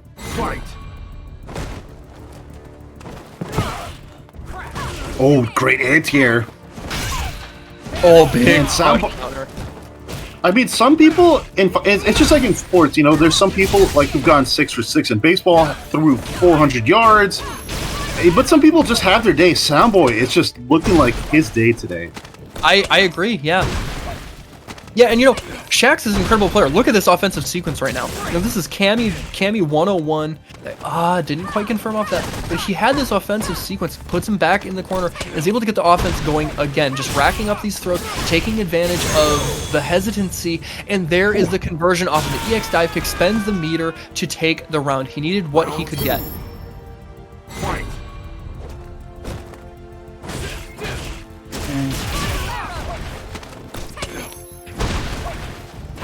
Forward throw, and there is the V-Skill. Great V-Skill. Oh, that was great reset. Yeah, and a great block there by Soundboy. Oh, here we go. V-Trigger 2. Oh my god, look at the damage. Okay, hold that. That Brock is super plus. He tried. I respect it. Blocks the side switch attempt and gets out of the corner. That's fine. That's a good chunk of damage, but not the worst. Now Shax has a significant life lead, and this is huge. Oh my god, he baited him out. No, he didn't have the right punish. I think he could have done low forward into the pipe, and I think it would have killed. coulda, woulda, shoulda. That's fighting games for you, but. And just a reminder, just like Foster said, this is a 3 out of 5. So I don't know any other characters Soundboy plays. I'm sure he's sticking to Cody, but just like you said earlier, Shaxx known for playing a variety of characters. So even if he loses this next one, he could still switch if he'd like to. But the Cammy is still looking good. Okay, interrupts the dash, gets the double jab into the drill. Good corner carry, good Oki, and now she gets her starter offense again. And what a buffer on that, I think that's crouch fears or maybe stand fears. Jumps back. Yeah, great trip. Yep. Great trip guard there, if that's a thing. Oh, the big crush counter. He tried for a fancy combo. And he pays for it with a lot of chunk off his life. Oh, there we go. It gives him a little bit of V-gauge to get that V-trigger. Now Cody changes into a completely different character. Oh, man. And the overhead, slow as molasses. 30 years to react, but Shaxx was caught sitting down. You know, you're tasting Grandma's secret recipe of brownies, and you're like, what is this? Molasses? Yes, it is. Still see it coming, but... Man, Soundboy still continuing his story today. Oh, big damage. Look at this. Gets the good corner carry, fights himself out of the corner, activates off of the target combo, and here's the just from command grab. One hit away from stun, forced to EX reversal. Oh, I wonder if it would have stunned if the rock landed on him. I really like the EX drill there to not worry about the rock pressure. Oh! That reaction needed for that V-skill 1 to work was so quick. Soundboy's looking so good! Dude, his defense is unreal. And oh my god, that was just enough. I don't believe, like, that wasn't plus, but he took a low risk in going for that down jab afterwards, and it just happened to catch Shaxx on the way up for the dive kick. That is 2 games for Soundboy, taking the lead, looking at set point to move on to grand finals. You know what it was, MrMostafles? He believed in himself. You know what? You're right. You're right. He's like, you know what? This isn't negative. This is positive. I will press jab after, and it'll work. Okay, blocks it out. Oh, great anti-air. No conversion. And he waits. He waited so long for that uppercut. That dive kick, perfectly spaced, perfectly timed. That's going to be enough. Use the meter. Send it out. Yeah, definitely worth the meter. If it takes the first round, it's always worth the meter. Oh, that's a big punish. That's the big punish. Yeah. Okay, here we go. So, it's just about to be Shaxx was in the corner. Never mind, Soundboy is down the corner. Dude, these guys are backing off. You know, it's something I've noticed with the European players today is that when they put their opponent in the corner, they're not so eager to pressure them on it. I think that's kind of a regional thing. You see that a lot from European players. They're really good at assessing their risk and not overextending, which is so important in fighting games. And you know, us Americans were so thirsty, you know, 6 feet, social distancing. What's that? I want the virus, and we just go in. Oh, he's dead. The big conversion with the pipe. Cammy forced to sit down, and this is set point for Soundboy Cody. Oh, jeez, what happened there? Crush counter, big damage for Cammy. Already 50% loss just like that. Cancel. Oh, trying to bait out EXDP. Uh-huh. Oh, I like the walk under. You beat me to it. I was going to say the same thing. Yeah. Uh-oh. Oof. That's obviously not going to kill, but this is going to be guess for game. It's going to do a good chunk of damage, and she gets real Oki. Okay, not guess for game. He can take a throw. He risked reversal V skill. He risked it huge all. risk. And look at the wolf punish. Oh my god. Are we going to see robbery? He's out no, the pipe goes away. Okay. Drano, please. Oh man, this could be a normal into critical art. Oh my god, the defense and are you serious? No, forward confirm. Cammy wins. That's what you do to beat the shimmy? I mean, to beat the shimmy, you fall on the ground, wake up, crouch medium kick. That's the second time we've seen something like that work out today. And that's something that you actually see a lot from high-level players. They understand the rock paper scissors of it so well that they will use low forward a lot. You know, they'll use crush counter buttons a lot in these situations where like anybody else would clam up and, you know, sit tight, but they understand it well enough to know when they can risk that. Speaking of, man, shoutouts to rock paper scissors money matches back in the day. Hell yeah. Okay, the stun is right there. He blocks it out. Oh, but there was no conversion. Oh! Big Huge! Okay. And there's the activation. The stun is still right there. As soon as he comes... Oh, he committed to a button already. That's it. Finally, with enough conditioning, enough bombardment, Shaxx is finally landing these V-trigger dive kicks and making them count. And there's the EX dive kick. Oh, God, look at this. Oh, man. And Shaxx is on set point here, guys. To go into Grand Finals winner side. Now, Soundboy going in, taking advantage of this moment when he doesn't have meter, but now he's got to back off a little bit. Is it going to be EX dive kick? Is it going to be, you know, EX uppercut when he's pressuring too much? Well, I thought that was a punish! I thought that was perfectly spaced. Nah, dog, hold this, stand fierce from Cammy. Wow. Oh my God, I think he's dead. Yeah, I think so too. Is that gonna be it? It is. Shaxx with the turnaround. He was harassing enough. He finally got the dive kicks to land, and Soundboy just couldn't muster enough strength to take the lead back in his favor. Soundboy going down to losers. Shaxx moving on to Grand Finals winner side. Yeah, and you know, good stuff to Shaxx. He definitely earned that set because you know he was down 1-0, and that's huge. You know, in a 3 out of 5, that's huge. And he stuck with the character out of all the characters he plays. Believed in his Cammy and got the results and just played great there. And he earned himself into a top spot there. Yeah. So if Soundboy wants to stay in this top 8, this is going to be hard. He's going to have to make quite a run back in losers finals to make it back in the I can already tell the next match will also be insane because both of this player had an insane losers runs. Yeah. Like Mr. Crimson lost his first match, so I tell you Mr. Crimson's route so far, okay? Okay. So he was sent into losers, did beat One Step Layered 2-1, did beat Mystic Smash 2-0, did beat Reinhardt 2-1, had to beat Bolt Strike 2-0, had to beat Will 2-Pack 2-0, and then he played against Lily AJ 2-1. Jesus Christ. That's a loser side, right? And Fassa was sent into losers, had to beat Geeko 2-1, had to play I'm Still the Daddy 2-1, had to beat Hurricane 2-1, had to beat the Forfills 2-0, and had to beat Link XLO 2-0. Absolutely what insane. A loser side. That's crazy. Again, that could easily be like a European premiere. How do you make that run? And how is this a weekly? How is this a weekly? This is the hard. I am saying it right now. This is the hardest weekly in the world, hands down. Hardest weekly in the world. I will say it. You can clip me saying that. This is the hardest weekly. Yeah, it's super, super tough. But what a losers run! There was somebody who had a loser run in CPT history. I can't remember who it was, but nevertheless, that's definitely probably the toughest one, especially the Mr. Crimson's route there. Jeez. Yeah.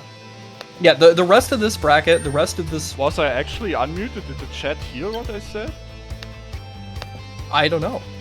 I am guessing they did, but I'm not sure. Maybe I failed. But anyways, you know, as he gets fired from his own stream here. Damn. So what Ritas was saying was that it was quite a hell of this next match.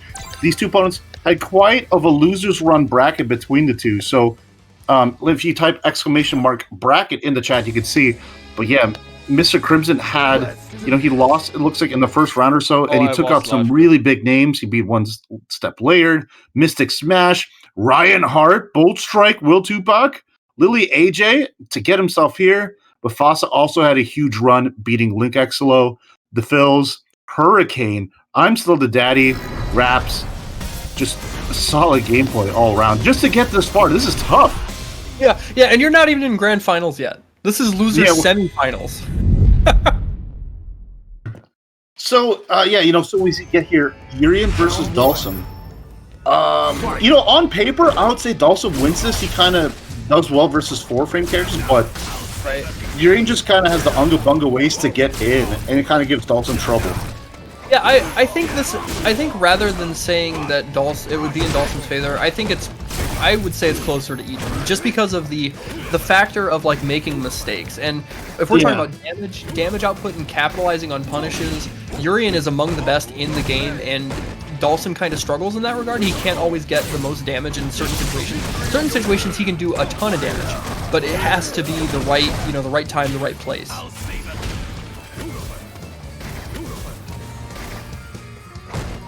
So let's see here. Sorry, I accidentally that was out the sick. window seat. So yeah, one of the things Urian has, he just has easier ways to get into most characters. Okay, there we go. That big crouch fear is so strong. If you happen to miss an instant air teleport, or Yoga Gale, or whatever, or a drill or something, Urian can get so much off of that crouch fears, so much. Yeah, and that's something I was just about to say. Fighting Dhalsim, eventually all Dhalsims will make a mistake. Whether it's they make a mistake, instant air teleport, instant air gale, drill, you have to take advantage of it. That's free damage on the table. Okay, blocking it out, Fossil remaining patient, using the armor on that EX metallic sphere, or metallic aura, excuse me. Oh, that was not a good V-skill usage. That fireball's still coming! Plus frames. Oh, he's out! He's out, okay. That was supposed to be counter, but he's out. Yeah. He's got V-trigger activated, so he's got access to armor, and he's also got access to a ton of damage. Man, that Urian dash is so good to get in. Right. Especially online. Oh Gets to throw warmer guess for either opponents. Oh, I wonder if after that fireball he tried to go for EX knee and he just got beat with the low slide. Oh, that was a punish. Was it? Yeah, the light slide I think is 4 frames, but maybe for the range it's 5 frames. You might be right, yeah. Fair enough. And even if it was blocked, that's safe. Right. With the V-trigger cancel. Oh, what a slide. You have forever reacts with good stuff. And good use of the headbutt there to beat the media attempt and then get the throw on the recovery. Held it a little bit there, and there's the Tiger knee. Gale? Yep. That's honestly that's a Dhalsim classic. Oh, I think he's gonna get clipped. Oh, he actually got beat. Wow. Dhalsim doesn't even have a true reversal with the critical art. It's kind of whack. Oh, that's gonna be it. Oh. That was weird. Yeah, I was like, why did he go for a light kick? But regardless, it works. Mr. Crimson taking game 1. And this is a 2 out of 3, guys. Unfortunately, as much as we want this to be 3 out of 5, right? It's a 2 out of 3. This should be 3 out of 5 because it's top 4. Am I correct in that, Redis? Yeah, John's fired. Yep. Damn it! I knew it, dude. Again, who is this guy? Who let him on the mic? I've never heard of him in my life. I don't associate with him. It's just not my day. Okay, no Rules punish. are overrated. Tiger knee gale again, a ton of plus frames. Okay, he drops it, but there was no trip guard punish. He was actually able to recover in time. That was a lucky break for Mr. Crimson. Oh, meaty gale. All the plus frames. Oh, he tried to react with something. Oh man, the active frames from that stand fierce. Yeah. Oh, meaty slide. That was definitely minus, but he was able to get out of it. Time to guess. Oh, but he's out. Oh, and the slide, what a reaction. Yeah, great awareness from Mr. Crimson. Urian's fireball has such slow recovery, like, after he throws it out, so you definitely have a lot more time than you would think to have moves like that. The Dhalsim shimmy, the geriatric shimmy.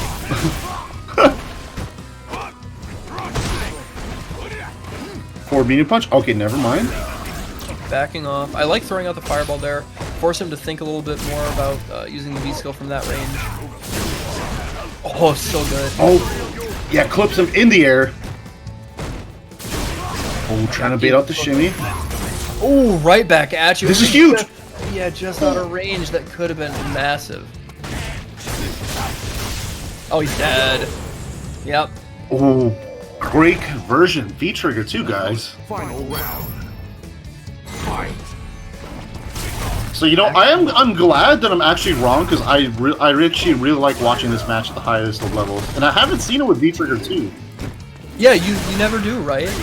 And I do think actually V-Trigger 2 is good in this situation. You know, you get to have a different, more controlling approach in neutral once this is activated. Dhalsim has to think a lot more about how he's using his normals. Yeah, it's easy, and it's another way to get in. Ooh, EX, let's go! Good tech by Crimson. Oh, that was tricky. I thought it might switch sides. Yeah. He's dead. He's absolutely dead. Look at the damage here. Oof. And there was still, I bet there was still another 150 damage on the table. Urian wins. Don't make me count, but... So, let's see. Score right now is 1-1. Man, this is really back and forth. You know, not stating the obvious, but... Each character is just getting their hits, and it's just like... Mr. Crimson is trying to play as much keep away, and Foster's just trying to play as much get in. So, it's definitely a good back and forth battle. Ooh, there's the Yoga Anvil. Yeah, that's definitely a few little Dhalsim buffs over the years that in that little combo there. Okay, it will block. Harassing with that stand medium or stand fierce.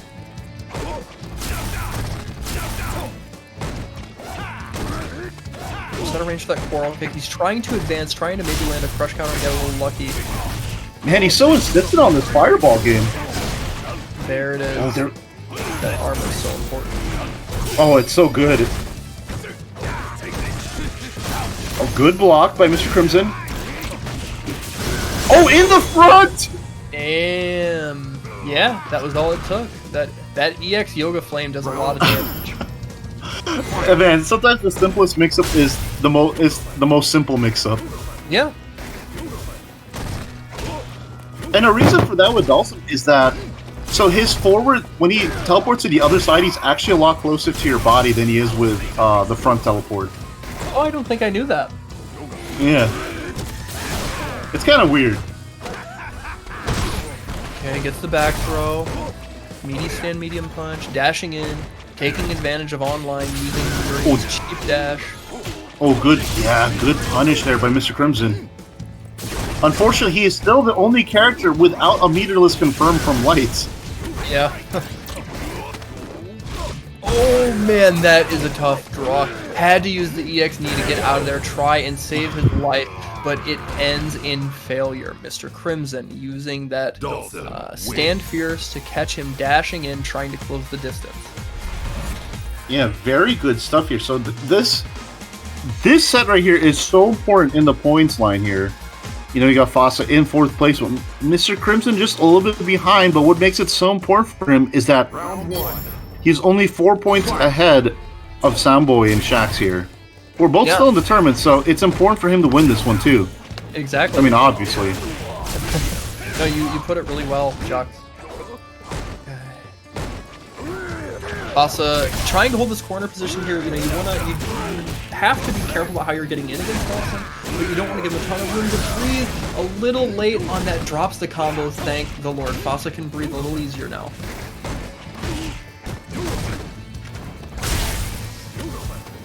But man, Mr. Crimson is not letting up with that pressure. Throwing out the EX Fireball, he's not able to kill. He drops out of the combo.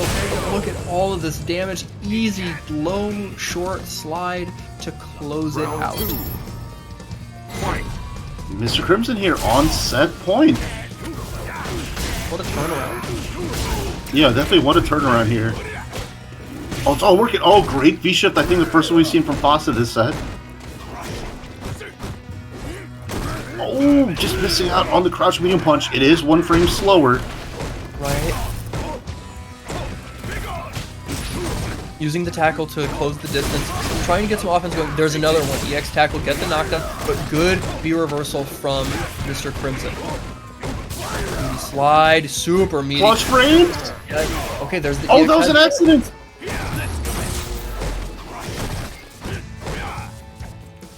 Oh, he's out! No, he's in! Oh man. Okay, he actually gets a conversion. It's not a ton of damage, but it's Yeah. enough. And more importantly, he has the corner control now. This is opportunity, but the slide so strong when he has V-Trigger active. And that is enough. Mr. Crimson wins 3-1 over Fasa, putting Fasa out of the tournament. Yeah, just very good gameplay. And, despite, taking the one loss there in that set, Mr. Crimson, he's been in this moment many times. He's been down in sets before, lots of experience under his belt, so it wasn't enough to phase him, but he earns his way further into the bracket. I think he's going for at least top 3 here, right? Going Yes, into losers finals. Yeah, this is now top 3. Now, again, this is going to keep being first to 3 the rest of the way. Whoever wins this next set will have the privilege of fighting Shax in grand finals. But man, I'm very excited for this one. This I think will be I think this will actually be the hardest challenge Soundboy has had all day. I think Shax was his first big challenge, but Mr. Crimson I think is going to be his toughest challenge. Such a smart, cerebral player playing a character like Dhalsim, which is going to do well in keeping Cody out. Now, once he gets in with that V-Trigger 2, then it's tough. Not a lot of health, not a lot of stun on Dhalsim's side, so that just frame command grab is going to hurt a lot. But, is he going to be able to navigate through the obstacle course and actually get his hits? And also, just real quick, guys, please, we are so close to the finals. We are $9.50 away. That's less than an Uber Eats order. That's less than a meal, a good hearty meal from McDonald's. Do what you can to help us boost this match arena. We want to get up to $100, please. We are looking at losers finals, Mr. Crimson versus Soundboy. Let's go. And sorry, I was on mute now. I had this whole spiel, but anyways, in previous seasons, this was actually Cody's hardest matchup versus Dhalsim. So, you're exactly right. This is going to be quite a hill to climb for Soundboy, but I think it is his day. So he definitely has the lore going for him today. Yeah, he's got the plot armor. Okay, trying to find a crush counter there. Okay, just spaced himself out. Spaced that correctly. Dhalsim can't punish it. He struggles a lot in certain punish situations unless he has meter. And even then, it's not guaranteed all the time. And now just harassing with that stand medium kick. There is V-Trigger active, but how is Soundboy gonna land the hit? It doesn't even matter. Gets mixed up. Which side was that? I spent the 950. Oh, nice. Hell yeah, thank you so much.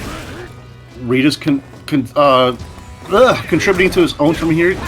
950. Thank you so much again. The homie. So now top 2 gets paid out.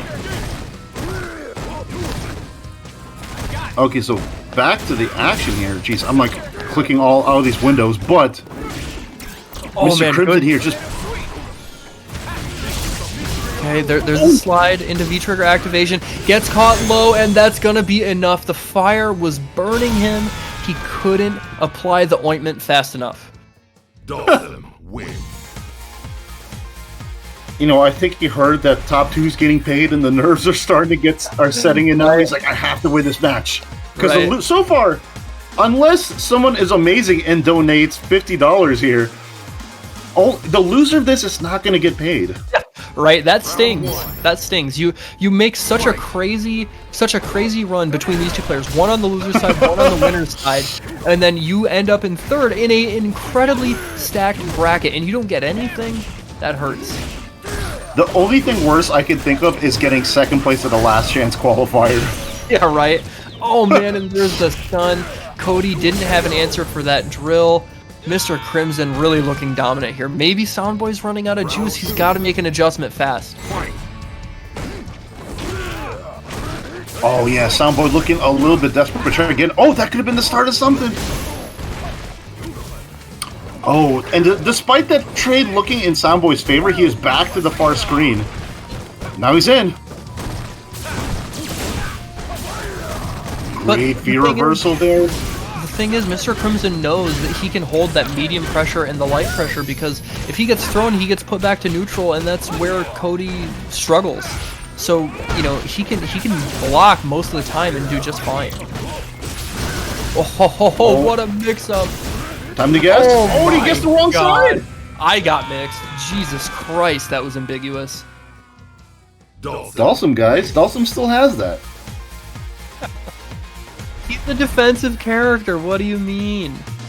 He fights you from full screen. Just knock him down and it's over, right? Exactly. And it's so hard because, like, it doesn't tell you if it crosses you up or not. Right, you just have to go. You just have to lose the match with some salt saying you picked the wrong side regardless.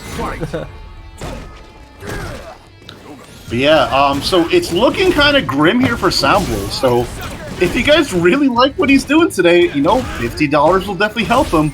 Yeah, very true. Very true. There's still Wink, time wink, left, wink. my friends. Okay, man, Mr. Crimson is just picking all the right times, and that's a stun. He is dead. I mean, you can use some of the money I pay you for commentating.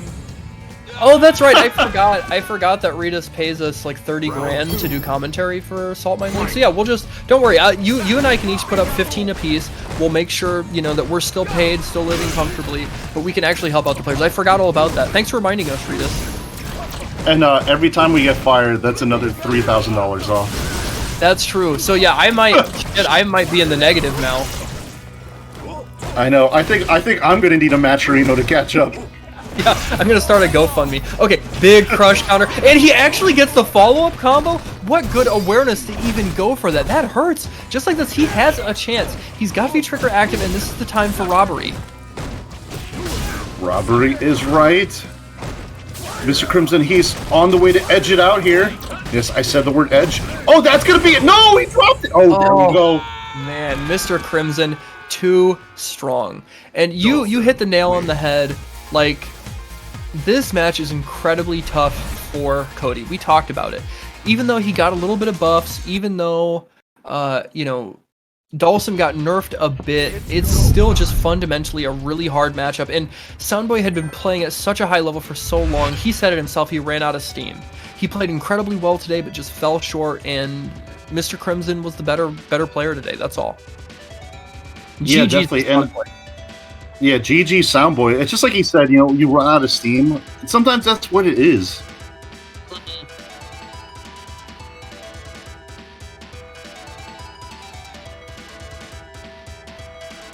Yep. Yeah, so just want to hit up the Matcherino one last time. Use ! Matcherino in the chat. I'll go ahead and put that in there. Make sure you guys know there are two links that you'll see. One is for the season Matcherino, the other is for today's Matcherino for the tournament. We are officially at $100, which is great. We could get a little bit more in there, but we're already making great strides. Thank you guys so much for the support, but you have more ways to do that. You can buy some merch in both stores. You can donate directly. There's a PayPal link at the bottom of the stream. But we also have other days throughout the week. On Mondays, we have the Saltmine Sets exhibition. It's kind of a UFC card where there are different ranking opponents. They match up together around a similar rank. We do a 1st to 3, 1st to 5, 1st to 7, and a 1st to 10. Then on Fridays, we have King of the Saltmine League, a King of the Hill type series where winner stays on, and whoever wins the whole thing retains the crown and comes back next week to try and defend it. And then obviously, you guys are all here today. You know about it. This is the big EU Open bracket. This is the best weekly in Europe, put on by Ritas and his team, putting in work, doing incredible things for the scene, making sure the players have a spot to congregate. You want to be in here and support it. So follow Saltmine League on Twitch, on Twitter, to make sure that you are up to date on everything, and keep supporting us. Yeah, and so Brad is asking the chat, there are stickers. Yes, that's actually one of the Matcherino things you could do. $6 stickers, half of it, $3 goes towards the prize pool. You get to select 3 characters. Pretty sick. I actually bought some myself today. So yeah, great stuff all around. And I just have to say thank you, Ritas, myself, because this is such a fun opportunity just to commentate. Some of these people who I consider heroes, Reinhardt. It's just an amazing time just to be able to be a part of it. Thank you so much. Yeah, absolutely. I feel the same way. I couldn't be happier for these opportunities. But now, strap in, grab a hold of your armrests, make sure you are ready because we are into grand finals. Mr. Crimson has been working his ass off, doing one of the craziest losers bracket runs that we've ever seen in Saltmine League. And Shax was the first person to send him down to losers against Soundboy. Shax in winners, Mr. Crimson in losers has to reset the bracket if he wants to keep this momentum going, but right now it's looking like nobody can stop him. How is this going to play out? So it's like, we keep talking about how strong the bracket is. It's like Mr. Crimson turned the difficulty up by going into losers early. He turned it up to legendary difficulty just to make it tougher, and here he is in grand finals, loser side of things, and it's gonna be a tough one for both opponents. I think Dalsum actually fights Cammy kind of well. Yeah, for sure. They nerfed his anti-air game. They nerfed stand jab. They nerfed crouching medium punch to make it a little slower. So I'm not sure how this matchup goes, but we'll see how. Mr. Crimson has so much experience fighting Cammy. For sure. Yeah, it seems like every other week he's fighting Hurricane and getting the better of him. Okay, there's the back throw. Shax just waiting patiently. There was going to be an EX dive kick, but just ran into the fireball. And look at this conversion off of the EX. There's the reset, and there's the meaty jump medium punch. Okay, there's the fire, and it's cooking. A back throw right now will kill. Okay, speaking of the devil. Oh, he eats the throw. That is going to be it for Shax in round 1 here of grand finals. Exactly. Look at all that zoning. He dropped his conversion. That should have been down jab, stand jab into drill. No dice. Back throw, put her in the corner. Now you can set up this game. Stand back at mid-screen, keep her out, let her know that she doesn't get to move around for free. Oh, man. Okay, no shimmy. Oh. Yeah, Mr. Crimson not biting on the bait. Oh, good punish. Gets a setup. Yeah, that was absolutely max punish in that situation. Good stuff from him. And here we go. Mr. Crimson just back to full screen. He'll take that. What a good view reversal. Don't even worry about the flame carpet. You get to hang out for free, not damage your boots. One more guess. Jump medium kick. Oh, and the Gale will take it. Cheap. Such a good option there. You know, if she tries to press a button, she gets clipped. If she tries to throw you, she gets clipped. If she holds it, you're hella plus. Yeah. Oh, okay. The buffer. Yeah, good buffer on that down jab. Or down. Yeah, you don't really see Dawson players go for just buffers like that, but Mr. Crimson making it work out today. Oh, he dropped it. Look at the damage here. Okay, there's the mix. Blocks it low, and no view reversal for her. Holds the plus frames. Oh my god, that was expensive. Look at how the life total has changed. Oh, that was so cheap. He waited until the last second, making him so anxious to try and block the teleport to the other side that he just walked right into that stand jab. Interesting note here. So Zakaya said these two play at Wanted Wednesday. Crimson won 7-5. So I wonder if he was using Cammy then. Yeah, I don't know. The note. Yeah, and shoutouts to Damascus. That's his exhibition series that he runs. Super successful. He's a great content creator. Please support him. Does a ton of work. Let me check. Someone just did put $25 into the. Oh, okay. So yeah, we are only 25 away from the second stretch goal, and Soundboy also gets money. Right. Yeah. So Rita said I'm not sure who yet. Chip 2. Okay. Thank you.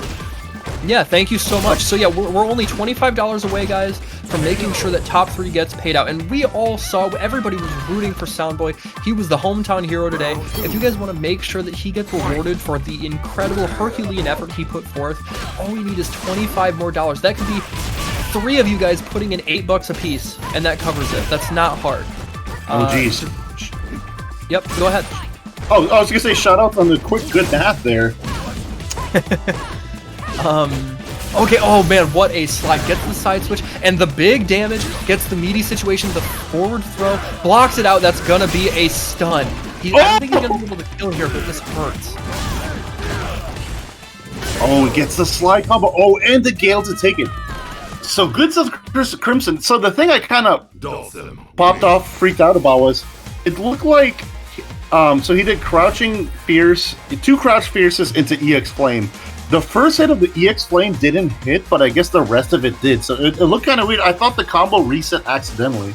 Yeah. So, nevertheless, Mr. Crimson up 2-0. Yeah, are we gonna see a 6-0 reset? I mean, like somehow, Mr. Crimson has kept his momentum escalating. It's like through this losers run, he has been eating sensu-beans, he's been getting juiced up with new Super Saiyan levels, and he is not slowing down. I don't get it. Oh, wow. Great little 4-piece combo there. 2 biscuits and 2 thighs. I'm all for it. Shax here is stay himself alive. You know, nobody wants a bracket reset on them, especially on the likes of Mr. Crimson. Oh yeah, it's very hard to come back from a bracket reset. I bet if you were to look at statistics, oh my god, that was supposed to be super. I bet if you were to look at statistics of people who come back from a bracket reset, it's probably, you know, less than 10%, I would wager. So you have to make sure that you keep that momentum. Oh, good light slide to get out of there. The back medium punch and then the meaty slide on the reset. Yeah, they didn't nerf that button, but a lot of his other anti-airs have been. Yeah. Okay. Oh man, that could have been huge. He's making his way in, but not landing the right hit. And that's all he needed. The stagger pressure was too much. Cammy just gets to do whatever the hell she wants, and Dhalsim has to take it. Yeah, very good stuff there. Shax staying alive before the reset. I mean, he's going to be alive even if he loses, but still fighting his way through. This is more data, you know, even if it resets, this is still a little bit more data on the table, but... Yeah, for sure. I mean, can you really get inside the head of a Dhalsim player? Yeah, you know, they're constant, like, they've got so much stuff going on in their head constantly to try and make sure they don't get knocked down, to try and make sure they don't get pressured, that it's like, good luck cracking them. At least a high-level one. Yeah. Oh, there we go. Nice float into good damage. Oh, good throw tech. And there's the immediate view reversal, and he dashed in. So he's willing to take a little bit of gray damage here before it dissipates. But look at this. It's racking up. You have to be careful about what you take. Oh, nice escape there. Oh, and the jump back medium punch. My man, Mr. Crimson with all the answers. He's missed out a few times, but yeah, jump medium punch working great there. So he is on reset point right now. And you know, watching this match and seeing how Dhalsim handled this, I have to think back to some of the earlier CPT events a couple years ago when we would watch Arturo Sanchez fight Verloren. And everybody automatically assumed that Arturo was going to get washed because that's when Verloren was at the top of his game. Cammy was incredibly strong, but Arturo beat him consistently in like top 16 situations. So it's like Dhalsim has the tools to fight this character well. Definitely, and just like that, folks, we got a reset. Reset, boys. So, as we go back into the lounge here, a little bit of time here to talk. The thing that I've noticed with Mr. Crimson's gameplay, so how long has it been since we got the update? Like at least 2-3 weeks? I think it's been 2 weeks. Okay, so the thing I noticed is that Mr. Crimson's Dhalsim has adjusted so well. So I see him, you know, anti-airing with a lot more jump back medium punches, anvils here. I haven't seen him go for anti-air jab. You know, it's so easy to go back into old habits, especially if they work accidentally still. But he has adjusted his Dhalsim gameplay to Season 5 Dhalsim. So that just shows you how much work he's put in. And that's hard to do, you know. You've had, how many years of stand jab being one of your main little anti-air tools in such a quick situation, and he was able to get it out of his gameplay. So that just shows you the discipline that he has there. That was exactly what I was going to say. He is a world caliber player, and he is a lab monster, and he takes this craft very seriously, and you can tell it shines through in his gameplay. Yeah, shines through in his gameplay, and like we said earlier, this is so important for the rankings here. You know, Mr. Crimson was ahead in points, but this is also very important for Shaxx where he is right now. My God, look at the offense here. Tried to go. Okay, there's a little bit of a punish, and now Shaxx is able to get something started. Blocks it out. There's one V-trigger dive kick gone. When is the next one gonna come? That was gonna be an uppercut. He was pumping. You saw it. Yeah.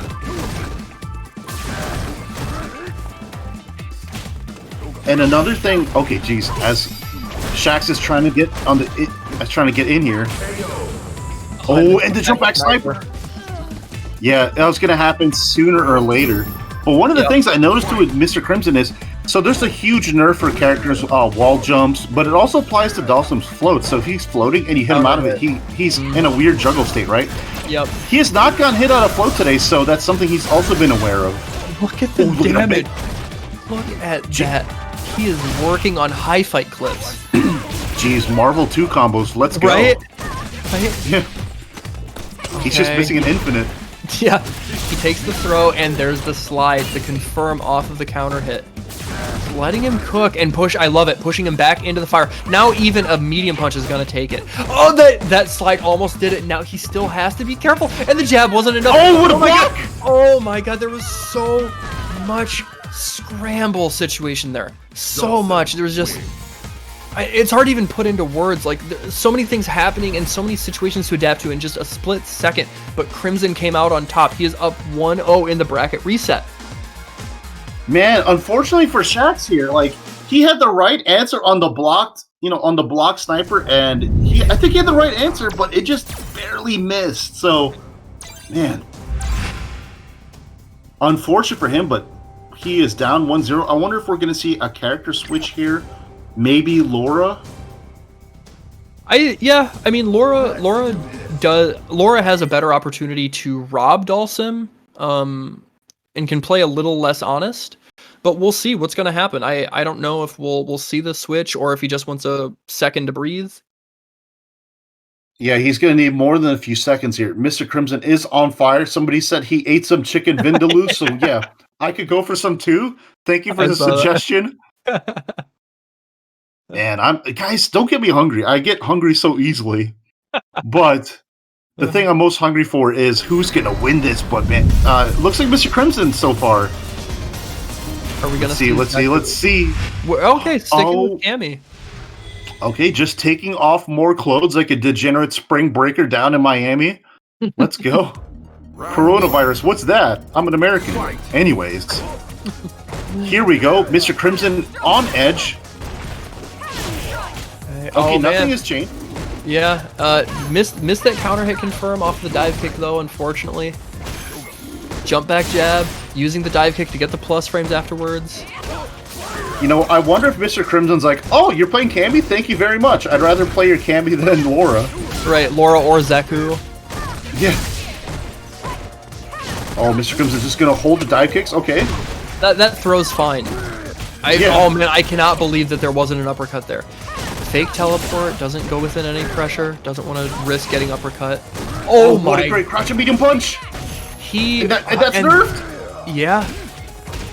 He did that super preemptively. He went behind that time. What a throw tech, but the crouch short does it. That slide is too good. He's been getting so much mileage out of that.